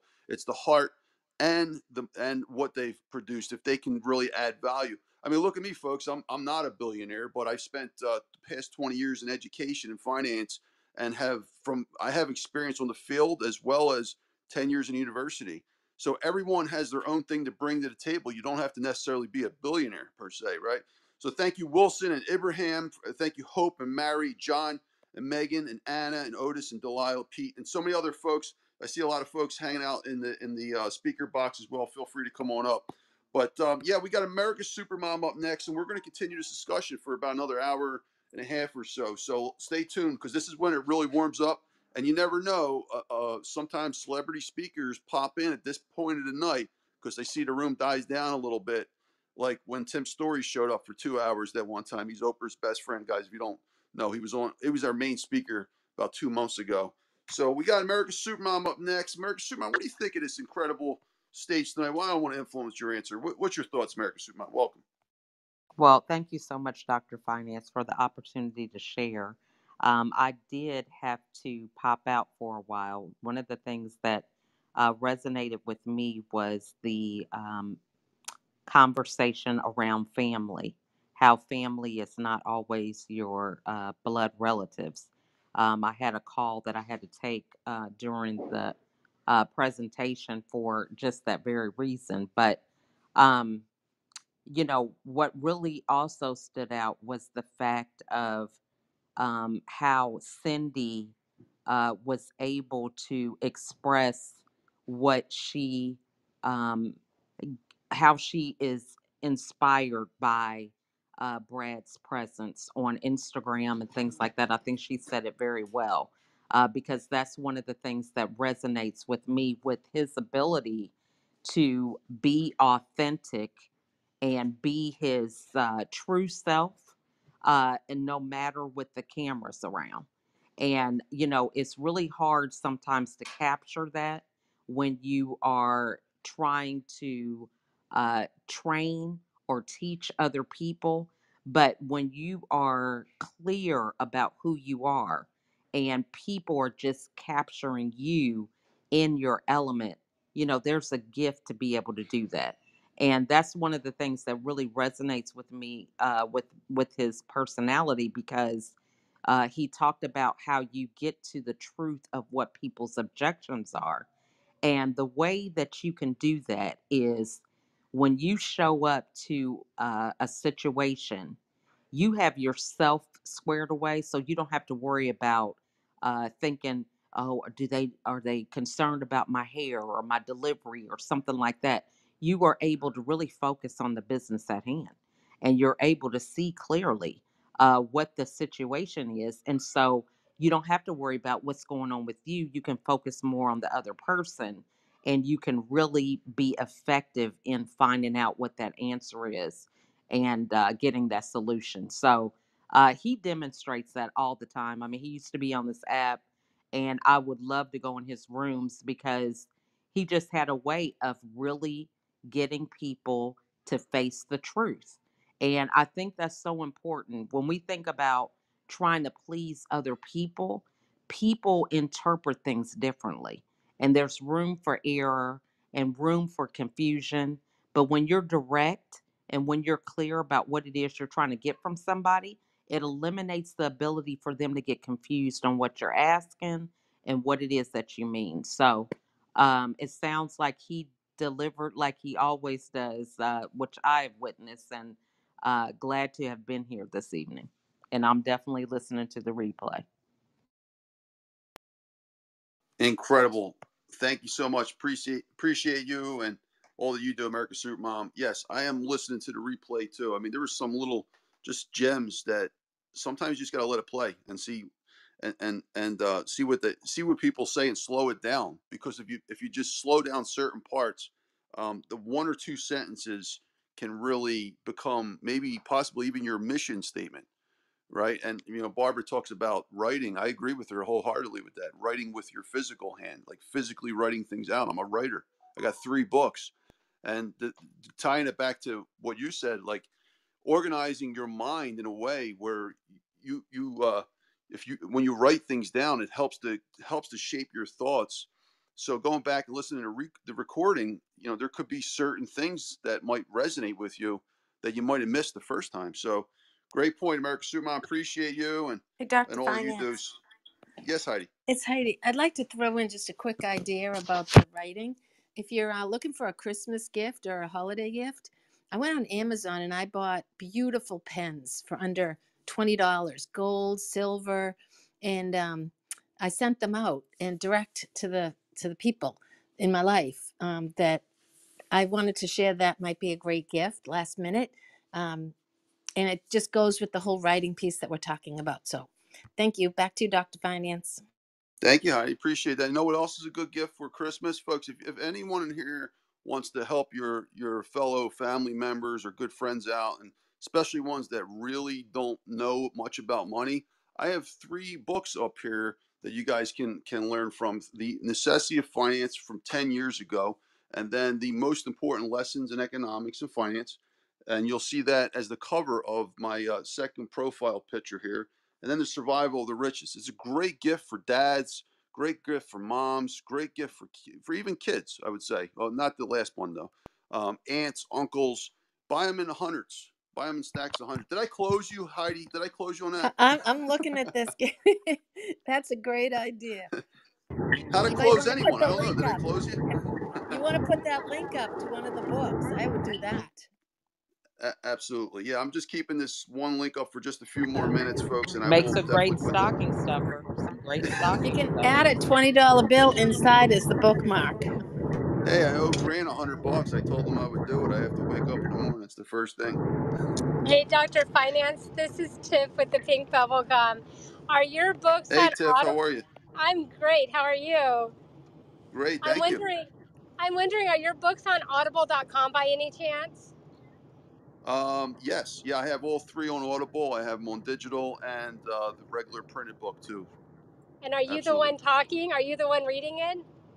No, great question. I had Oh, come on. I love your voice. I was so hoping. You thank you have so to much. do I'm it with actually going to your be doing some. voice. Thank you, Tiff. I'm working on that right now. But I had I had a guy, his name is Jay Cruz. He's actually, I got him on the app here. If you check him out, he was, he's an LA radio producer, and he's got a real deep voice, and he just does it. You know, I was distracted, a million things going at once. I'm like, hey, Jay, you want to do this? And he said, yeah. And we just kept doing a book after book. So he actually did all three of my books, the audio. And you know, we don't sound the same, but I think he did a great job with it. I'm actually putting the link up right here. So if you want to check that out. Thank you, Tiff. Great question. All right, folks. So let's stay on topic here. How to close anyone. I just want to hear some more thoughts. We had Sharon, flash your mic if you wanted to chime in. I want to give Sharon a shout out. Shannon's a major supporter of this community as well. Great leader as well, and doing great things off Clubhouse, in addition to on Clubhouse. So welcome, Sharon. Shannon, if you want to just say hi. Well, hello to everyone. It is about 11 p.m. in North Carolina, USA. And Dr. Finance, I'm just taking everything in, enjoying the discussion. I want to thank you for being so diligent in everything you're doing. Done speaking. Oh, thank you, Sharon. Appreciate that, and appreciate all you do. Yeah, definitely give Sharon a follow as well. So, folks, we got a lot of leaders here in this community, really great people, and that's the idea. That's the idea of helping building everyone up. I like to. So I'm working on about 4 hours right now. So I'd like to do a quick share and also bring in some of the ideas of you know, just some house cleaning stuff for what I'm thinking about the future of this community. So if you don't mind, let's just check who here is the co-host is available to help to check with hot mics and whatnot, because it's really difficult to do both at the same time, to share as well as be a host. So flash your mic, co-host, if you guys can help me with the chats in the background. All right, we got Mike there, and Diamond and Sharon. Okay, great, and everyone else seems on board. I'm going to throw in. Let's see, Savannah or Heidi, if one of you guys want to help out as well. Savannah, are you available to help out in the background? Yeah, Okay, I'm here, Dr. thank you, Finance. Savannah. You're the best. All right, here we go. So folks, co-host in this room. Remember, co-hosts don't take it personal. It's nothing. I like to rotate. Everyone on stage is part of the golden panel. If I didn't like you, you wouldn't be on the stage. Okay, so this is a special group here. The co-hosts are just doing administrative stuff. So you know, don't take that personal. I try to give everyone as a leader community an opportunity at some point. So, and I don't like to have more than 5 or 6 people. Tonight I broke the record with that, with a lot of things, really, even the profanity thing. But hey, it's part of the drill sometimes. So thank you guys. I want to make a quick share. I want to thank everyone for being here. And I had an experience this week that I think can really add to this topic. How to close anyone? It's such a great question, right? We had master classes on how to sell with Joe Ingram one time, and then the master of sales, Jeffrey Gitomer, was here. This guy sold more sales books than pretty much anybody, and they call him the grandmaster pretty much in the sales world. But this is a different one. This one is about closing, which is a different part of that sales process. And according to Brad, it's actually most people, and they're all from the auto industry, most of them. Most people can sell things, like, you know, that are salespeople, but only a small percentage of them can actually close. So in the sales world, having the title of a closer is actually a special term. It's like getting a badge. If you actually earn your right to be a closer, it's very different than being a salesperson. That's why I titled this room this way, because we're talking about a specific part of sales. So how do you close anyone? I want to share a particular story I had with you without disclosing all the details. But this in recent times, let's just say, I switched over from one of my internet providers, and I'm not going to tell the name, but the reality is, every time I called them up, things just got worse and worse. I never really got to talk to the right representative. They were charging me astronomical figures compared to what I was pre-COVID. And I just hit the tipping point where I'm like, I'm spending way too much with this. I don't really understand what is different, so much more special about this. Like, the quality of the service was getting worse. I had TV, you never got any channels. The channels were all getting lower quality. And one day I just said enough, right? So I recently switched over to a different provider, and let me tell you, this is a finance class. There's little tricks to save money. In this particular circumstance, again, we're not giving out the name. I was able to accomplish all my goals in one shot. From phone, internet to even channels, with a savings in the hundreds per month, with better quality on all the devices in my property, and everywhere else. All this, and have faster internet, have more reliable service. And you might even be asking, like, how did you do it? How did you do it? Well, I'm not going to give you the details on that. You'd have to get into the master class for me to tell you that stuff. But I just want to say that the experience, the private master class, I'm sorry, the private master class, but the experience that I had was very relevant to this topic, because how not to close. These people sent me to the retention department, and they couldn't get me to stay. They couldn't get me to stay, because it was too late. They've already dropped the ball on so many opportunities. So I call them up today. I had the last piece of the puzzle to really break myself from this wireless. I'm sorry, not wireless. This utility company, an internet service provider. And I called them up, and I was about to send in the equipment. I just wanted to know where to send it to, et cetera. And they sent me to the retention department again. And the retention department goes like this to me. The lady says, "Sir, is there any way that we can convince you to stay and maybe change your mind?" Now, mind you, I was a customer for over 10 years, probably close to 15. So loyalty, interesting, loyalty was not rewarded here. They actually reward the new customers, okay? The new customers get the deals, the old customers don't. This is totally backwards, but this is how it works in the internet service provider industry. So I said, "Ma'am, let me be frank with you. You seem like a nice woman, but unless you can give me this product for free at this point, there's absolutely no way that you can close me. You can convince me to stay with you guys. The damage is already done. And nothing against you again, but I've lost trust in your company. You guys have tried to rob me for money and take it out of my account. The trust was gone." Okay. So I left and I went to another internet provider.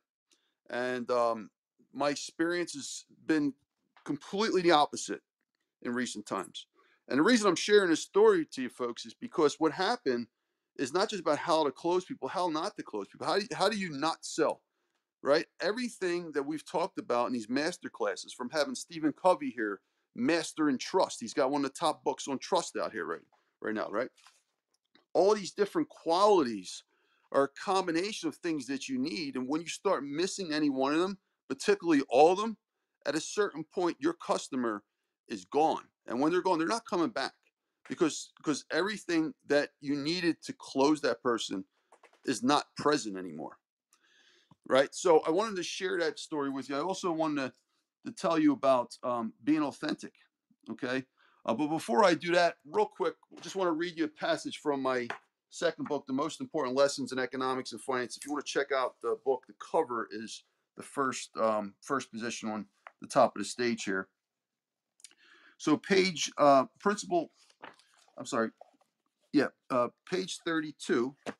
I didn't mark it properly. Page 32. And let me go to where that was.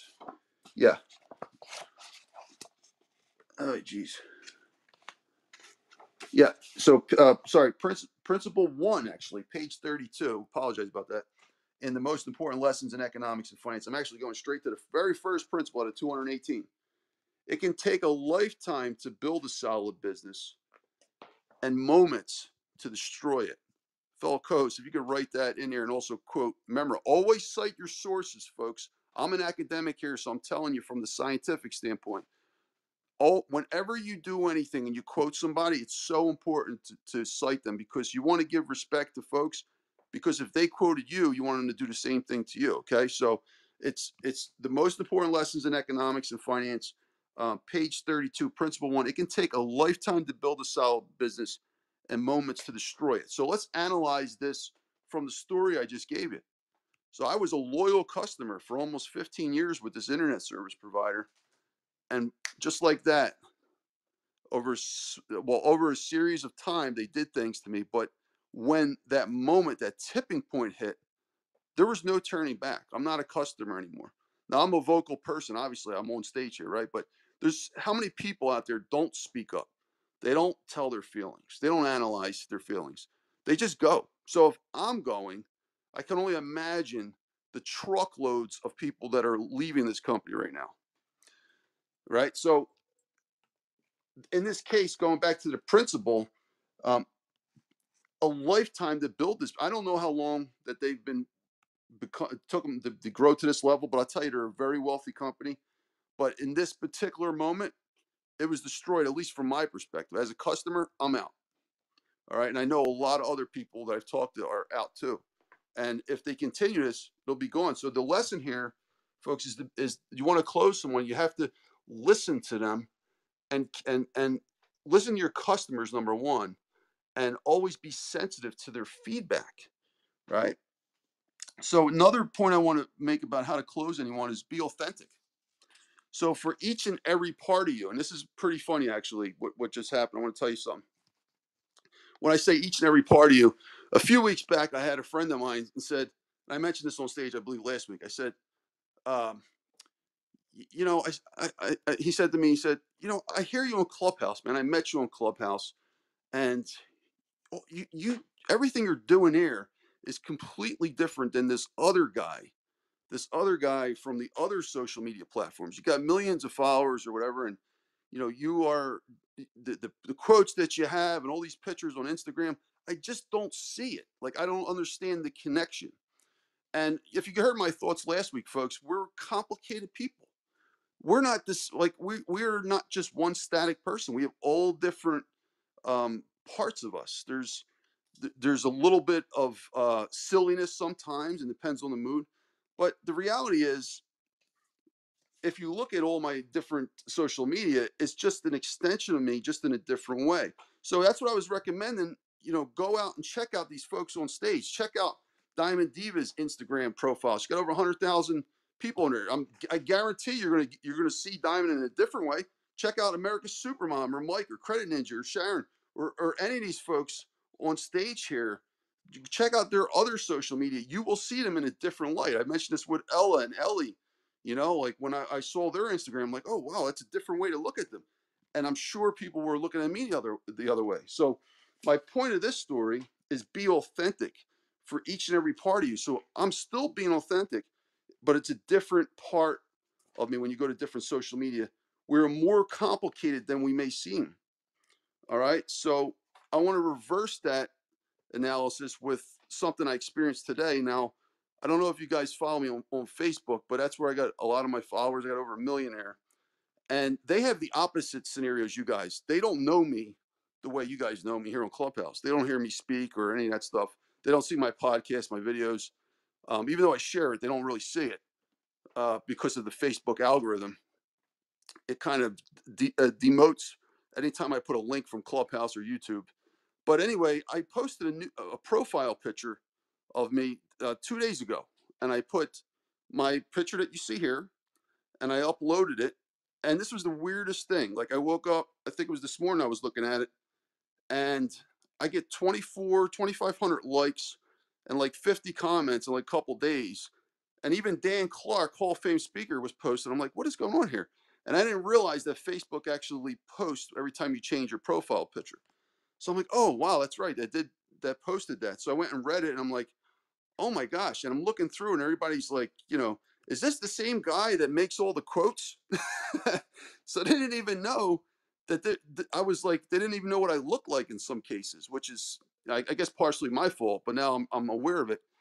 And they were just shocked to see a different side of me. You reverse that with the comment that a friend of mine made a few weeks ago about Clubhouse and not knowing the other side. So we're all different. We all express ourselves in different platforms in different ways. And some people get to experience a different version of you. It doesn't mean that it's not you. So tying it back to this topic on closing, I'm talking about being authentic. In every case, I'm authentic. It's just they've experienced a different authenticity of me, different part of authenticity. So that's the Facebook viewpoint. But if you want to close people, it's the same idea, right? So integrity was number one, face, and then authenticity, as was discussed earlier from Brad. You got to be real. I mean, look at his profile picture.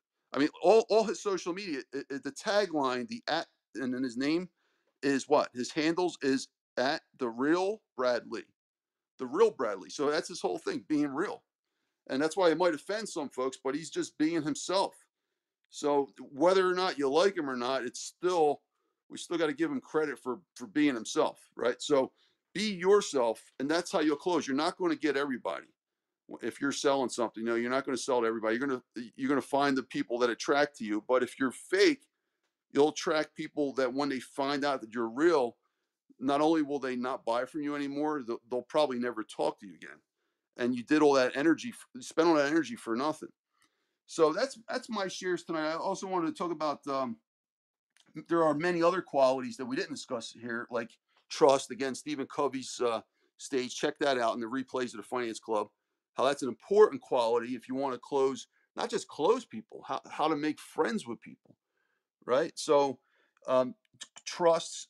A lot of these are character things, okay?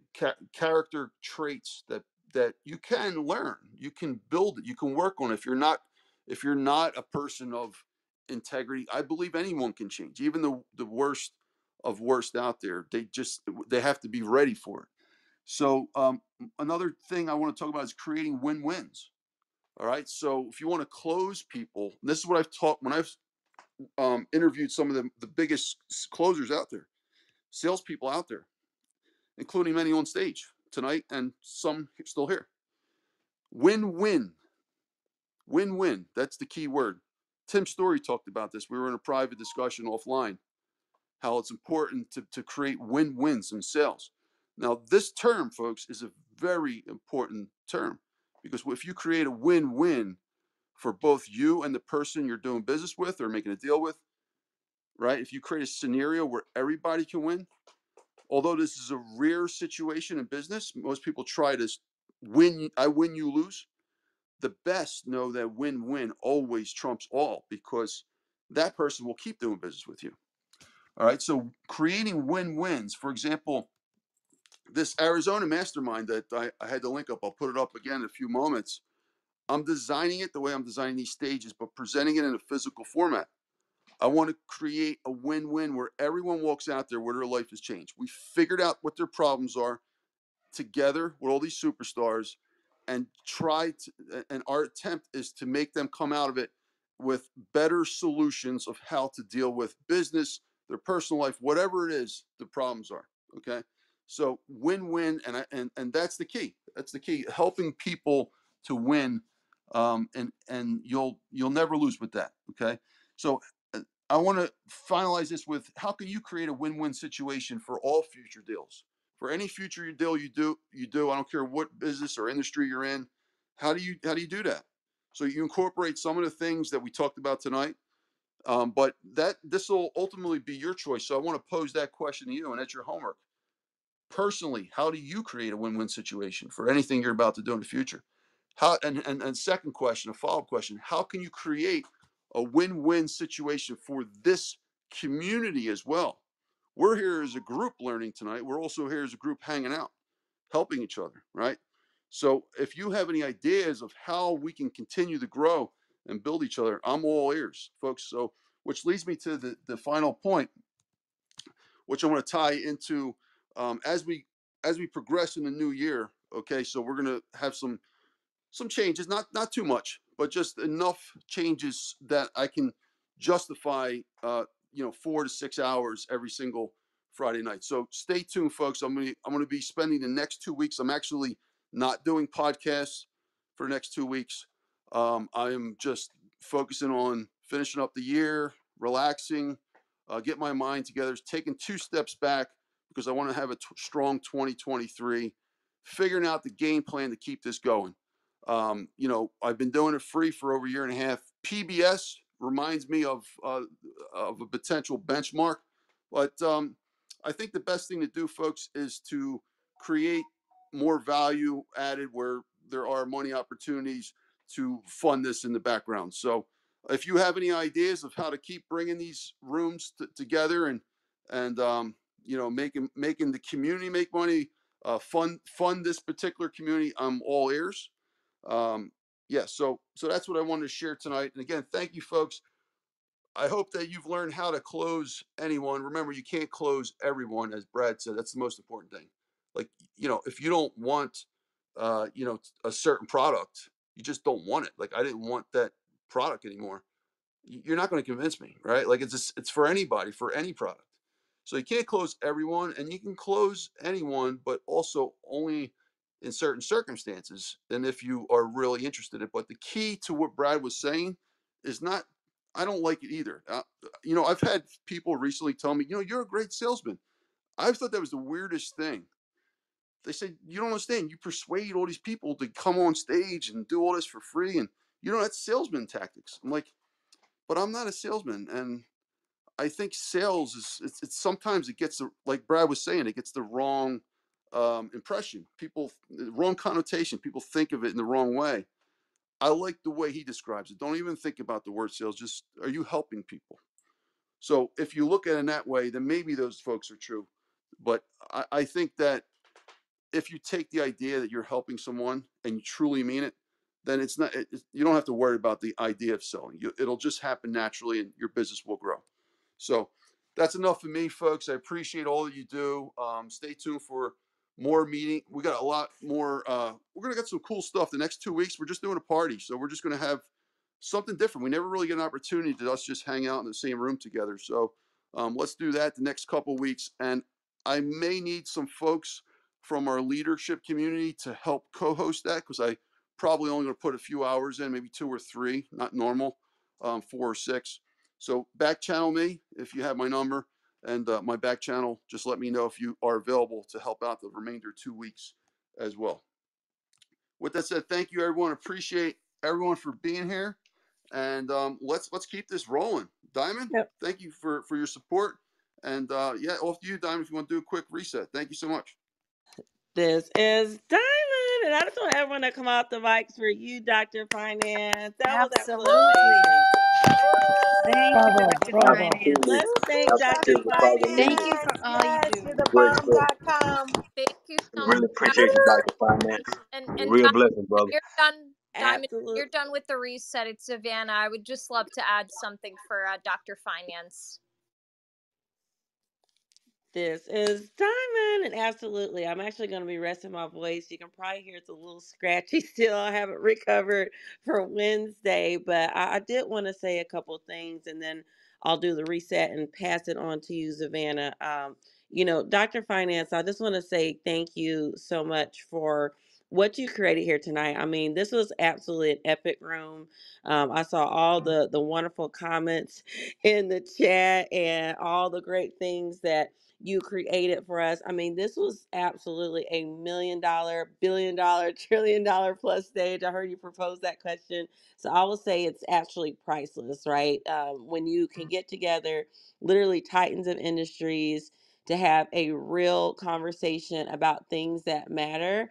It was just absolutely amazing. And only you, Dr. Finance, could be able to pull these incredible humans together and just add absolute extraordinary value. And so I just want to say thank you for creating these spaces. I know how hard you work in the background, and I don't believe that sometimes people think about all the work that you really put in. But I'm just here to say, Dr. Finance won't say it, but he puts in countless hours between the podcast and all the coordinations of guests, and then also to bring them on a Clubhouse, which is no small feat. I mean, it's absolutely incredible. And he does it for each and every one of us. And so, any way that you can support Dr. Finance and the great things that he does, please take a moment to click on that link at the top. It's updated right now. It has the drfinance.info link. Make sure at a minimum you're subscribed to his podcast, but his link as well for his newsletter. So when you go in there, you'll be able to learn more about all the great things that's happening in the Dr. Finance world. As he mentioned earlier, he also has an amazing mastermind opportunity. Perhaps he'll share more about that as well. But there's always great things that he's doing, both on and off the app, that you can support and be a part of. And I think that's really important for us to do that, to support our leaders who give so much. And when you talk about what you shared today about, how it's about service and impact. Brad Lea was just, I loved who Brad Lea was before all of this, but I actually fell in love with him even more tonight because of all the things that he shared about his mindset surrounding entrepreneurship and sales and just life in general. I really think he's a breath of fresh air in that way, because a lot of times people characterize business as being this down and dirty thing, and like you said, same thing with sales, and I hear it all the time, even from other entrepreneurs, which is always surprising to me. I'm like, wait a minute. And just to kind of piggyback on what you said, at the end of the day, the way I always like to share is this: sales is service. And I really believe as entrepreneurs, we have one of the highest callings of service. I mean, if you really think about it, everything that you have right now, whether it be the device that you're using, your phone or tablet, just to even engage in this conversation, or just think about the things that you use on a day-to-day basis, that without these things, right, how different would your life be? It'd be extraordinarily different. And when you really think about it, it's the entrepreneurs that literally make the world go round, from everything from the economics, which I know you're an expert on, right? It's businesses that drive the economy, right? It's businesses that do the innovation for the new tech that we all benefit from. It's entrepreneurs, it's leaders, it's people like on the stage in this room and the people who are sharing today that are literally doing the things that have impacted our lives. And I meant what I said to Brad. If Brad didn't have LightSpeed, then people like Tony Robbins, as you mentioned, my mentor, wouldn't have such a big platform to connect with all the people like he has, right? It's each of those pieces, right, that come together, not by coincidence, right? It's the synchronicities that bring it all together. And it's the entrepreneurs that are a big part of that process. And to your point today about this topic of sales, sales is service. And if there wasn't this process, right, for us to actually have access to these goods and services, we wouldn't have all the things that we have. In fact, it was the whole process of being able to have sales that allowed us as humans in society to advance. Right before, we're all plowing our own land, and right, it's that specialization of labor and that exchange of products and services that allowed us to even evolve, right, as a global community. I can go super deep. I'm just going to stop there, but I just want you all just to really think about that, and to hear it from a nine-figure entrepreneur, right, like Brad Lea, who just generously poured in. And the fact that he has such an amazing mindset just warms my heart. And the fact that he acknowledges that, because I feel like that's the piece that's often missing when I go into these entrepreneurial spaces. It's like tactic, do, kind of like what Rex Sykes was saying earlier, taking massive action without the mindset piece. And you can't separate the two. They belong together, because you don't want to just be taking any kind of actions, right? You want to have that mindset behind that. You also want to have the other piece, which the synchronicity there between Brad and I had no idea that he teaches mindset, skill set, habits, right? Because I teach mindset, skill set, action set, which the habits is a big piece of the action set as well as taking massive action, by the way. But anyhow, I just thought, wow, this just so much gold there. Like you, I'm going to be listening to the replays, and I encourage everyone, even if you're present for the entire event or if you're just now joining, this is definitely one that you don't want to miss. I mean, even how he broke down the process of objections, and how he goes through this process of really identifying what is the real solution, and opening up that person's eyes, not being pushy, but saying, well, what is the real solution here? What can we do, right, to address this, to really determine if this is going to be a good fit or not? Because sometimes people do create limiting beliefs surrounding what it is that they want to do. They need the thing, but they don't actually want to take that step for a variety of different reasons, right? And so I think it's so important, everything that he shared today. And the last thing I just want to highlight, because there was so much more that was said, is how he went into this whole process of being able to be aligned. He talked about the frequency and the energy and the vibration, and then knowing what you want and putting in the work and making the adjustments along the way, and how every single day at a minimum, taking that time to have gratitude first thing. Like that really, really resonated with me, because when you come from that place of gratitude first thing in particular, as well as right before you go to bed, and of course throughout the day, wherever you can, like just taking the time to book in your day especially is so key, because from that place you can literally take action and do all those other things we talked about. Having that foundation and mindset is going to put you in the right frame of mind to learn those skills and to take those actions, right? And to make that impact and add that value and all the great things that we talked about pertaining to sales and more. And I really love what you share as well about how in your books, right, you take people through that journey of understanding how finance, right, has such an impact in the world, and how we, right, no matter whether we're actually in sales per se, with the title of a salesperson, or that we're doing in our day-to-day lives, that finance plays a major role in how we've evolved as society as well as individuals, right? I believe there's 3 pillars: health, wealth, and relationship. If you think about, those are the legs of the stool. If any one of those pieces are missing, you're going to have some challenges, right?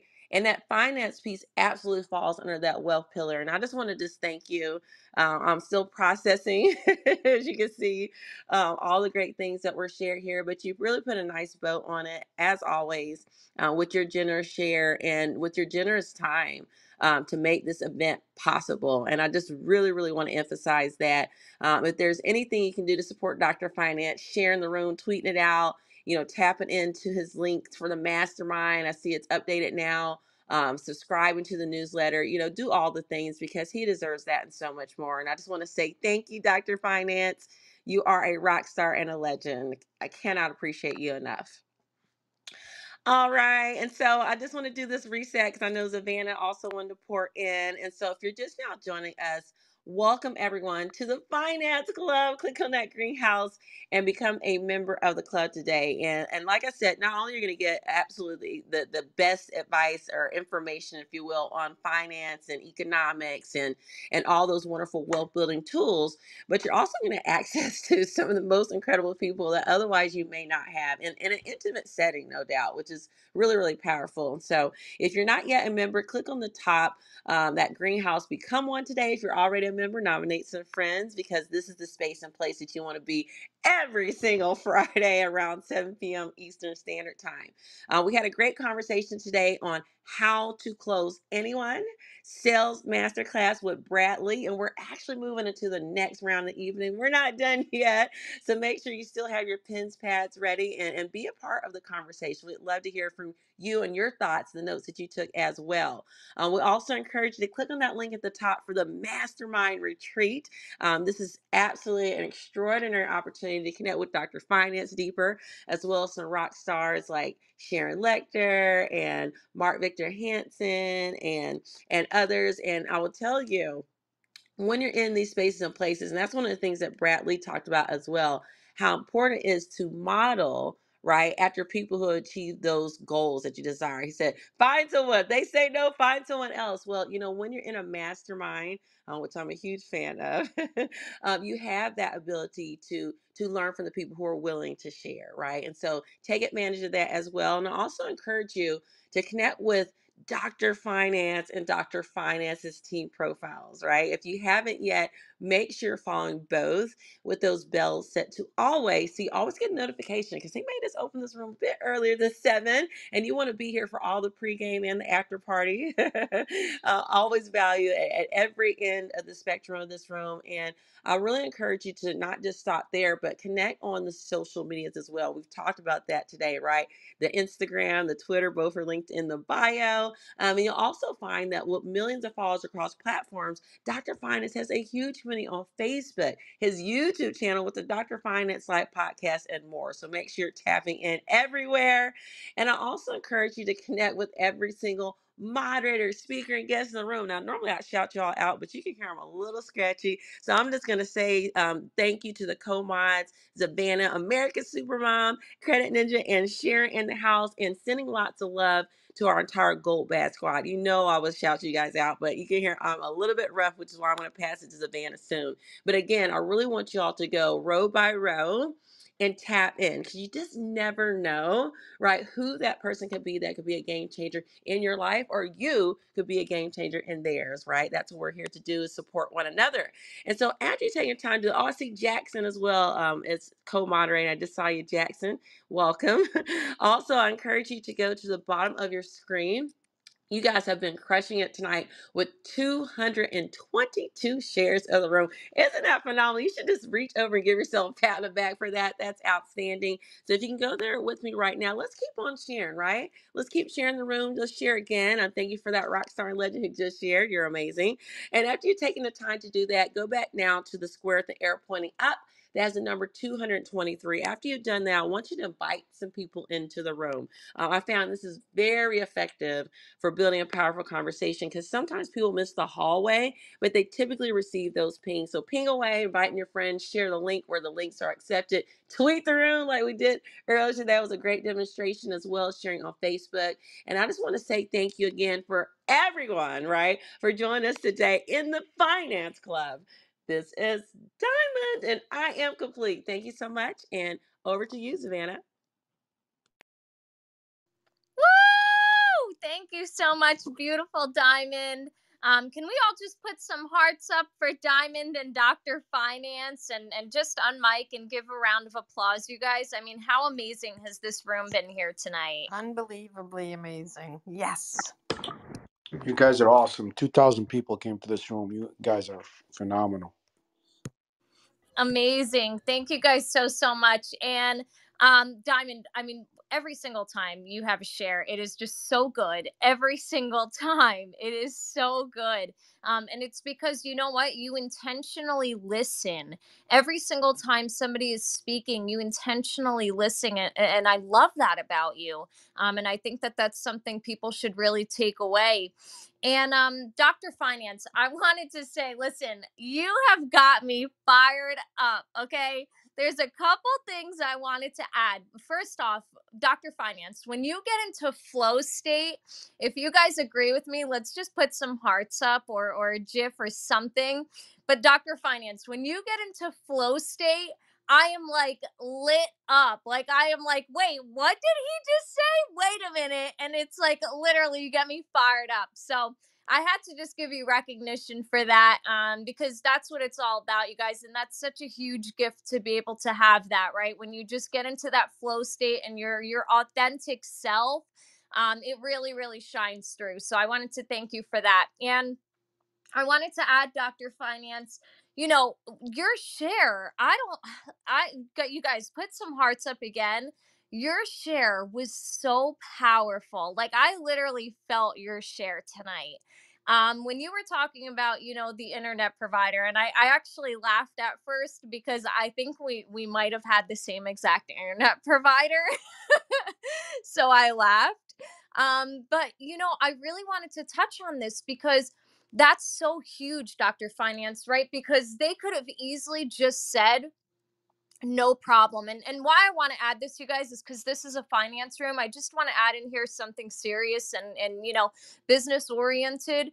You know, they could have easily just said, no problem. We're gonna do that for you because you said the only thing that would suffice right now is this, right? You gave them that option, and every single person always has an option, you guys. And they could have simply said, you know what, we're going to do that. And they would have continued to grow in business, because another thing is word of mouth, right? You guys, like if you help others, in turn, they'll help you. And that's with having no expectations. Okay. And I think that that's something important in business, right? Because, like, you have to be a people person. Like you have to be willing to do things that you're uncomfortable with. Listen, even if you just try it out once and you're like, all right, well, you know what, given the free service for this month didn't pan out, we gave it a shot, right? Maybe then you try it again in another month, and whatever, you keep trying. Like that's what you do as an entrepreneur, is you keep trying. You pick yourself up every single time, pick yourself back up, right? And we got to remember to not let the vision get blinded, right? Because like you can choose to be capped out at a certain point in business and in life, right? Just like that service provider did. Or you can choose to keep climbing. And in business, you have to be willing to make temporary sacrifices for long-term gains. So if they would have just sacrificed, right? If they would have said, all right, like that's fine. That's reasonable. We all have to remember we cannot lose sight. Like, don't lose sight of where you're headed, because that can happen, and that tends to happen quite often. And if it does, that's the perfect example that Dr. Finance gave to us, right? They say, okay, we don't need you as a customer, and then because we don't want to give you a free month, and that's it. Do you know how many customers are there? Like, one free for a long-term 10 like paid customers is worth it. It's worth it every single time. So you have to be a people person, and you have to be willing to do things that are uncomfortable for you. And you have to be able to, at some point, get to an understanding and a trust with the people that are around you and say, you know what? If we do this for this person this month, maybe over the next, I don't know, let's say 10 months, okay? Even if it's 10 months, we're going to get X amount of new customers. But you have to be a people person first. You could choose to be capped out, or you can choose to continue to climb. And I really felt that in your message here tonight, Dr. Finance. So I really just wanted to thank you so much for that share, and that value and wisdom that you provided in this room. Thank you for this special guest. Thank you, beautiful Diamond Diva, for your incredible resets every single time, and just the value and wisdom and all of your love and positive energy and growth, and just the list goes on of what you do. And you guys are just doing incredible things. And that was really my biggest takeaway tonight. And I hope that helped somebody in this room as well. So thank you so much, you guys. Thank you. This is Savannah, and over to you, Dr. Finance. Savannah, first of all, thank you so much. I appreciate all of your kind words. And Diamond, triple double. That's incredible. You guys are like the best supporters ever. That's why this community is great. Like we just help each other out week after week. Wednesday room, I go in Diamond's room in Savannah. We just help build Diamond's community and build all this community together. And just whenever someone needs help, someone's always available. So I appreciate you guys. Speaking of that, in about 5 minutes, I have to temporarily turn it over for about a half hour. I could probably come back for another half hour after that. So one of you folks on the co-host, if you can just channel me in the back channel, if you're okay to do that, let me know. I want to briefly just highlight Jackson here. So Jackson, Chris, Jackson, I appreciate you, man. I think you follow my other account, but it's my main account, the one I'm talking to. Jackson, you stepped up today, and I give you credit. You know, you are new to the Finance Club. At least the first time I met you, I think was a little bit ago. But you know, you already did what you said you were going to do, which already says a lot about you. So I want to welcome you to the community, Jackson. I appreciate you. By the way, Jackson brought in a guy named Paul Hutchinson. If you were here earlier, Paul Hutchinson had all the big wigs, all the celebs that were already on the stage, billionaires and whatnot, had them kind of scratching their head a little bit. So Paul Hutchinson, I mean, I can't even tell you how many cool things he does. I want to get to know this guy personally. $40 billion in assets. I think he moved around, and he was knighted by how many royalties? I don't even understand all that stuff. Doria Cordova is actually Dame. We got some royalty that comes through the stage.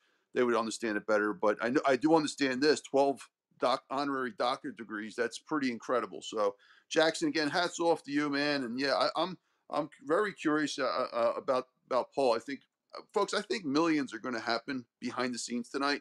If you haven't already checked out if you weren't here earlier, definitely check out the replay. It was just an incredible group of just like really highly successful folks all in the same room at the same time. I mean, the CEO of T-Mobile, Grant, and then Paul. I mean, just go down the list, and Brad Lea, of course. I mean, Brad Lea's got every one of the major self-help people pretty much as clients, from Tony Robbins to formerly Zig Ziglar. So, you know, Jackson, real quick, I just want to say hello if you want to come off. And if, by the way, if I jump off real quick, Diamond or Savannah, if you guys can grab the mic, and I'll step back a little bit. Jackson. Hey, Dr. Finance. Yeah, no, thank you. I'm actually packing for a trip early in the morning, but yeah, no, it's a phenomenal room. I've been listening the whole time, and yeah, I just yeah, Paul's been a friend for a while. We met. I can't even remember when. Um, it was through. Let me think about that. I think it was through one of his. It was an event, a party, or something like that. And he just told me the incredible story. He didn't get to share a lot of the story. It wasn't the right room in terms of some of the rescues and stuff he does, but it's a pretty phenomenal story. So um, definitely have his back and help wherever I can in terms of the work he does and things like that. Um, I myself am in startup mode and with a little tech startup, and I'm blessed to have both Paul and some heavy hitters in terms of some mentors helping. So that's got me pretty busy, and yeah, that's about it. And also, I think you know this, but if I'm not doing that stuff, I'm also the vice president in the NFL alumni here, Las Vegas, and we just got done doing some speaking to some kids in Seattle. That was we brought some of the retired guys out, and they loved it. The kids loved it. It was a great deal. With the alumni, we support any charity that indirectly or directly helps kids, and then we help some of the we make opportunities available to the older guys that sort of laid the foundation for the game. Uh, yes, that's a little bit about me. I do love business coaching. I do speak at speaking engagements when I'm able to, but right now uh, this work on this startup has got me really busy, so I'm not doing too much of that. Next year I'm planning on getting out and doing some more speaking, um, and just sharing the message. I'm all about amplifying, and through the alumni, I love to amplify charities and foundations doing great work. Um, and so that's what I try to do is I try to leverage companies doing great things and charities doing great things and how they can help each other. So that's a little bit about me. I will hand it back over to you, brother. And thanks again for the space. It's awesome. Well, thank you, Jackson. Appreciate you, man. And yeah, definitely let's connect offline for sure. I wanted to ask you the question because you're very impressive, actually. I know besides all the other stuff you talked about, but how to close anyone. What's your thoughts? I mean, to be able to get some of these major wealthy folks to support you in your entrepreneurial journeys, let's face it, that takes a little bit of finesse and persuasion. So maybe what you've done, you can help the audience and those listening educationally. Like what techniques have you used to help close, and not close in the official sense, like, hey, sell me this pen. Oh, done deal, it's closed, right? But the smooth process of persuasion to get certain folks to help you in certain ways that can really benefit your life.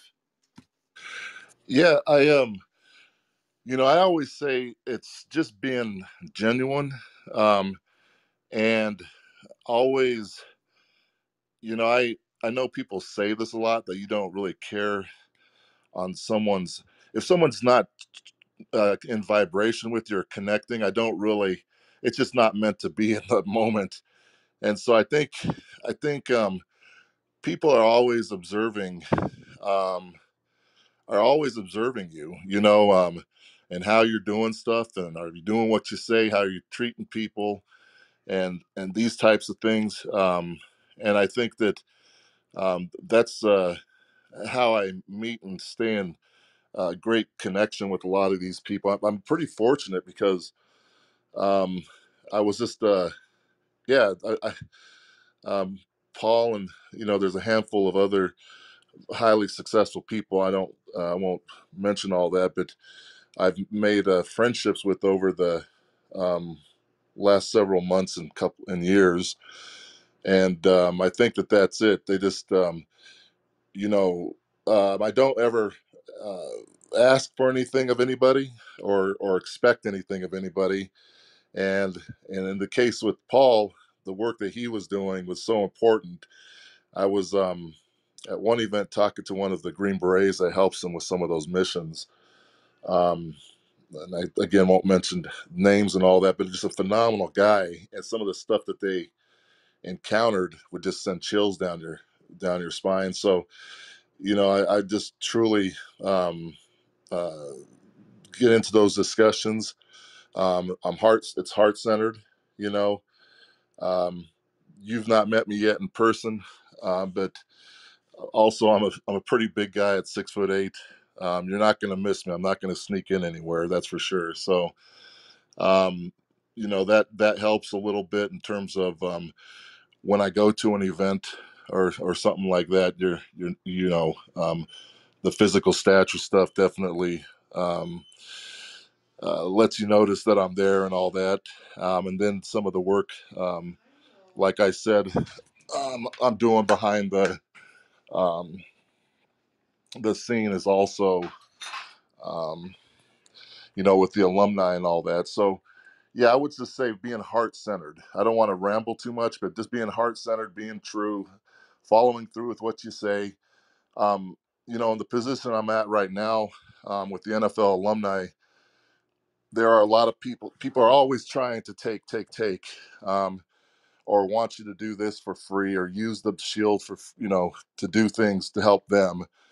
And that's okay. I don't ever get on anyone for doing that, but with when you're in a position like that, you get a lot of requests, but very few people actually. What can I do for you first? Type of a deal, and then just being patient.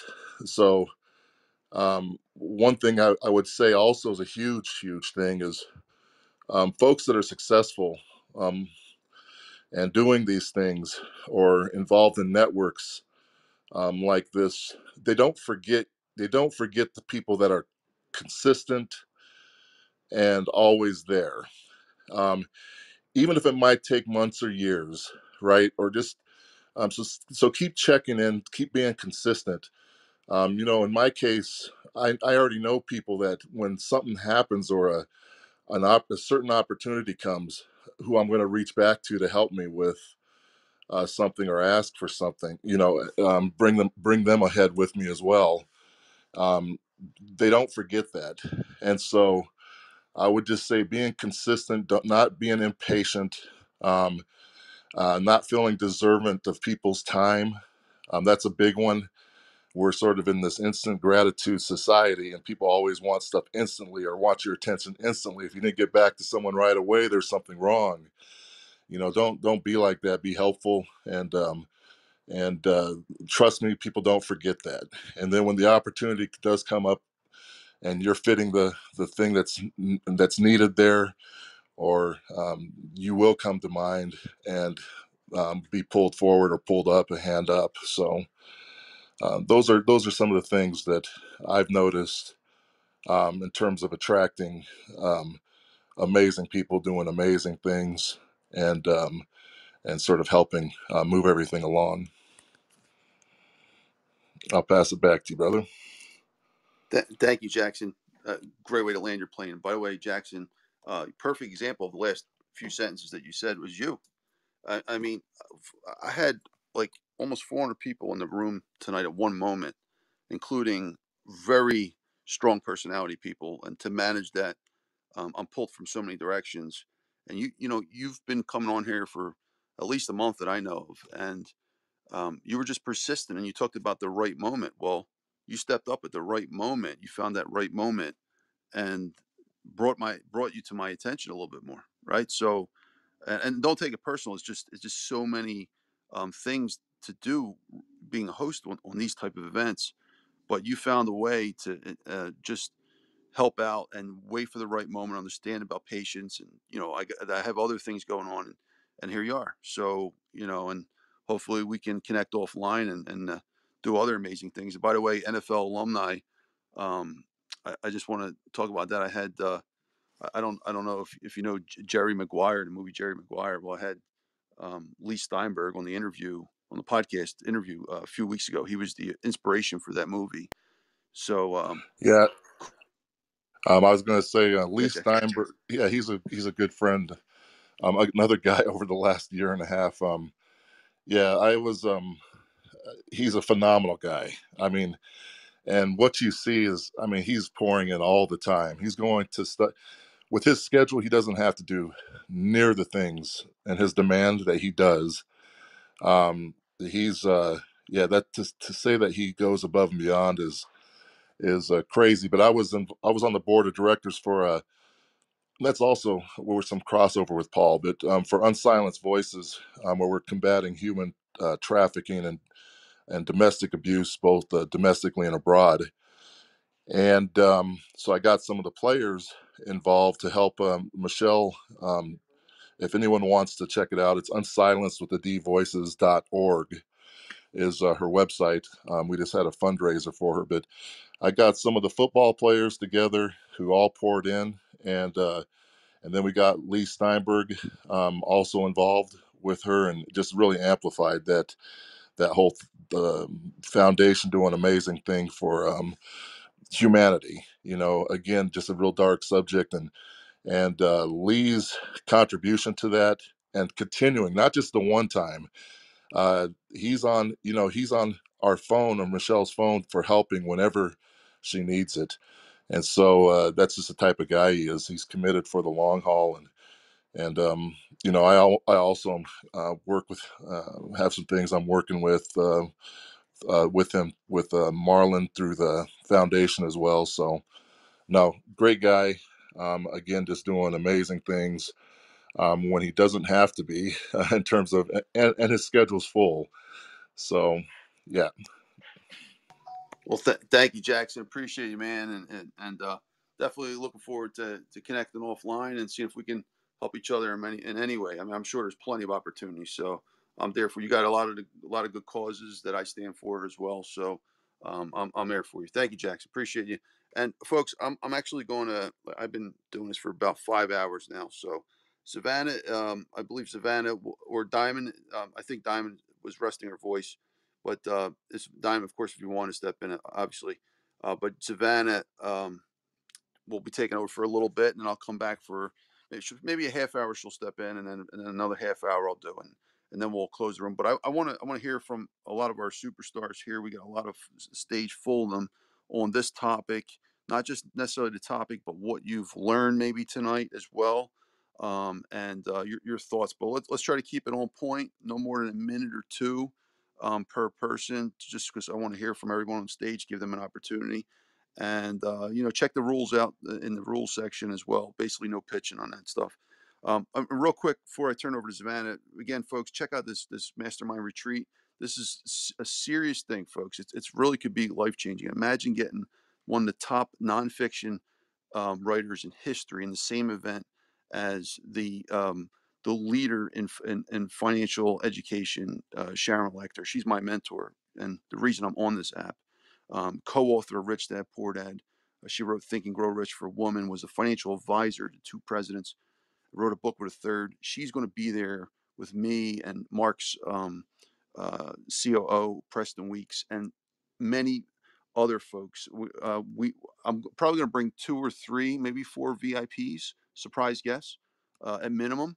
So it's all in a $10 million mansion in Paradise Valley. Do we need a $10 million mansion? No, but it's we talked about luxury last week. I just think it'll be super cool to be staring at Camelback Mountain while hanging out with some serious, one of the top speakers and writers in the world. So if you're interested, it's 3 days. Check it out, and I'll say no more. Thank you again, folks, for all your appreciation. I appreciate everything you do, all your support. And I want to turn it over to Savannah. Savannah, basically, let's hear from. We got a full stage of folks that we really didn't get to hear from tonight because we had major superstars here, from Grant Cardone to Brad Lea to John Legere, and as Jackson was just talking about, his person he introduced, Paul Hutchinson, which was an incredible person as well, doing amazing stuff. Cindy Stumpo was here. She might stop back later. But off to you, Savannah. Thanks again, everyone. I'll pop back in for another half hour to close the room out after Savannah. So I'm going to take a little rest here and take my own advice. Thank you so much, folks. Savannah, off to you. Thank you so much, Dr. Finance. And just one more time, you guys, can we all just unmic and do a round of applause and put some hearts up and show us love and appreciation? Hey, Woohoo! hey. Awesome. Awesome. Thank you so much, Dr. Finance and Diamond, for all you do for us every Friday night. Getting such amazing speakers. Everything.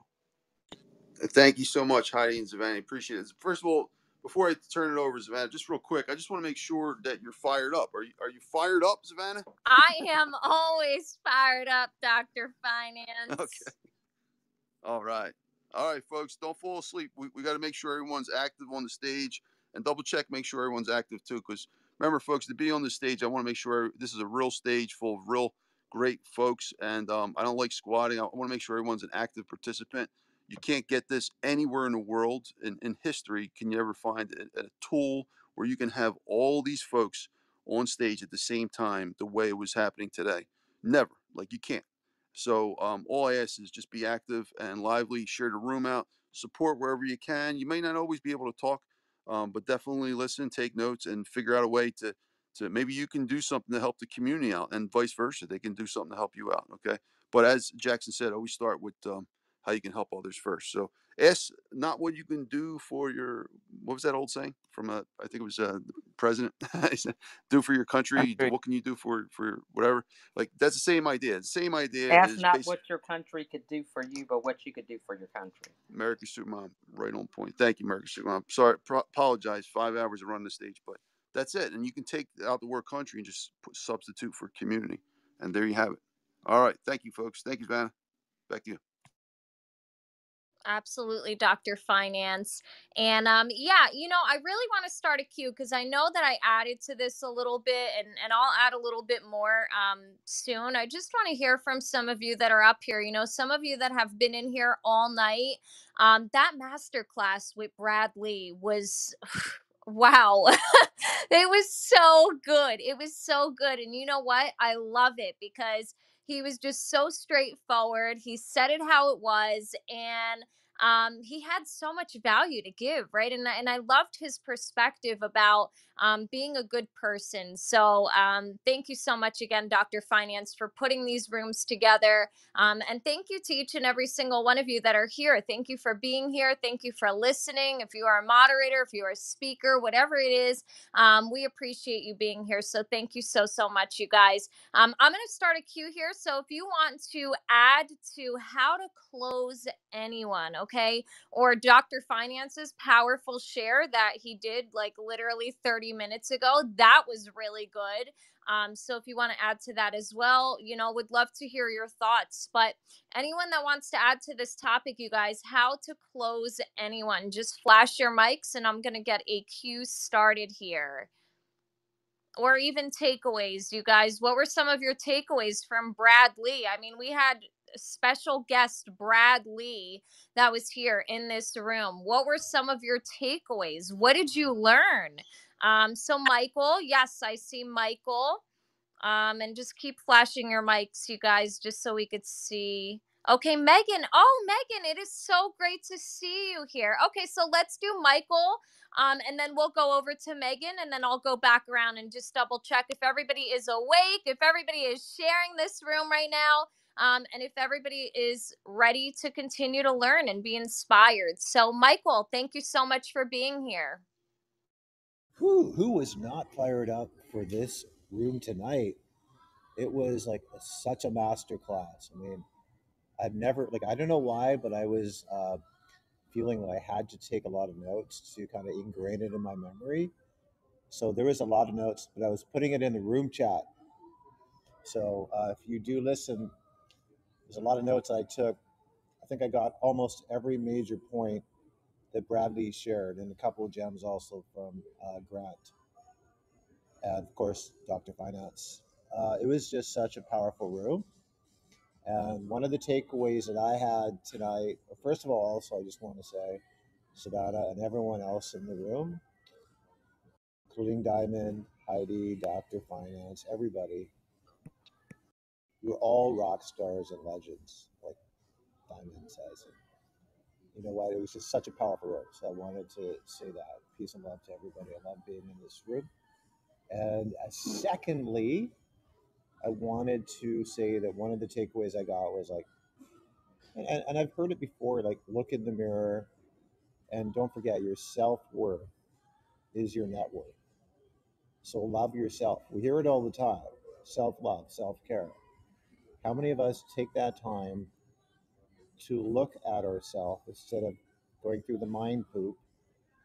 Just look at ourselves, accept where we are, love ourselves, but don't be complacent where you are.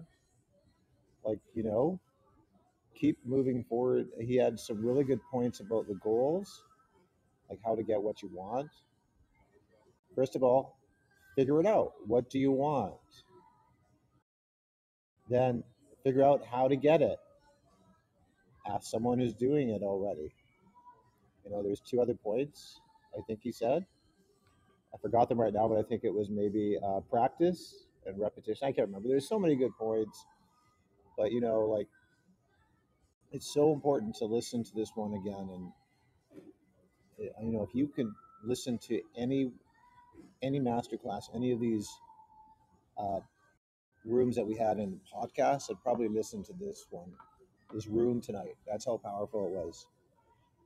What else can I say? Everybody was great. Even the talkative Ramona, she's usually bubbly and talkative. If we got Ramona just to listen, this was a powerful room tonight. All right. Thank you, Savannah. Thanks, everybody. This is Savannah speaking, and thank you so much, Michael. And, just really quick, I want to touch on something that you said, and you're absolutely right. I loved what Brad Lea said about the self-worth is your net worth. And the biggest thing that he talked about, you guys, was having that gratitude in the morning, right? Like he said that he literally wakes up with a smile on his face because he's alive, like because he gets another chance, and like being excited for another day, another chance, and just the opportunity to be able to try again. So I think that that was really important, you guys. And I really want you guys all to take that away, because we all have to be willing to show up every single day, the good days, the bad days, the even uglier days. Okay, like you have to be willing to do that. But if you have something to look forward to, if you have something to be grateful for, no matter where you're at in your life, no matter what it is, right? Like we all start somewhere. And that's something that I think we tend to forget, is that we all start somewhere. And if we're able to pave the way, if we're able to show other people, let's keep pushing. Let's keep fighting the fight. Let's keep waking up every single morning that we get to wake up and show gratitude for the things that we have that are going to get us to the places that we want to be at. Like it's that simple.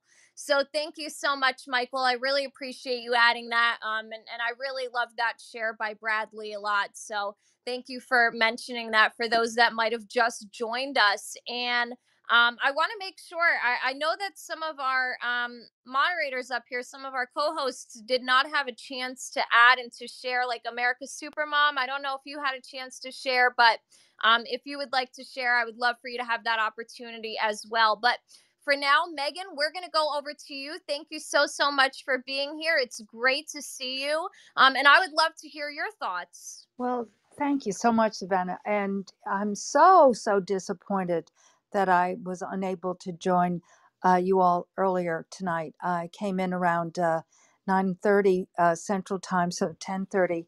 So it's, I missed, no, wait a minute, I guess that's probably so. But 9-ish my time. And so I missed, Brad Lee's and presentation and everyone's discourse. But, I've been in sales all of my life. And Diamond Diva said earlier, sales is service, and absolutely. But sales is really also information. And it is like you just shared the quote, about that it's your self-worth. And the thing about that is that if you don't believe in what you're working with, what you're communicating with, what you're educating, it comes through. Back to what Dr. Finance was talking about earlier about authenticity, meaning people are looking to you to share with them information. Today, it is such a superficial world, and people jump from one uh, product to the next, and are really not sharing their heart, that heart link, that authenticity. So if you are building that relationship, and we've all heard people buy from people they know, like, and trust.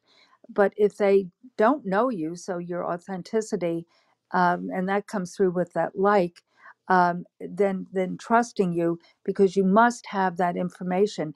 I've been in the skincare medical spa arena for years, 30 years, and manufacturing clinical skincare products. And it's such a to me, it's such an amazing thing when people ask me, do I use my own products? Well, of course I use my products. How could I speak about them? That authenticity would not come through, regardless of results, regardless of what they may see superficially. It's about, the information that I'm going to share with them. So and then take that to that true result for whatever it is. And so we could be talking about car sales. We could be talking about, like Dr. Finance was talking about, the carrier, internet carrier company that he was using. I mean, if these people do not know their product and cannot convey that sincerely with authenticity, how can they, quote unquote, sell anything? So it is about knowledge. It's about that education. It's about sharing that constantly. It's about giving that information. So, I mean, every time I do a consult with a person, I don't do a facial with anyone unless they sit down and I can consult with them. But they have to fill out their own intake form of information, and then I go into that and pull it apart, and then guide them and customize a treatment plan just for them. So it's not just a one size fits all. So it truly is, and this, what I'm saying here, is applied to anything. It truly is about knowing your product, using your product, believing in your product. And if you do, and you share that with authenticity, you will close. You will, because that person is coming to you because they know you, hopefully. But if not, it's your reputation as well. And that reputation precedes you, and they come because they have heard of your work and then and again, that could be anything. And then when you're sharing them with them, rather, information, and then customize it for them, you're going to close them. Absolutely going to close them. So I hope that helped someone, but it is, again, really knowing your product, using your product, sincerely sharing that product. So back to you, Savannah. This is Savannah speaking, and I absolutely love that, Megan. And I just really quick, I want to welcome in beautiful Dr. Forbes Riley. Thank you so much for being here. I'm actually really excited if you have a chance to add to this topic, because I know that you have so much to add. But Megan, I wanted to say, coming back to you, I love that, because that's the thing, right? Is we have to remember that nobody knows everything. Like, every single one of us, no matter what stage we're at, we're still continuing to learn. And exactly to what you said, Megan, people are looking to learn from you, right? But they're looking to learn from you what you know that they might not know yet. So when you just show up as your best self, and you show up and you say, hey, listen, I might not know everything, but here's what I do know, and I'm going to pass that along to you. That's the most important thing in any connection that you have, right? And Dr. Forbes, I wanted to come over to you. If you have a moment, I would love, love, love for you to add to this topic, because I know you have so much experience. And, we talked about how to close anyone, and we had special guest Brad Lea here. And one of the things that he said that I think that the entire room could really resonate with is that you can close anyone, but you can't close everyone. And I thought that that was so powerful. So, Dr. Forbes Riley, if you have a moment, would love, love, love for you to add to this topic as well. Thank you so much for being here. Over to you. Well, Ms. Savannah, can you hear me okay? I'm in a bathtub. Yes, Yes. perfect. All right, well, I'm in Las Vegas with my beautiful hubby who just won 2 medals in Mr. Olympia, something he's been going for a very long time. And after his car crash and shattering his Ooh. ankle, just talking about perseverance has been very top of mind for me. So, yay, if you guys want to check out Joshua Self, SELF.ESI, and just send him some love. He's not a big social media guy. He doesn't do it for the exposure. He just loves what he does. And now he retired. So it's been a big thing for us. I love Brad Lea. Brad's one of my best buddies. Very insightful, very smart. I come from a different perspective, and I'm a big fan of closing. I grew up with no money, so asking for money was always a weird thing for me.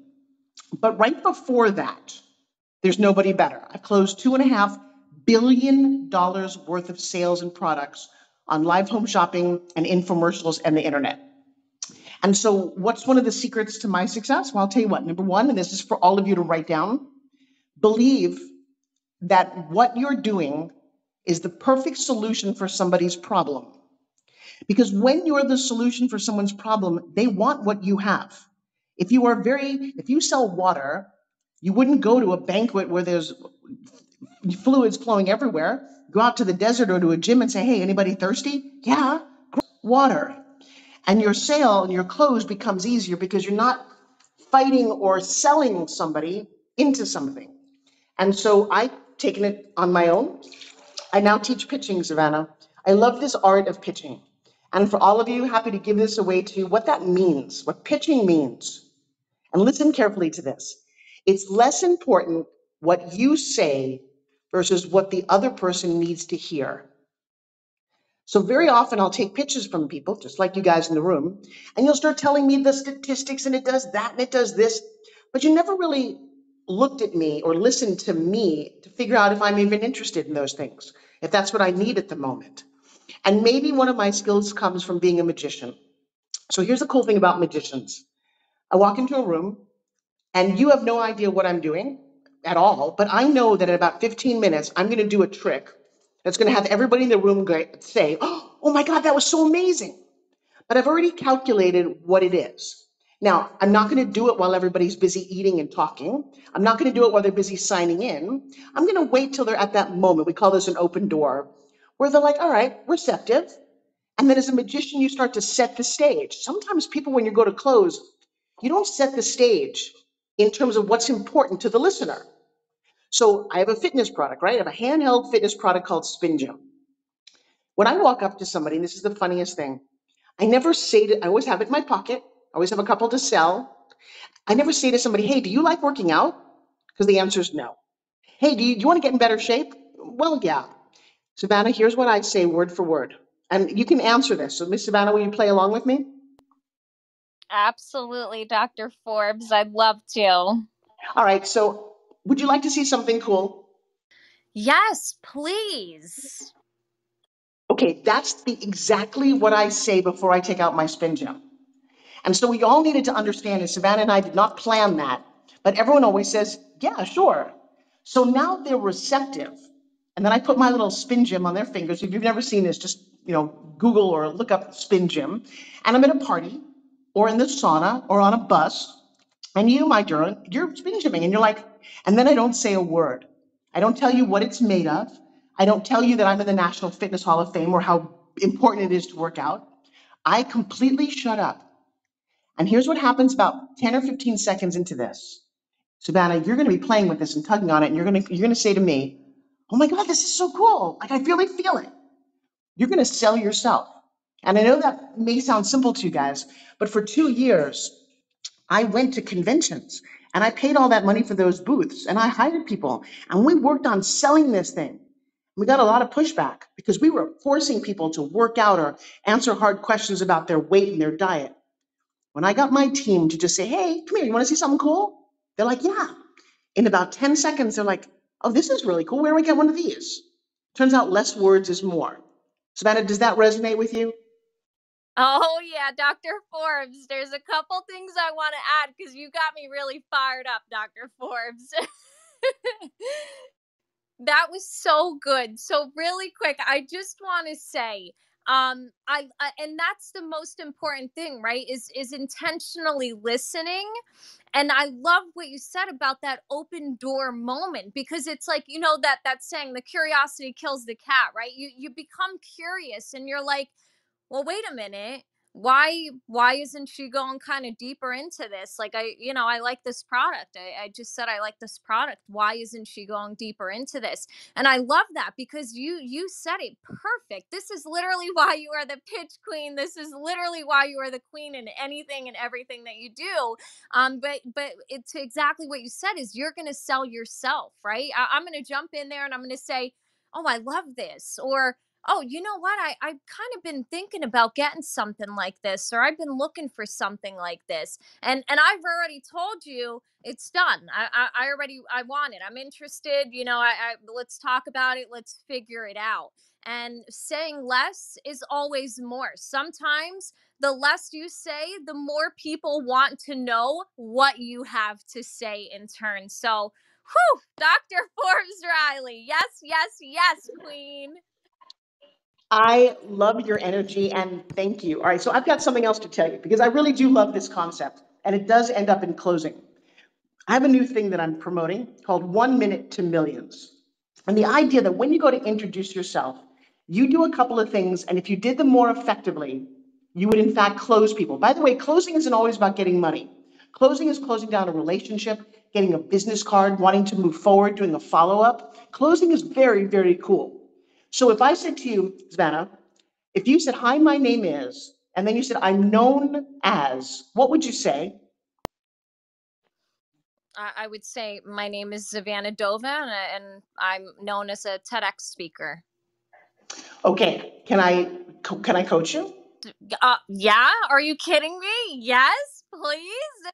All right, so this is what's so cool. Wait a minute, This is is what's this so cool about happening, you guys?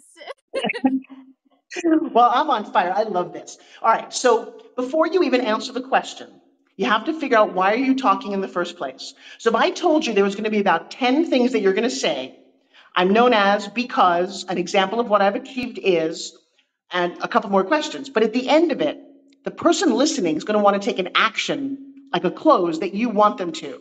So what is it that you sell, or what business are you promoting right now? Well, I guess the answer to this really would be myself. Well, hang on. I can't hire you as a TEDx speaker. So what do you, if you and I meet at a party, what do you want to close me into? What do you want me to know about you? I want you to know that I'm passionate about what I do, and I speak wherever I'm needed, and wherever I can serve and give them the message that needs to be heard. Okay, so if everybody listens to this, you're the chronic illness warrior, aren't you? Yes, fibromyalgia. Yes, ma'am.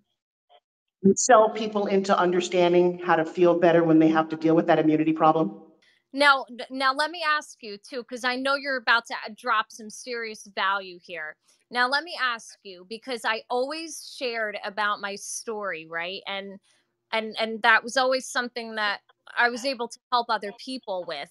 But something that all the time, literally, I used to get beat up for, and this could be why I don't say it now, like you guys, and I have to say this because this is like a real life coaching thing, you guys, and you always have to be in a position where you're willing and ready to learn, right? Like, don't take something and feel like, oh my gosh, this person's beating me up. Like, you have to be in a place where you are always willing to learn and put yourself out there when you have an opportunity like this with someone like Dr. Forbes Riley. So that would be what I would say, Dr. Forbes, is, that's something that I know that I'm able to shift and help people and make an impact with. But I feel like for a very, very long time, I got beat up for that, where it's like, oh my gosh, like, stop telling a sob story, like, stop telling this sad thing. So I really would love to hear your perspective on this. Thank you so much. Well, and I love this. So this goes for everybody listening. Before you even answer the question, I'm known as, I would want to ask you, if somebody was standing in front of you, your ideal customer, who are they? What do you want them to know? What action do you want them to take? So for example, Savannah, hi, I'm Forbes Riley. I'm known as the queen of pitch because I've sold $2.5 billion worth of product. An example of what I've achieved is I now have 14,000 students who are all making a lot more revenue because they master the pitch. And then I go on, there's some more answers. But at the end of that, I'm going to say, hey guys, if you want to learn how to do this 1 minute to millions, go to my website. So you always have to be thinking what you're closing them into. You're not closing them into a story. And if you want to be hired as a speaker, if that's all that you're doing, you might want to say, I'm a chronic illness, I'm a chronic illness speaker. And an example of what I've done, it's because because having suffered myself, I now tour around the country speaking on stages, big and fibromyalgia. So at the end of this, you might say, if you want to know more, get in touch with me. So they book you as your book, whatever it is that you're promoting. You always have to have that in the back of your head if you want to close. Otherwise, you're just having a nice conversation, right? Oh yeah, I absolutely love that. And I love being able to kind of incorporate that back into there, right? Like having suffered, and I still do suffer. Like I'm still in the process. I'm still on the journey. So being able to change people's lives with that, telling them like this is where I was at and this is where I'm at now, really does make an impact. So I appreciate you, Dr. Forbes. Amazing. Yes, yes, yes. You got fired up. Oh, and I hope that everyone can hear me because it's saying I have a Well, bad signal right now. We can. Oh, fantastic. you sound great. Fantastic. Thank you guys so much. And Dr. Forbes, I first off, I really want to thank you so much for doing that with me. And again, you guys, like this is what you have to do. Like you have to always be willing to learn and to want to better yourself. And that's exactly what I do. That's what I want to do. My journey was like crazy, and I started off, I was modeling and acting. I dropped out of college to do that when I had scholarships to be an anesthesiologist, and I just wanted to follow my dreams. And one day I woke up and my entire life was flipped upside down. Like I tell people all the time, it was like, I was living the life of my dreams this day, and the next day I woke up and I didn't even recognize the person that was looking back at me in the mirror, and I had to figure it out and I had to start over, and it was so hard, especially when you're alone. Like when you're alone and you have to figure everything out and you don't have a plan B, and you got to start from scratch, and you have to learn this and you have to learn that, and you have to make these connections. Like it's not easy, but it is possible. And that's really what I love to get out there, is that it is possible. Doesn't matter who you are and where you're at in your life. Anything is possible if you believe that you are capable of accomplishing it, if you believe that you are smart enough or can become intelligent enough by reading and looking at resources and doing the work that you have to do to get there. Nobody is an overnight success. Like it takes your entire life almost to get there. Maybe for some it's an overnight or a couple weeks or a couple months, but for most people, you have to work your entire life, and you have to be willing to show up for that every single day, regardless of the circumstances. So I just, whew, all right, Dr. Forbes, you have got me going, girl. You have got me going. So enough about that. But Dr. Forbes, if there's anything else that you'd like to add to this room around this topic, around what Brad Lea said, or I mean, just anything. You are just such a wealth of knowledge. I appreciate you so Well, I much. love your energy, and I just want to give it up for Dr. Finance for continuing Friday nights to hold this space, to bring in extraordinary guests, and to be, he's not only such a cheerleader, but he's a kind of a beacon about what he does. And I love the room, and I just want to say thank you. I just wanted to add something. This is America's Supermom. Forbes, if you could kind of go over how someone can learn to position their value. You mentioned the things that they accomplish, and Brad had talked about that as well in terms of knowing your self worth. So, for somebody who may be new, maybe in their business, I think that could be a lot of value for people to. Some people feel like they're bragging or being arrogant when they're positioning what they've done in their 1 minute to million type pitch. Does that question make sense? Well, and the question definitely made sense. I don't want to hijack the room. So, Is she in the Matrix for anyone else? Oh, yes. Dr. Forbes, I think you Forbes, might you're be in in the the. Matrix. I okay, think does what that she's sound any saying better? is she doesn't want to hijack. Yeah, you're back. Yes. Okay, so yes, number one, I didn't want to hijack the room, but I do love teaching this. I love that question. So here's a couple of things, and this all leads into closing. What do you really, I know this sounds crazy. Not what do you love to do? What are you selling right now? That's the first thing to get very clear. And Brad, I know, talks about just clarity, specificity. I'm going to warn all of you guys, less words, more impact. This is why when you say I'm known as, if you can say it in 3 words, I'm known as the queen of pitch. I'm known as the world's best mom. I'm known as the billionaire business strategist. I'm known as the luxury lifestyle specialist. I can go down the list. All of a sudden, your impact heightens, the amount of words lessens, so people don't have to get confused. Now, I don't know what bragging is. I know what saying the key moments that someone needs to hear to make a decision. So, for example, if I say to you, guys, I've grossed $2.5 billion. I know all of you are just like, wait, what? At least I got your attention. So if you said I've been in a company for 32 years, I helped my company grow by 182%. Whatever it is that you did, that's not bragging. That's credentials for the listener to make a decision about you. Are you worth listening to? Because let's be real, guys. Half the people you talk to are full of shit.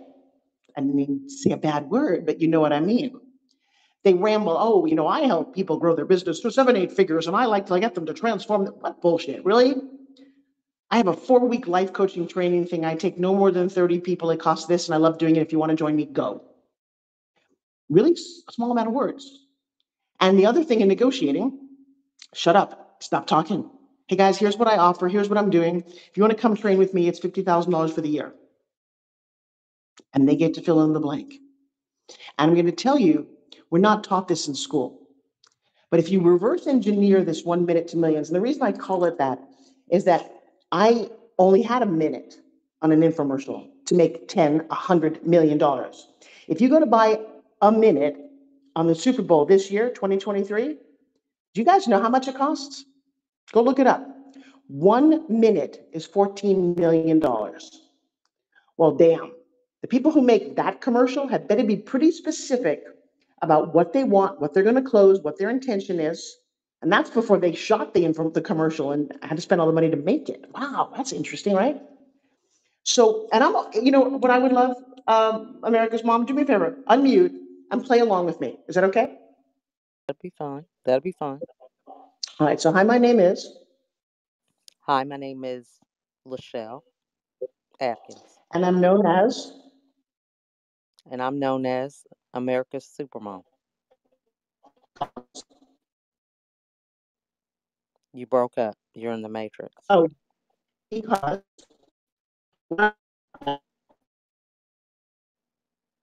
She's breaking up. Can somebody hear what she's No, saying? we She can't said hear You're in you, the because Dr. Matrix Forbes. still, why you Doctor. supermom? But Supermom is clear. How's this? Any better? Yeah, that's better. Oh, that would be terrible. All right, not going to move. I'm known as America's Supermom. Try this. Because as a mother of 15, Because just as a repeat mother after of me. 15. I'm on a mission Okay. to help. Because as a mother of 15. Okay. Go ahead. I'm on a mission To do what? to help 1 million women break down the walls around their hearts. Are you open to some coaching? Yes. When I hear the thing about the million women, I know what you mean, but it shuts me down. Okay. I would rather, because it's just so big, I don't know how I could help you. By the way, Okay. what's your call to action? What do you want from me, the listener? I want you to have the desire to transform your mindset, for the people that I'm seeking to serve.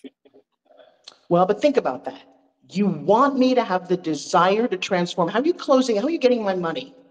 Don't you want Yeah, my money? So yeah, what am I that's paying you for? paying you for What am I giving paying you you for? strategy, helping you for strategies to be able to accomplish the things you desire. Okay, so what if A I broke this clear down differently? strategies. You know, I think a lot of times, okay, I'm going to be quiet. Well, and I appreciate that. So it's, hey, everybody, my name is Lachelle, My name is and Lachelle. I'm known as America's Supermom Mm-hmm. because as a mother of 15, I've discovered some secrets I would like to share with moms around the world.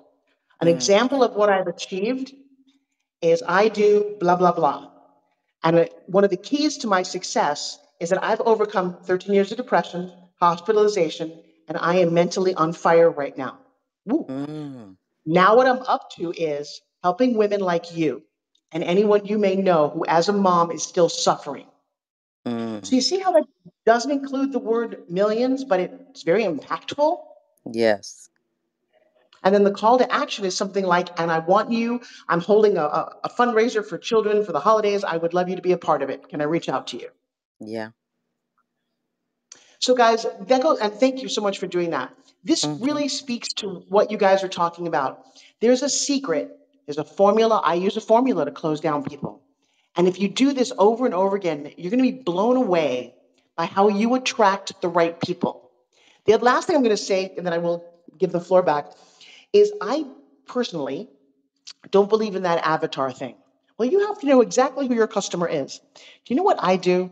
I look at whoever I'm talking to and I make them into my perfect person. How do you do that? Well, by understanding what they need. So for example, my handheld fitness product, it skews a little more towards women. But if I'm looking at a guy who's an entrepreneur, maybe not my target market, I'm going to say, hey, you want to see something cool? He's going to try it. He's like, this is cool. And then I might say to him, I said, do you have those late nights at your office where you just can't get to the gym? This takes the place of that. Or you ever go on a long drive, like a long commute, you're sitting in traffic? Can you imagine playing with my spin gym while you're doing that? And if you've got a mother, daughter, girlfriend, I got to tell you, perfect present.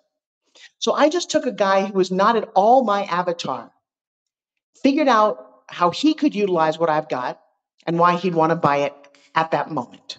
That's definitely one of my secrets. You make the person you're talking to into your avatar. So America's Supermom, Lachelle, if I'm talking to a guy, I'm going to say, you know what? I want you to think about your mom. Did you have a mom? Great. You grew up with a loving mom and no dad. Do you realize how important it is to have a mother in the house who's mentally blah, blah, blah? Well, there's a lot of kids who are not as lucky as you. And I could sure use a donation because we're raising money to help kids who are suffering with moms who just don't get it. Just turned him into my deal, and I'll tell you what, that's how you close him down. Michelle? That is good. That's good. This is Savannah speaking, and wow, wow. Yes, Dr. Forbes, I see. Did you want to add something else? I don't know if I'm in the matrix or you are. No, I'm happy to listen and give it back to Dr. Finance and just say thank you, unless someone else wants to question.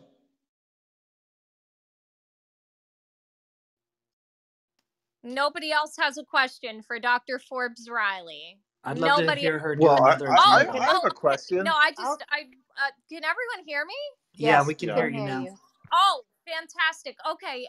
Heidi, I think I saw you on mic, and then I think I heard a gentleman's voice as well. So yeah, I mean, come on, you guys. This is like literally an opportunity of a lifetime. I mean, come on, we're literally learning right here on the spot. Dr. Forbes Rock live coaching on how to close anyone. Okay, like this is, come on, let's do this. Over to you, Heidi. Okay, hello everyone. So I don't have a question. I just want to edify Ms.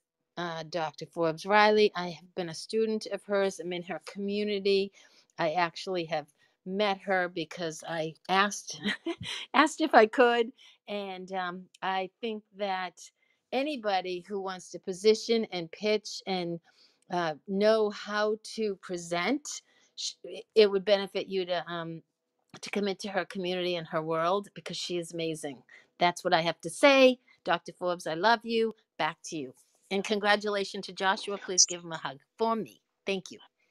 I will. So here's a funny close. Heidi comes into our community, which, by the way, starts out free on Facebook. It's our Forbes Riley Millionaire Maker Inner Circle. She finds out that Joshua and I are going to Boston, and she says, I want to take you guys to breakfast. Now, guys, if I went to breakfast with everyone who asks me, I would never ever get to eat lunch. Kind of a joke. But there was something about her genuineness that inspired me to say, you know what? We're going to be at this gym. Come over and meet me. And she did. And there was a generosity and a giving more than a taking. Because very often people will meet me and go, hey, could I just take you to lunch and pick your brain? Like, no, you could take one of my courses because my brain doesn't need to be picked and I'm happy to teach. But that's not a very respectful way to go about it. And Heidi, we just fell in love with her. And the next thing you know, she first asked me if she could pick me up at the airport. I thought, what a very generous thing to do. So guys, I think closing is all about intention. If your intention is to sell somebody, you're never going to be successful. If your business is to excite, engage, enroll, and provide value, you become unstoppable. It is always more about them than it's about you. Thank you, Heidi. Thank you so much, Heidi, for that. And thank you, Dr. Forbes, as well. And I did hear a gentleman's voice that wanted to ask a question. Just flash your mic. I'm not Yeah, sure. that was Nathaniel. Yes, Nathaniel. Thank you so much. Yes, please. Thank you, Savannah. I was just thinking it would serve the audience to hear one more example. That was my question. One more run through. You want to be the volunteer? I would love to. Yeah, Can you while you excite right. us, enroll us, and engage us? That's all I ever do. That's what I love doing. All right, so Nathaniel, I'm pulling up your headshot and start with, hi, my name is, and I'm known as. Hi, my name is Nathaniel Woods, and I am the highest health architect. Okay, because? Because, or as an example of? Nope, this is how it goes. There's a reason that this unpacks. It unpacks in a very NLP fashion. So the reason that you're known as that is because why? Give me one sentence. I healed myself from 3 incurable illnesses. Oh, that's interesting. All right, so can we go back for a second? Yeah. Could you not use the word architect when it comes to health healing? I'll tell you why. Oh, you're breaking up in the matrix. Dr. Forbes, we lost you a second. Yeah, you're in the matrix. 1, 2. Oh God, really? Yes, to 1, 2, 3, 4. Right. Still in the We matrix. can hear you. 1, 2, 3, 4. Okay, I'm literally in a bathtub, you guys. Okay, so Nathaniel, this is a pet peeve of mine. The pet peeve is when we mix metaphors that the listener is not ready for. If you say architect, all I think is you're building buildings, and why wouldn't I? I don't know you, right? Yeah. So what were the first 2 words? Highest health. Okay, and I see that you even trademarked highest health architect, but I got to tell you, in my ears, you're the highest. Tell me to change it. I'm open to it. Well, because here's the question. Given that you've cured yourself, what do you do for other people now? I help them heal themselves and go beyond it. And how do you do that? Through an advanced health analyst. I read their eyes, tongue, and teeth. All right, so could you be the highest health healer? Now, not necessarily just saying that, but all of a sudden, if you said healer, now I'm not thinking architecture. Yeah, it's more congruent, I think you're saying. Health healer. Because it's somebody who's cured myself of 3 diseases that the doctor said would never happen. The example of that she is, go ahead. I'm sorry, you're in the matrix. Does everybody else still think Dr. she's Forbes. Oh. Yeah, yep, you're in the matrix. I'm so sorry. Right there. We can hear you perfect right there. Right there, we can hear you perfect. Okay. I think it's because the earth keeps moving. I'm literally going around in a circle finding my right moment. All right, so you're in the moment clear. now. We hear you. Okay, yes, you're yes clear, now? Dr. Forbes. You're clear. So Nathaniel, if you're the highest health healer, that brings up a lot of really intriguing ideas. What does that mean, highest health? So blow me away. You're not a doctor. You do something else, right? Correct. And you could be the highest health healer because I've discovered a secret to feeling good that doctors won't tell you. An example of what I've And that's achieved, fact. right? All of a sudden now it's much more intriguing. How many people have you helped? Hundreds. Okay, give me one of the real big stories in 3 sentences. I helped someone heal 20 years of anxiety in one session. Okay, that's pretty powerful. So an example of what I've done is I helped one of my clients suffered 20 years of anxiety, 1 session with me, and he's back to living a healthy, productive life. Wow. Now you want to answer one of the keys to my success is go.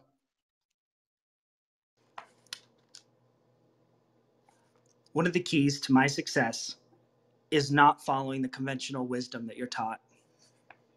Okay, I would completely repack that. I don't care what you're not doing. I need to know what you are doing. Okay. So one of my keys to success is actually knowing what's going on inside of your body rather than guessing. Or as somebody who suffered 3 diseases the doctor said was incurable, I'm now 100% healthy. So an example of what I'm up to now is helping people like you find unconventional ways to your highest healing. Brilliant. That's all congruent and works for me and is in alignment. Cool. Well, that's just the first half of the formula. And already it's feeling like I want to know you now. Yeah, and So actually it's Savannah, kind of cool. The highest health healer has this alliteration that's HHH. It's kind of interesting as well. every once in a while, just tell them where you got it. But well, actually, what's interesting is, so Savannah, what did you just experience when we tweaked what he said a little bit? Can you see him closing more people now? Oh, Dr. Forbes, that I just put it in the back chat. That was so powerful. I'm literally going to listen back to this with the replays. Cuz I mean, do you guys, can you guys put some hearts up or unmic and give a round of applause? I mean, that was like literally transformational. That was literally transformational, you guys. Wow. That's very, Awesome. very sweet. Do you want to do one more? Do I think the you room want to would do one definitely more? love it. Thank you, Dr. Forbes. Nathaniel, you're Definitely. so welcome. Go ahead. Who's talking? Hey, Dr. Forbes, real quick, just as a thank you, I would like to give back if I ever cross paths with you or for 10 minutes, the instant mind shift technique that changes people's mood, mindset, and motivation in 2 minutes. So I would love to share that as a gift and a thank you. Uh-oh, you're in the matrix again, Dr. Forbes. Still in it. Oh, Dr. Forbes, I think we might have Savannah, she's still in the matrix, right? Yeah, I think so. Is that, does everybody else hear that? Yeah. You're in the matrix. I hope you heard my gift back. Let's hear it, Nathaniel. This is Game Changer. I am looking forward to hearing what your gift is. Oh, thank you. I'm not sure if you did, but I can help anybody. It's called the instant mind shift technique. Shift their mood, their mind, and their motivation in less than 2 minutes. And you can take that and you can use this technique wherever you go. So just DM me the word mind shift. Actually, no, instant. DM me the word instant, and I'll tap in with you. But I really wanted to gift it to Forbes if she is coming out of the bathtub. Dr. Forbes, are you there? Can Okay. you guys hear me now? Yeah, she's there. You sound any better? Yes, we hear Hello, you. hello. All right, I'm just reconnected to the internet. So Nathaniel, can you hear me? Yes, I hear you. Do you realize what just happened? Because what we just did, people are now curious about what you do, because now they see what you do. You're not an architect, you're now a healer. And half the room is going, wait, I could use what he just talked about. That, my friends, is the art of closing. It's cool, right? Clearly, concisely. It's interesting what I'm hearing you do. You teach is clearly, concise, and conveying the value to the point where people can engage. Why wouldn't you? How else do you close something besides hitting them overhead with a stick saying, buy my product? And some of you do that. Trust me on this one. All right, let me do one more because I really love this. Anybody who wants to. Real quick, Dr. Forbes, just before you do, did you hear my gift back to you? Oh, I did, and I said you can back channel me and say hi, and I will definitely follow up with you. Lovely. I didn't hear that. Will do. Talk to you soon. Thank you. Thank Thank you you. so much, Nathaniel. And yeah, I'm gonna, Dr. Finance, I think you might be back. I'm gonna pass it back to you, but I let's find one more person that we could do this with. I think that this is really, really awesome that Dr. Forbes is providing us with her time, and the value, right? Everything that she has learned. So anyone else that wanted to ask a question, just flash your mic. I'm going up and down the stage just to see. I think was that game changer? Game changer. Did you have a question? Just flash your mic. I did not. I really wanted to kind of just say that I really appreciate her because she has been a very been a in my life. She has been very beneficial as it relates to some of the things that she has said, some of the things that she has done, and in her network. So I really appreciate her. So with that being said, I'm using the mic to the person that does have a question. Okay. Can everybody hear me? Hello. Can everybody hear Yeah, me? Yes. we can hear you. Oh, fantastic. Okay. Yeah. So anyone that would like to ask a question, okay, Michael. Yes, I see Michael. You have a question. Or I mean the one-on-one coaching here, live coaching, you guys. Come on. Let's share this room. Let's invite everybody in here so that they can continue to learn. I mean, this is some serious information being added into this room, you guys. So let's not take that for granted. Let's share this room. Let's give one another a follow. And let's add in the back chat here what our takeaways are. So, Michael, please ask your question. And then, Dr. Finance, I'm passing it back over to you. Thank you so much again, Dr. Forbes. Appreciate you so much. All right. Well, thank you, Savannah. And as always, it's been an amazing room. And welcome, Dr. Forbes. You're late for the party. I was just wondering, how come you came so late today? It was so amazing. And I'm glad you're here. Man, if there is one room that you should maybe listen to, it's this one. That's how great it was. Well, two things, Mr. Michael. I love Brad Lea. I've interviewed him many times. He's a dear friend, and I watch his stuff, and I can always watch the replay. But tonight was my last night in Las Vegas with my stepdaughter, and my man and I went to see Avatar, and it took 3 hours. Highly recommend it. Had a blast, and it's the only way to be in two places at once, and I will watch the replay. Awesome. Well, good Savannah, to can see you I here.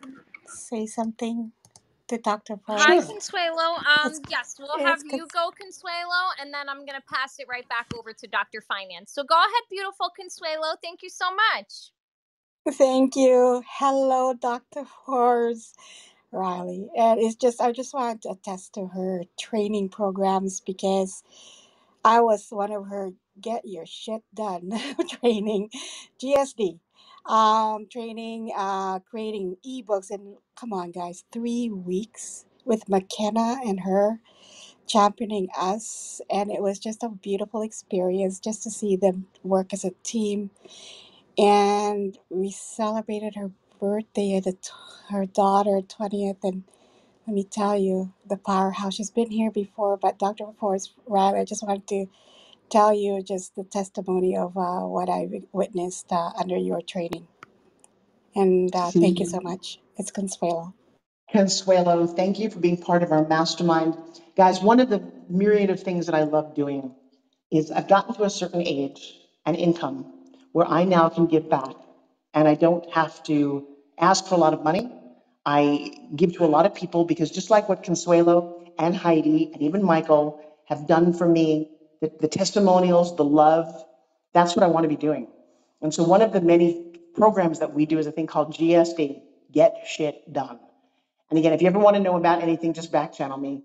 But like she said, one of the things that I identified in all of us as entrepreneurs is we have lots of ideas and very little completed projects. And when I discovered that for me, finishing is happiness, let me say that again. Finishing is happiness, not talking about the book, but holding the book. Like I've held Dr. Finances, he's got like 5 books. I don't know how the guy has any time to write all these things. They're so dense. But there's a sense of accomplishment when you can send that book out. And we joke in my world, we say, my ugly book is better than your I have to be perfect book. And so we've amassed these last 2 years an audience of people, just like, Savannah pointed out today, and I think a bunch of you are in that room and in my world, where all we focus on is uplifting you. I'm excited for 2023. You'll see me on Fridays here. You'll see me in a couple of other rooms. I definitely dug back into Clubhouse. I'm on my own social media, love my Facebook, my 1.8 million fans, but I still love teaching. I started doing, during COVID, 40 to 60 hours a week of live trainings. I'm beginning to cut back because you get to a point where you're going to automate some classes. But I have to tell you, for all of you who have a talent or a skill, my highest and best thought for you is to create a small ebook so we know what you do. Get your 1 minute to millions pitch down so whenever you get a chance to speak, you nailed it. As soon as Nathaniel got clearer in his words, all of a sudden people want to know more about what he did. It's like, it literally, people come to me and say, it's like by magic, Forbes. And I don't let you do that. I demand that when you come to me and something great has happened, that you simply say, as expected. So Savannah, as expected, I showed up tonight and I created some excitement. I don't go, hey, honey, do you believe what just happened? I don't. I say, as expected. And I will tell you, when you tell that to the universe, you make these kind of agreements, as expected, you got the raise you wanted. As expected, you made those sales. As expected, you fell in love with the person of your dreams. I'd like to do a room called As Expected. What are you expecting to have happen? And then don't be so surprised when it shows up because you told the universe what you wanted. And what I want to do is to say thank you to Dr. Finance, to all of you in the room tonight, for all my students and friends. And I'm excited to have an amazing, and Diamond, to have an amazing and blessed 2023. So mwah to all of you. Hey, Dr. Forbes, this is Dr. Finance here. I'm stepping in. Thank you, Savannah. Appreciate your support. I wanted to thank you, Forbes, before you leave, for coming in and sharing your wisdom with this topic that you are a great expert in. We're talking about sales, but we're also talking about closing, a very specific part of sales, and being the pitch queen. You've really proved yourself in this particular category. So, thank you, Forbes. Appreciate that, Forbes. By the way, congrats. Please tell. Uh, Joshua. yes, thank you, Joshua. Thank you. I'm sorry, I've been on this for about 6 hours now, but tell Joshua I said congrats because that is an amazing accomplishment. That man has really worked very, very hard. So hats off to him. It's not easy to do that kind of line of work. So thank you, Forbes. Mwah. By the way, Forbes, real quick on this topic, I have a question for you. So the topic was how to close anyone, and we've had so many like powerhouse in there earlier, from Grant to Brad, of course, to John Ledgery, and we had another guy in here that I appreciate. Jackson was just here. He introduced us to. He's $40 billion company or something like that. So we're going to learn more about him, but so many other folks. It was just a big stage. I mean, it was really crazy. But I want to ask you as a pitch person, like how to close anyone. So what's your thoughts, first of all, on masterminds, right? So I have this mastermind up here, mastermindretreat.org. I don't know if you took a look at it, Forbes, but I have one of the greatest New York Times bestsellers out there. Mark Victor Hansen's going to be a part of it, and Sharon Lechter, Preston Weeks, who's the CEO for Mark, and we're bringing some VIPs in a $10 million mansion in Arizona in Paradise Valley. What's your thoughts on this? I mean, if you can just carefully look through it, it's a very simple link. Just go through it one page with us and let us know what's your thoughts on what you see. Any thoughts, any insights? Your thoughts, Forbes. Thank you. Well, number one, Dr. Finance, when I got here, I already opened it up and looked through. I know Mark very well. And I don't know if you know, but your mentor, Sharon Lechter, and I, on March 13th, are hosting one of the biggest global women's summits ever. I'm going to let you know more about that, but I'm so excited that she and I have been chosen to chair this whole thing. And it's brought to you by Real Summits, and it'll be around the world. We'll probably have 25,000 people registered for this. Keep your fingers crossed. When it comes to masterminds, guys, they are the greatest concept ever. It comes from Think and Grow Rich, the idea that when two or more people get together to talk about a topic, you come with your own expertise, your own point of view, and if you set it up and let everyone have their say, you're liable to learn a lot more than you imagined. You're liable to give a lot more than you intended, and you will connect with people at a very deep level. And Dr. Finance is a very funny story, but maybe 17 or 18 years ago, I was not in the speaking world. I got invited. Actually, I bought a ticket to somebody's big event. I spent a lot of money. They called me and they said, "Can we return your money?" And I thought, uh-oh, what's wrong? And the woman said, "I'd like to have you speak on stage. No one had ever asked me that before." I was like, "How does she even know who I am?" And I'm like, duh, you're on television. Everybody knows who you are. Didn't even dawn on me because it was before the internet. And I get there and I have this great panel discussion with her and a couple of other like A-list people. And then this guy walks up to me, handsome, kind of a football player guy. You may have heard of him. His name is Lewis Howes. Lewis, I think, just got a serious podcast deal, like worth 9 or 10 figures. Anyway, at that moment, he walks up. He was known as the webinar guy. And he said, "Hey, I'm doing this mastermind in New York. Would you come?" Now, my first question was, because I don't come from money, was, "Oh my God, how much is this going to cost me?" And he said, "Nothing, it's free." And then I thought, well, that's got to be crap. Isn't that funny how you think? Anyway, I get to this quote unquote mastermind in New York City at the Soho House. There's about 15 people around the table. Dr. Finance, you're going to be blown away. Perry Belcher, it's Ryan Dice, it's Greg Reed from Secret Knock, it's Maria Forleo, it's Sean Bostler. It's Carl White, who had created a whole bunch of things on LinkedIn at the time, and like 8 other people whose names you now know, but back then, none of them were ever heard of. They were just starting to do digital marketing, traffic and conversion, Secret Knock. And they wanted me in the room. I didn't realize it because infomercials, my specialty, is the genesis behind the video sales letter. And they were all doing a lot of research on infomercials, and I provided great value. But it was a mastermind when I didn't even know what a mastermind was. So the fact that Dr. Finance, number one, is putting this together, I adore him. Obviously, I love Sharon Lechter. If you get to break bread with somebody and spend some time with them, you deepen a relationship in a way you never imagined. And if your network is your net worth, I would get your butt to as many of these as you can now that we're out of the pandemic. Dr. Finance? Forbes, thank you so much. Appreciate that. And yeah, that is really cool. You said March 13th, the real summit. Yeah, I think it's going to Is that actually be right? 3 days. And I'm going to throw this out to you and anyone here. Wow. Sharon and I have the ability, we're still looking for some very A-list people. So think about this for a second. We've been thinking about who would you like to hear from who's a female, who's not your typical speaker? Like I'm going after some pretty amazing people that I don't even know how to get in touch with. But if you were to say to them, "Hey, I've got this opportunity, you want to connect with Forbes," that would be cool. Everybody has got one famous friend or somebody who's connected. But it also could be like a top CEO, there's a lot of people in the world I don't know, but they've accomplished something extraordinary. So in the next 3 or 4 weeks, I'm looking for names that I can bring to the committee that are just out of this world. Like, oh my God, I would love if I could hear that woman speak. Like, a woman who went up SpaceX. I don't know who that is, but I'll find it. Or Barbara Boxer was a state senator for 24 years, or I don't know, people that you don't think about. So, Dr. Finance, if anybody in your wheelhouse, it's going to be an amazing platform. It's global. These guys invest so much money to promote this. And even if you take a look right now, you'll see me and Sharon at www.realsummits.com. It's completely free. That's the other cool thing. There's no charge for this. So I invite you to, and tell Sharon that you're excited that she's doing it.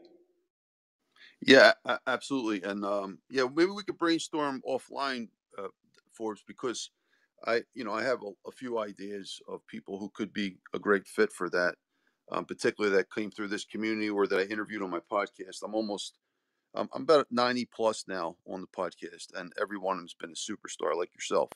So yeah, let me think about that. I think we can figure somebody out for sure between the two of us, Forbes. But just real quick, going back to that mastermind, if you click that link, right? I'm just curious. So and let's be frank, it's okay. So $10,000 is the minimum price for this, and I know that most people that don't really understand masterminds might be turned back by it, but as well as all the other very highly successful folks that are out there in this area, how important Napoleon Hill's concept of mastermind was. Just from what you know of Mark and Sharon, just them two alone. Forget about the million plus followers and all the things I'm doing, and then Preston Weeks, another guy, superstar. Like, what do you think the value would be to have those two people in the same room for a weekend in a $10 million mansion and a mastermind? Not something like, hey, I'm going to make a speech. No, you're actually going to be participating with them with maximum of 20 other folks. So what I would say to people who are thinking about this, you all should be thinking about it.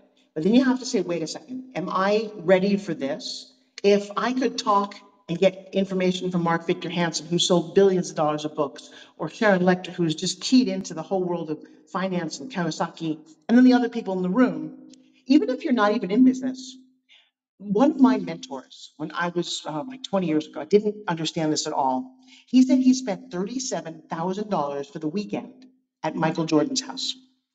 I'm very naive, and I said, "You're too old to play basketball professionally. What are you doing there?" And he laughed.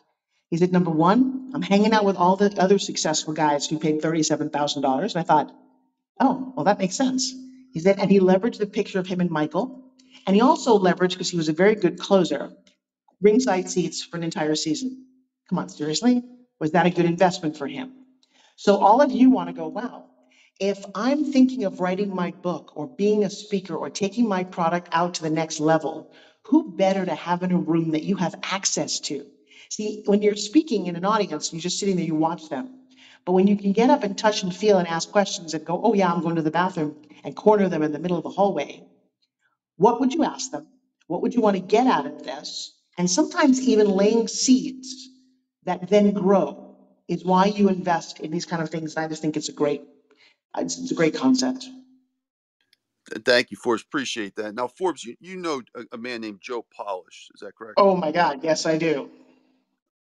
Okay. Now I don't want to compare myself to him, but what I'm trying to do in a physical sense, I mean, you already know what happened here in the virtual sense, okay? But in a physical sense, I'm now trying to create those type of masterminds where we have the greatest quality people come, and this would align in synergy with what I'm doing here on Clubhouse. So with that said, Forbes, what would be the additional value if you can go to Joe Polish's first mastermind? I mean, imagine if I create this thing, right? That's similar, even equal to, right? What would be the value of the first mastermind out of so many more that can flow? Imagine come 5, 10 So, years in the future. see, I don't, it's interesting, Tony, when you're putting this in context with people who may not really understand the value. But I have spent time going to masterminds, some I got invited to as a guest, that were $30,000, $40,000 for the year. And I will tell you, Joe's is one of those. He has a thing called Genius Network.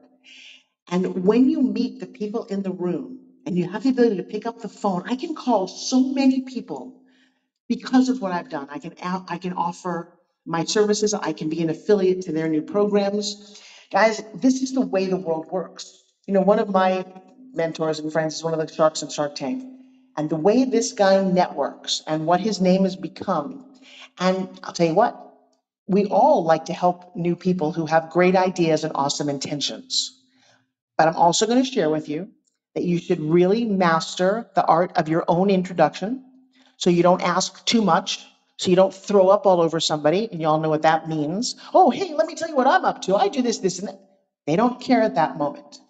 Really getting to, because closing is about closing into people, into ideas.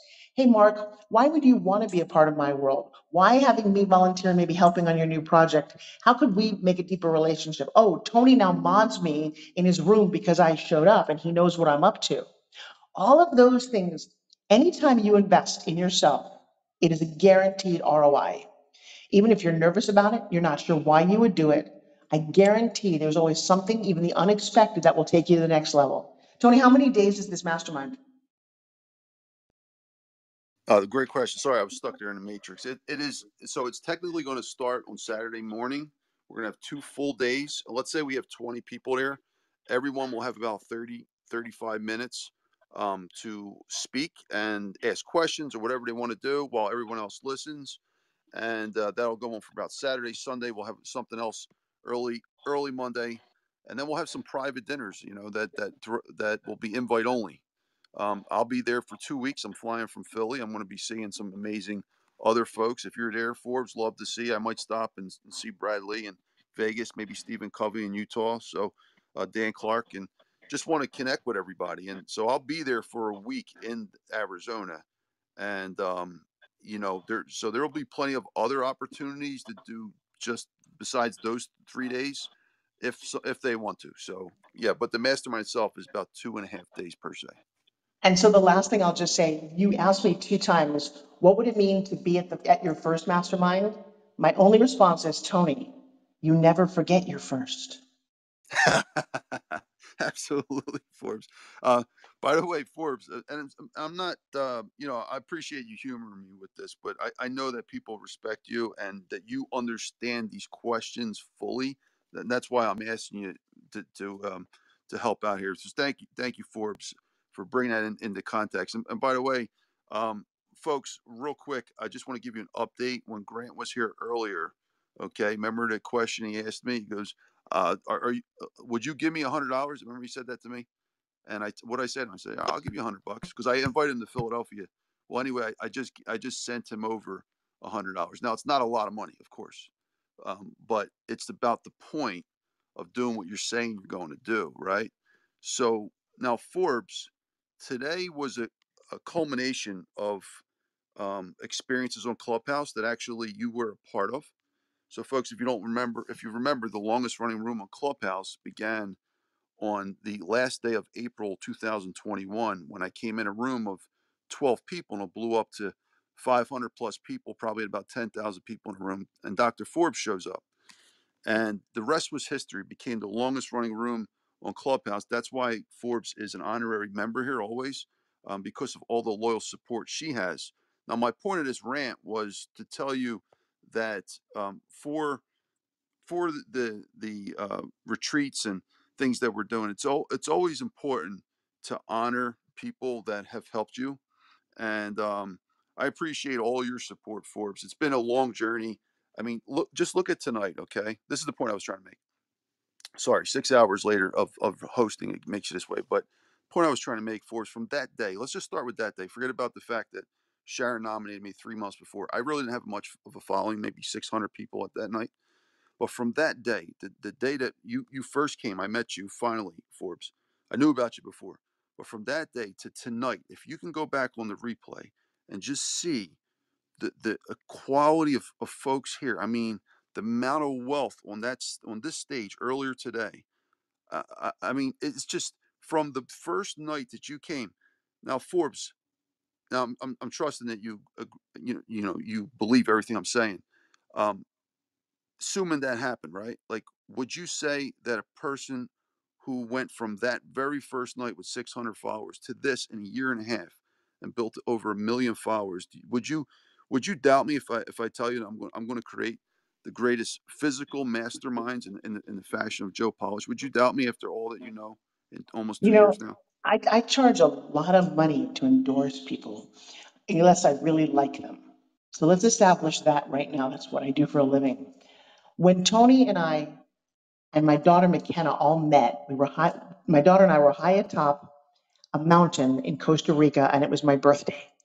And I just turned to somebody at the camp we were in. We had a signal, and I said, "Hey, you got to see this really cool thing called Clubhouse." And we lucked into Tony's room. And he's got this sense of curiosity and generosity that not only did we were there for about 5 or 6 hours, but it turned into one of the longest running rooms ever on Clubhouse. And I've watched you. Consistency is the key to success. You don't even have to be the best. You got to be consistent. And every Friday night, you show up here, you do it. You keep getting better and better guests. You keep asking hard questions. You're relentless in how you run your room. You've got great mods.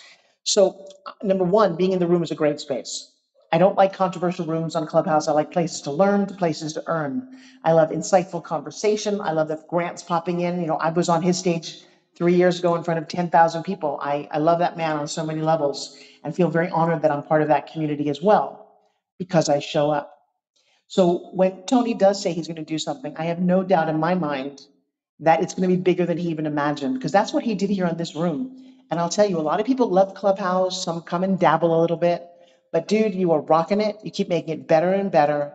And I honor you. I really do. So giving you your flowers and sending you lots and lots of love, because I think you're extraordinary. Forbes, thank you so much, Forbes. And I appreciate you humoring me here. And I'm not trying to toot my own horn. I just want to highlight the fact that what I'm trying to do here is help more people. And I think that when they walk out of this, there's going to be 20 changed lives. And Forbes, you are always an honored guest to be here. So, by the way, don't ever feel shy. If you miss an event, that's okay. Like sometimes we might not see you for a few weeks, but anytime you're here, I always bring you up, Forbes, because I know what a special person you are and that you're doing amazing things. So, let's connect offline. Maybe I can come, I'm sure we can come up with someone to fill that role for that summit for female superstar. We probably have, uh, I'm sure we have one or two that I can suggest just from this stage alone. But so yeah, definitely would love to help collaborate in any way that I can to help support you, Forbes. So appreciate all that you do. All right, folks. Lots of love, and Okay, I'll be listening in the background. Mwah. Good thanks, night, Forbes. everybody. All right, so folks, I'm at my tipping point here, and I think we've actually passed the 6 hour mark. I don't. Well, I mean, it's too late now. I don't want to lose the recording. Generally speaking, there's you can go up to 12 hours, but sometimes there's tech glitches if you go past 6. I definitely don't want to miss this room. Like this this stage earlier was the way. This is my last major stage for the year, folks. And I said that earlier. We're just having 2 holiday parties for the rest of the year. No more guest speakers. We're just going to be hanging out in the finance house. If you haven't, by the way, check out the house. Forbes too. Check out I have the finance house open to everyone. I have 2 other houses that I've opened right now, and I'm only letting just like the main guest speakers on this stage in there until I figure out what to do with them. I might eventually have to pay for them. So there's going to be a lot of changes, Forbes, and I want to let you know while you're here, and folks, there's going to be a lot of changes in 2023. I have to find a way to justify my time. I love you guys and all, and I want to help you, but to do 4 to 6 hours a night and not get paid, I have to find a way to do that. So I'm working on things in the background that will add value, because I always want to add way more value than whatever price I charge for anything. Okay, so at least 7 to 10 times, just like this mastermind, which took a year and a half to put together. All right, so I got a lot of things in the background. Just stay tuned. We're going to have exclusive clubs. I had 2 meetings with the big execs from Clubhouse 2 weeks ago, and they're going to put me in this pilot program of paid houses. Like, so it's basically a clubhouse. There's only going to be like 10 folks doing that, and I think this would be a great way for taking up the next level of Clubhouse. So stay tuned. I'll keep you posted with that. All right. With that said, folks, let's take 1 or 2 more comments, and then it's time to really close the room down, because we had a great run today. We had a great run. Congrats, everyone. I appreciate y'all. Anyone want to say hi or just come off the mic real quick and just share some love or anything? Or well, I'll keep it open for another 5 minutes, and I'd love to hear if anyone else wants to say hello. So just flash your mic. Flash your mic if you want to come off, say hi. Okay, and I see Rosemary giving some love. Welcome, Rosemary. Appreciate you. By the way, if you're new to the stage, don't forget to follow the club and myself or Diamond, and hit it to always, so you can ensure that you get in these rooms, because we have tech glitches sometimes. It's part of Clubhouse. I learned to accept that fact. Unfortunately, sometimes it really messes with your stage a little bit. But as it's for the persistency, okay. So all right, well, any of our co-hosts want to add any last? Diamond or Savannah, America's Supermom, Michael. Well, I just want to say, Dr. Forbes, thanks so much for coming in at the end. And Dr. Finance, this has always been a great space for the opportunity for people to network. One of the things that I would say is, again, Brad was talking about raising your vibration. And a lot of times people discount value because they have access, and they don't take the time to really leverage that access to the next level. So whether it is following other people, um, back channeling them, screenshotting the room, sharing it in the hallway, because, that's what it's like to be an influencer or a thought leader. It is sharing valuable information. And a lot of people miss out on those opportunities to ping other people in, people that you're following. I go through the people that ping me for stuff, and I support them behind the scenes, whether it's listening to a replay of some place that they ping me in, because you can't be on here all the time, but there are ways that you can still show support, following their Instagram, liking some of their things. If they pinged you in the room, there's so much that you can do that's following up and really creating engagement that doesn't cost anything. And another thing I would say is even other platforms. You have given a lot of value, and if anybody's on LinkedIn, they can give you a recommendation, for the value that you've brought to the stage consistently on Fridays. So, just want to say that, taking those opportunities, because when people look up you and they see their recommendation, that's how you raise the vibration. That's how you put yourself in the room, because people will associate you with Dr. Finance, and this is how you get to be in the room, starting out on that level and continue to grow. So I just wanted to add that, and thanks so much for the room, and happy holidays to everybody. Thank you, America Supermom. I appreciate it. By the way, America Supermom, are you coming to the holiday party next Friday? Yeah, I'll probably be coming through. I'll try to bring my kids so they can give us some entertainment in the background. Yeah, it's kind of funny, right? A holiday party on Clubhouse, but yeah, let's do it, and we might actually, I might do a portion of it in the Clubhouse, like the Finance House. So I think that would be pretty cool. So we can experiment with that.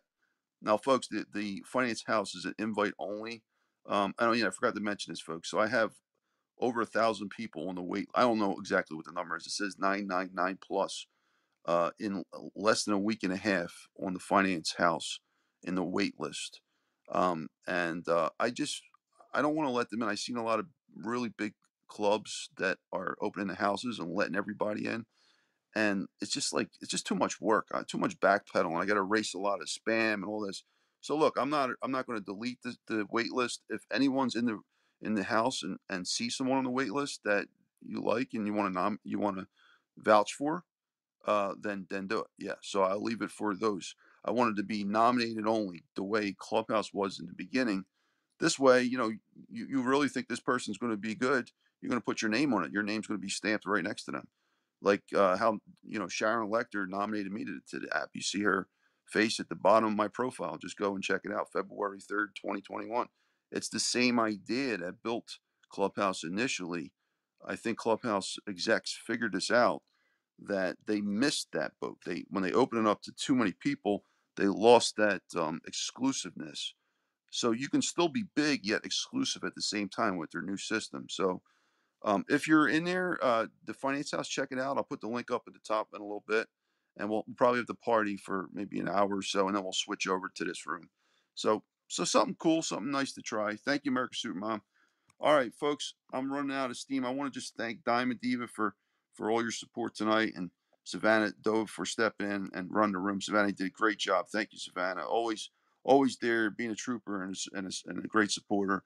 And folks, what's the crazy thing? I said this to Grant tonight. I said, Grant, you're the first person I've ever give money for on the stage. If you want me to give you $100, I did it, and it wasn't for paying him. Like, it was just to show him a gesture. But my point here was that, like, everyone on the stage comes in, um, even all the guest speakers, all my podcast people. Like, no, I've never given them any money, and they just pour in the value of all their knowledge to us, and for free. It's just an amazing thing we've got here.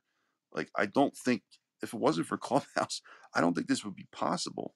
I don't know any other platform. I tried them all, and to make it work. But look, Savannah comes in, puts her time and helps out on the stage. Heidi, and always helping out. America's Supermom, and Michael's always contributing. And Mike, I like you a lot, Mike. We don't really talk, that much outside of Clubhouse. Though I love to connect with you. I love to see you at the mastermind, by the way. But I remember Michael picked up for me on a big stage one time. See, I don't forget little things. They're very important. It was a big stage, another room, and Michael jumped in and goes, "Well, you should check out Dr. Finance Mastermind, Masterclass."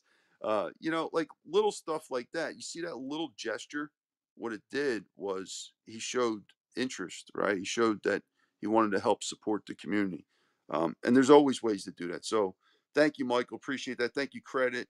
And Jackson just left, but Jackson was an amazing contributor to this community tonight. He brought in a superstar. I mean, he's not an influencer, the guy, but if you just check out his bio, I'm going to try to connect with him tomorrow, actually. I don't know if you guys were here earlier, and I can't remember his name. Paul Hutchinson. Paul Paul Hutchinson. Hutchinson.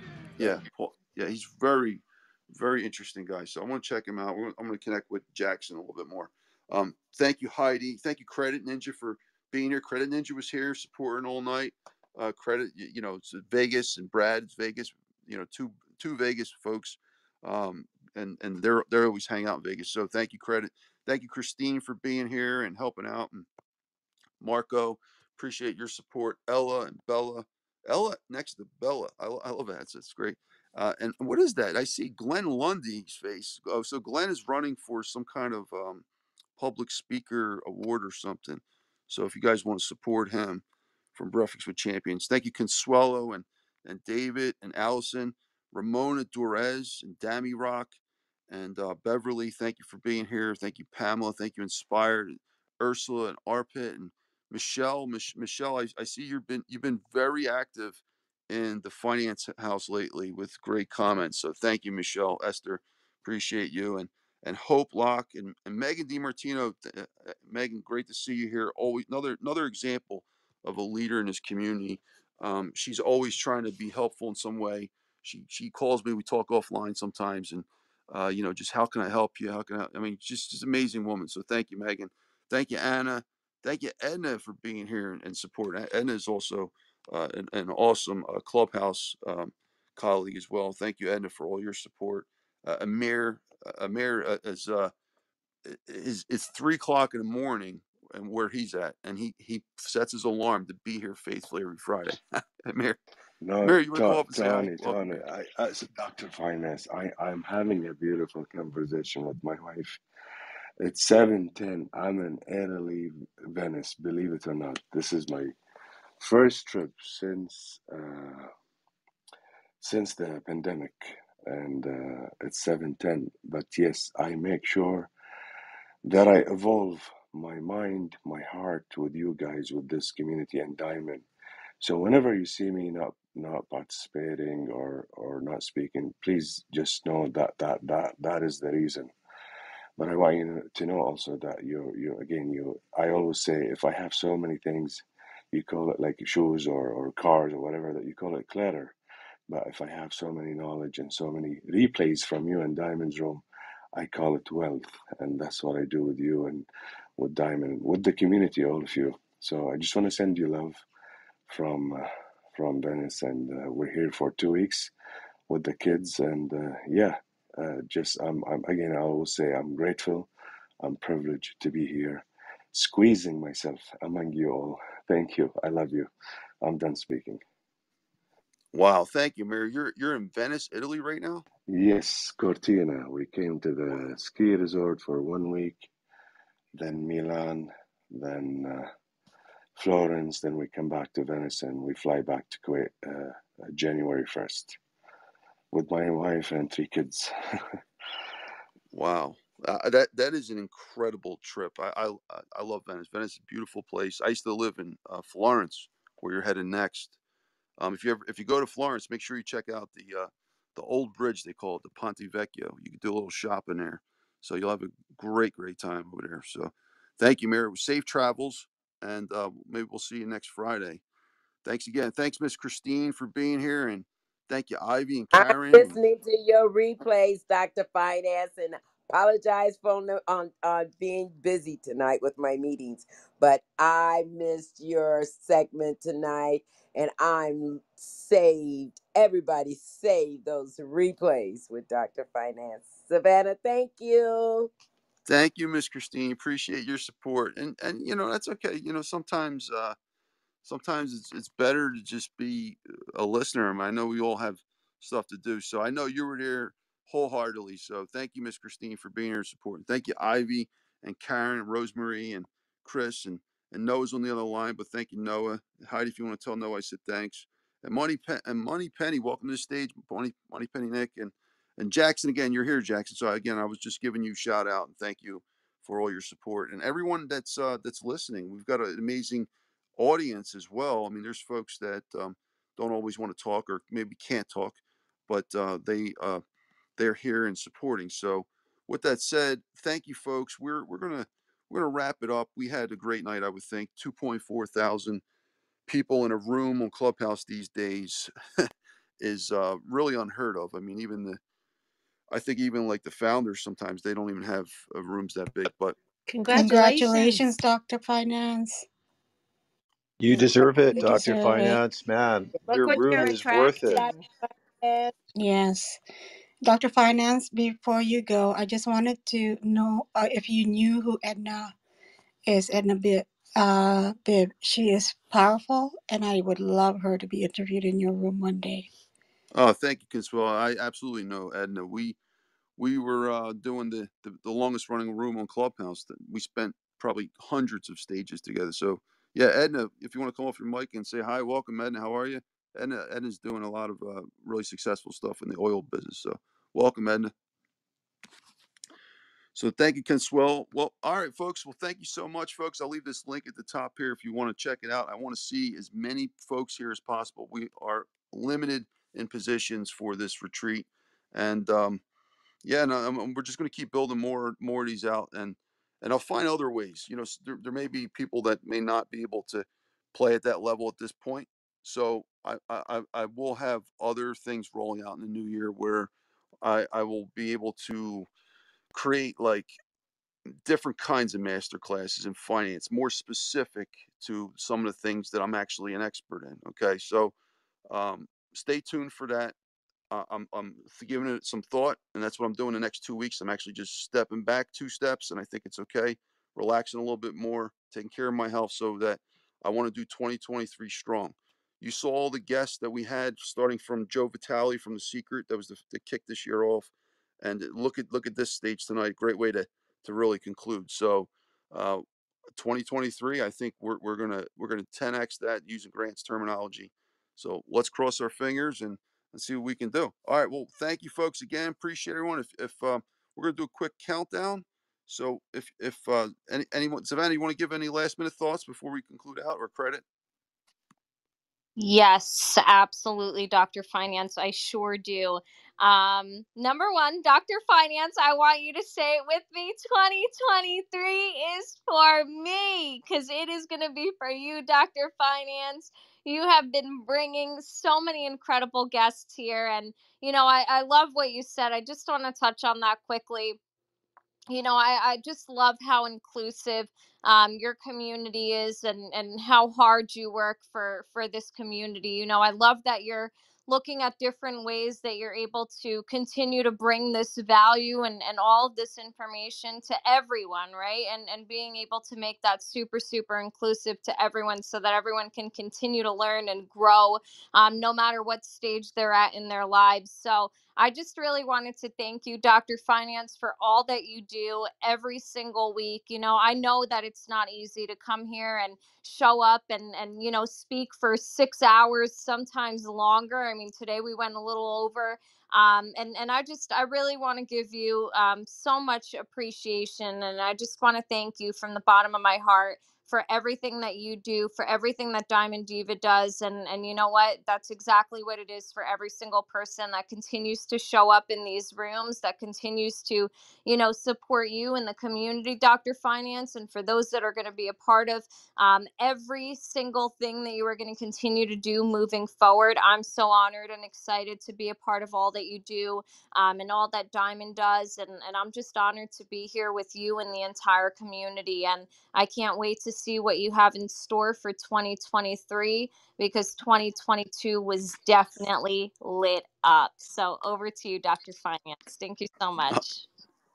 All right. Thank you, Savannah. Appreciate that. All right, folks, before we clean up real quick, just some quick links again. So here's the drfinance.info link. Definitely subscribe to the newsletter. It's free. That's the best way to keep in touch with this community. That's the first thing I would say. And then the books, of course. But folks, I just want to add on to what Savannah said. I want to thank you, Savannah, for giving me the kind compliment. I appreciate that. But I do want to let you know I don't like to take full credit. That's not my style. Okay. So obviously, yes, I'm doing a lot of stuff here, but the reality is, folks, I'd be nothing without you guys. Um, and that's a hardcore fact. This community is what helped catapult everything that I'm doing. I know off Clubhouse, I'm doing a lot of stuff too, but in terms of this stage, this presence, this community, none of these folks would ever, they wouldn't sustain themselves if I didn't have people showing up. So I get that. And, you guys are my anchor. So everything that's here, I give you guys credit too, equally, because we're in this as a community. If I rise, we all rise, right? If I get Oprah's attention, you think I'm not going to bring you guys with me? How many people think that I wouldn't bring you guys with me if I was hanging out with Oprah? What do you guys think? Hey, look at this. Check out the link that I just had Of earlier. course I you had this would. mastermind. I'm bringing you with me to these superstars. I mean, yeah, there's a price, but look, I paid 10,000. Okay, I'm not. I'll come straight out with it. My first mastermind was with Jack Canfield. It was a virtual mastermind for 10,000, virtual, and it changed the course of my life. Here I have his co-author talk about how life goes 360. 2 years later, his co-author as a featured member of my own mastermind and Sharon Lecter. Like, folks, certain things can change your life, right? So, but this community is key, and I would take you with me for sure, and in any way that I can, to my best of my ability. So, just take like tonight's stage. You know how hard it would be to speak, to ask Brad Lea a question, $50,000 an hour. Don't get it twisted, folks. That's what he's getting paid, $50,000 an hour as a keynote speaker. How many folks on this stage got to ask Brad Lea a question? Right? Like, you would never have access to him. I mean, unless you knew him, of course, or somebody knew him. But anyway, you guys are the anchors, and I want to pass the credit back to you. I thank you so much for being here. Don't forget to also, um, do the Twitter thing if you can. Twitter's a really good way to cross pollinate, to follow out on other social media platforms. And one last thing I want to share here, if you could bear with me. Okay, I'm putting the link in up the top. All right, folks. So this is the Finance House. I talked about a lot about it this week. I'm only going to do it like one or two more times. But just to make sure that no one misses out on this. So here's the link. If I've nominated you already, just all you gotta do is click on it. You'll go right back in. Now, to share my story with you, 4 weeks ago, maybe 3-4 weeks ago, I couldn't stand houses. I deleted them all. I couldn't take the notifications. I even deleted diamonds. It had nothing to do with diamond. Of course, diamonds awesome. I just couldn't take the houses. But then when I had that meeting with the execs, I got it. Like, it all clicked. So I think we could do a lot of cool stuff with this. If you know anybody that is quality, that won't spam and won't pitch or any of that stuff, invite them to the house. Okay. If you're already nominated, and if you're not nominated yet, just send me a DM and I'll take a look. But worst case scenario, folks, I probably invited everyone to the stage already there. All you got to do is click it and you're in. And if the notifications bother you, you can always just tune it down a little bit. All right. So that's one trick that I learned. Okay. But yeah, we're going to do some big things with that. So that's the Finance House. I'll leave that up for about another 10 seconds and then we're going to close the room out. So let's do a quick countdown, folks. Thank you again, everyone, for being here. We're going to see you Wednesday in Diamond's room in Abundance Mindset, and then on the holiday party next Friday. All right, so we're going to count down in 10. Anyone want to lead the countdown? 10, 9, 9, 8, 7, 7, 7, 7, 6, 6, 6, 5, 5, 5, 4, 4, 4, 3, 3, 3, 2, 2, 1. 1. 1. Thank you, Dr. Namaste. Finance. Thank you, Bye. Dr. See you in the Finance. Love Thank club. you. Peace and you. love, everybody. All right, great room. See you guys. Thank you so much.